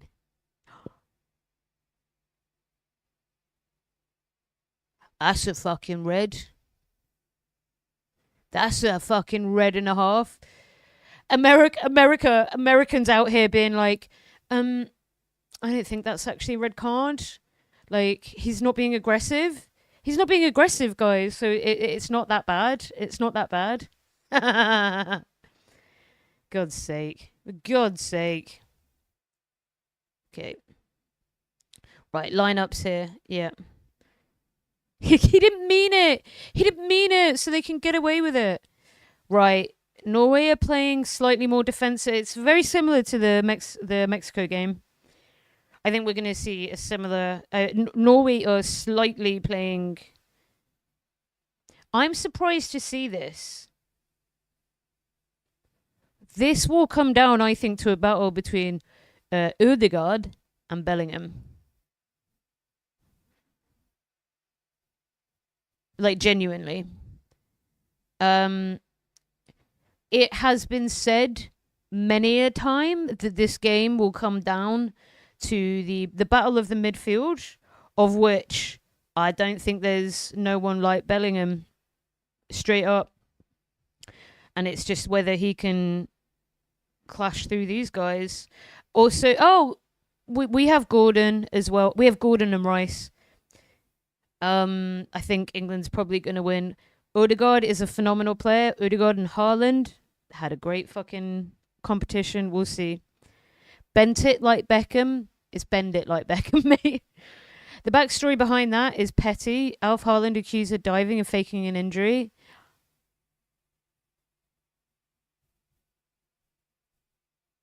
That's, yeah, mate. That's a different film that you watched, isn't it? Bent It Like Bellingham. For God's sake. Get out. Right. Really important news. Alex Jones isn't real. The total victory that is not stopping us to seek restitution and justice. In every battle, there comes a time when both sides consider themselves beat. Then Should be a good game, hopefully, Black Widow. Emergency. Hi, everybody. My name is Tim Heidecker here from InfoWars. Welcome to another episode of Emergency. This is the program. We're going to get to the truth, going to get to the heart of the matter, and provide you with what no one else has been able to do, which is provide you with the truth. Everybody out there, CNN, the New York Times, Harper's. How the fuck he do Alex Jones voice, though? Whatever it is, they're lying to you. Is that men's football doesn't enough angry, aggressive arseholes on the pitch anymore? Oh my God, Anglo. They're all just fucking prima donnas, that's why. That's why you should watch women's football. A lot of stories. The throat spray budget, yeah. Through the world, and finally major media outlets, thanks to you, InfoWars. Catch a cold and scream. The word. We've confirmed that Alex Jones, the former custodian of InfoWars, has passed on at the age of 52. It's a little confusing. People are trying to wrap their heads around that. He looks like a 70-year-old man. He was 52 when he passed on, when he exploded in his own vehicle. All right, we're going to get into the some new information we have there regarding the new imposter Alex Jones. We're going to have an expert on here to I love how their onion made it gay. What's going on there? A couple of quick news stories to get through to get you up to speed on what's going out there in the world. Residents say hundreds. This is coming in from First Alert 6 in Pennsylvania. Earlier this month, dogs, cats, and more than 100 pigs were rescued from a nearby property that had an infestation of rats. So the rats are listening in on the pigs, or they're studying the pigs. That's all we know about that story. Another story that we spoke about last week, and this is just another case of this overnight storms. Yeah. Train cars in Woodward County. That's in Oklahoma. More than 80 train cars were blown over. Okay, come on. We ain't got time for this shit. The same thing as appeared to show Alex Jones popping like a balloon. Right. It raises a question, if that is true, who has been broadcasting as Alex Jones? How does he do the voice so well? We have a growing body of evidence supporting a single theory that a man currently appearing on the Alex Jones network is not, in fact, Alex Jones. So we got the evidence here. You can take a look at this up on the screen. Oh, my God, brother. High-resolution photographs of Jones taken before April 30th against broadcast stills of the man who has appeared on the Alex Jones program. Since my first. So the wrinkle pattern across the forehead does not match. As our guest, one of our callers last week, Tim, had mentioned, the face is a map, and now we're seeing this in real time thanks to technology we have access to. The bridge and the tip of the nose are shaped differently, and the resting line of the eyes sits at a different angle. You see right there, it's plain as day. Yep. It basically I'm in. I'm locked the fuck in. Resources, these people behind this. Aliens. Access to make this happen, because aliens. It will be very difficult. We can find the anomalies. The anomalies are there. You can see them for yourself.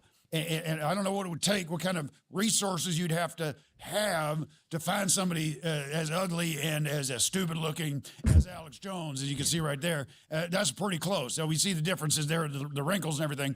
But this is an ugly, stupid man was exploded, blown up, and somehow, whether it's through genetic modification or some kind of CGI face mapping, we're getting someone that looks pretty damn close, and they almost got away with it, but we're on top of the story, so stick with us. We're going to continue on this. A lot of people have been asking me, it's no secret, I'm going through a very contentious divorce.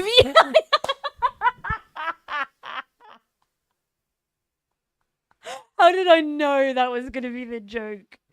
My bitch ex-wife Linda. Every time.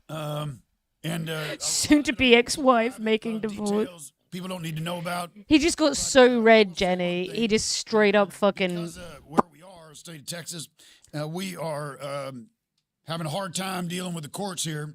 Courts are being very irresponsible on this situation. But right now, the sticking point is my horse. Horace, which was a funny name at the time. I regret it now. We're in a custody battle over horse. That horse is mine.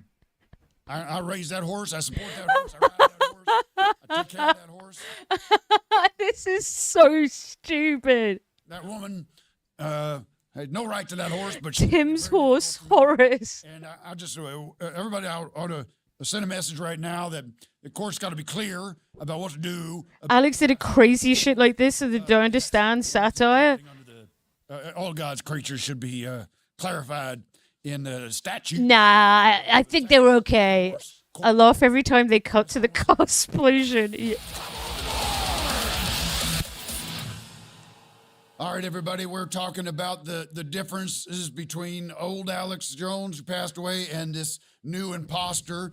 We're finding differences in the facial features. One clear way of identifying that this is an imposter is through the audio, through listening to his voice, analyzing that. I have with me right now in the studio an expert on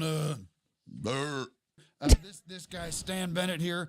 Stan, you're an expert on listening to audio and determining the veracity and the authenticity of voices, correct? That's correct. Okay. Yes. And you have a background in music? Oh yeah, I've been working in the music industry forever. You know, since the '60s. You know what I mean? I work with Bachman Turner and Foreigner and Rush, all kinds of. Let's take a listen to it. Now, this is Alex Jones before the incident. It's just an absolute crackpot. Like, absolute. Yeah, I went on tour with Prince once. It wasn't Prince. Okay, it's just some guy I met, but I know music. Explosion happened, and let's listen to that right now. It's all coming out with the DOJ and CIA running it. But I'm not going to spend much of the show on this today. That's the real deal. Now let's play. Huge guest. Okay, let's listen to the recording of Alex. He's so good. The imposter Alex Jones from May 1st. Now this is going to be the new replacement Alex Jones. Let's see if we can identify a difference. The globalist, the leftist cult is failing everywhere. No. Now, it's too bad that Trump Viscount, yeah. You can hear the micro tonalities are changing. So can you look visually? Can you look at the waveforms and see how those can be the same two people? They are not the same two people. I can tell you that right now. Well, let's take a listen. Can we play those two at the same time? We play them leftist, the DOJ and CIA running it. I'm not going to spend much of the show on this today. Let's just pan one to the left and pan one to the right. Let's just hear them both at the same time. No, I hate it. That's hell. The real Alex Jones on the left. Is that correct? Yeah. Different voice. That's not too much. It goes beyond. It goes beyond the audio here. I mean, I know you're not an expert on this, but we're looking at whether or not it's a mask. There's a mask there that you can see here. We can put that up right now. It's a creepy old man mask, realistic latex Halloween mask for adults. If you look at this, they took this off. You can't find this now. Oh my God, brother! I got this about a month ago or 2 months ago. The mask. It goes all the way to the middle, brother. Look at the lighting of him now. For him on his show now, there's something wrong, something off. I think maybe this mask was involved. Fucking explodes. I have to admit that he does sound like him. Yeah, it is in the ballpark. I mean, and nobody would be able to tell unless they were an expert. So if he's got a good disguise, you know what I mean? It could be he could pass. All right. Well, thank you so much, Mr. Bennett. Stan, thanks for coming down. Yeah. Appreciate you. My pleasure. I appreciate your expertise. Absolutely. All right. We'll be right back.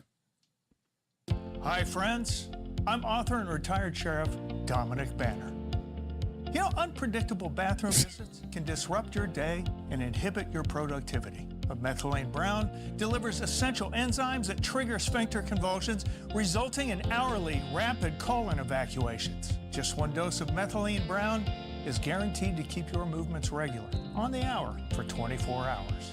The potent formula also contains compounds such as coenzyme Q4, MitoQ, 4-hydroxybenzoate, and EPI. It's just bollocks, right? Vatiquinone. Globalist financial authoritarians are fighting to keep this product off the market. So buy it before it's too late. Oh, and you can find my latest novel, Fire Crisis, at firecrisisthebook.com. We need to go right. What? Fire Crisis the book.com. Like, come on. No, as if they did. As if they did. No way. That is so fucking committed to the bit. This is novelist set in the fictional town of Griffin Mesa, New Mexico. It draws on my real experiences from nearly 3 decades behind the badge. Okay. Chapter 1. El globalists want to steal your poop. The dry heat lingered over Griffin Mesa long after sundown, like the ghost of the day. Christopher Doyle gazed into the night from the driver's seat of his 1989 Dodge Power Ram W150 with a 318 engine and a wholly 4-barreled carburetor he'd installed himself. From the lookout point he could see for miles. In front of him was the only home he'd ever known. Griffin Mesa. A good town full of good people he'd protected every day of his 30-plus years as a lawman. Behind him, the empty hills echoed with the painful memories of all the crime he hadn't been able to stop, the criminals he hadn't brought to justice. The night was calm on the surface, but life had taught Doyle that there were 2 kinds of calm. One was the calm of children, angels asleep in their beds without a care. Call it a hunch. But something told Doyle this calm was the other kind, the calm of a powder keg, patiently getting ready to blow. Just then, his phone buzzed. It is incoming call, Fletcher. Doyle, said Doyle. Sorry, it's so stupid. Already suspecting the worst. It's the cartel, Doyle, said Fletcher. They're on the move again, and this time we're outnumbered. You were always the one that knew their patterns best. You might be their help me, Obi-Wan Kenobi. You're my only hope. Doyle shook his head and hung up. All that was behind him now, an echo in the empty hills. But echoes have a way of coming back. This is ridiculous. This is absolutely ridiculous. As Doyle listened to distant gunfire now piercing the silence of the hot August night, he knew in his heart that the life he thought was finished wasn't finished with him. Not just yet. Doyle fired up the engine. His strong hands gripped the wheel. Against his better judgment, he turned the W150 south, towards the borderline. I can't believe that they did this. Contact Dominic at Free Crisis the book. Maybe this will get some people. Hey, folks, welcome back. I just want to say a couple of things here. I've been saying a lot of things about the deceased Alex Jones now for the past couple of weeks. Bald, fat, ugly inside, but he's still a human being. He is still a child of God, or was. He is in a million pieces right now. But he's a tremendous Agent Decker takes on terror threats in Afghanistan. Lol. And as a broadcaster myself, I cannot ignore that. And it is true. I was victorious. I vanquished him, and I sent him off the air. It's one of the proudest things I've ever done. But he's a human being, and we have to remember that. And God commands us to pay respect to the dead. Phones are open. Anyone wants to call in, anyone that knew Alex or have thoughts on Alex, this is a good opportunity. And then we're going to move past it. We're going to say goodbye. Bury him for good. Even though there's nothing to bury. We got Phil. Phil calling in. Phil, where are you calling in from?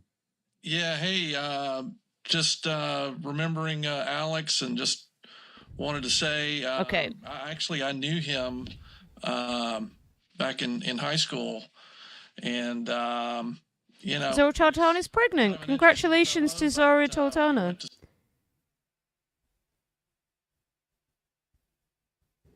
Oh, That's so cute.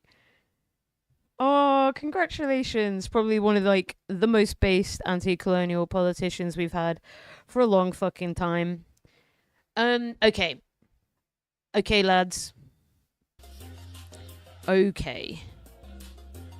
Who should we go to? Oh, Yasmin's on.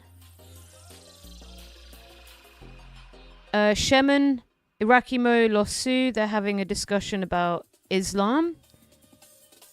Let's go in. I'll be back in 55 minutes. Be back in 55 minutes. Right. Can someone !raid, please?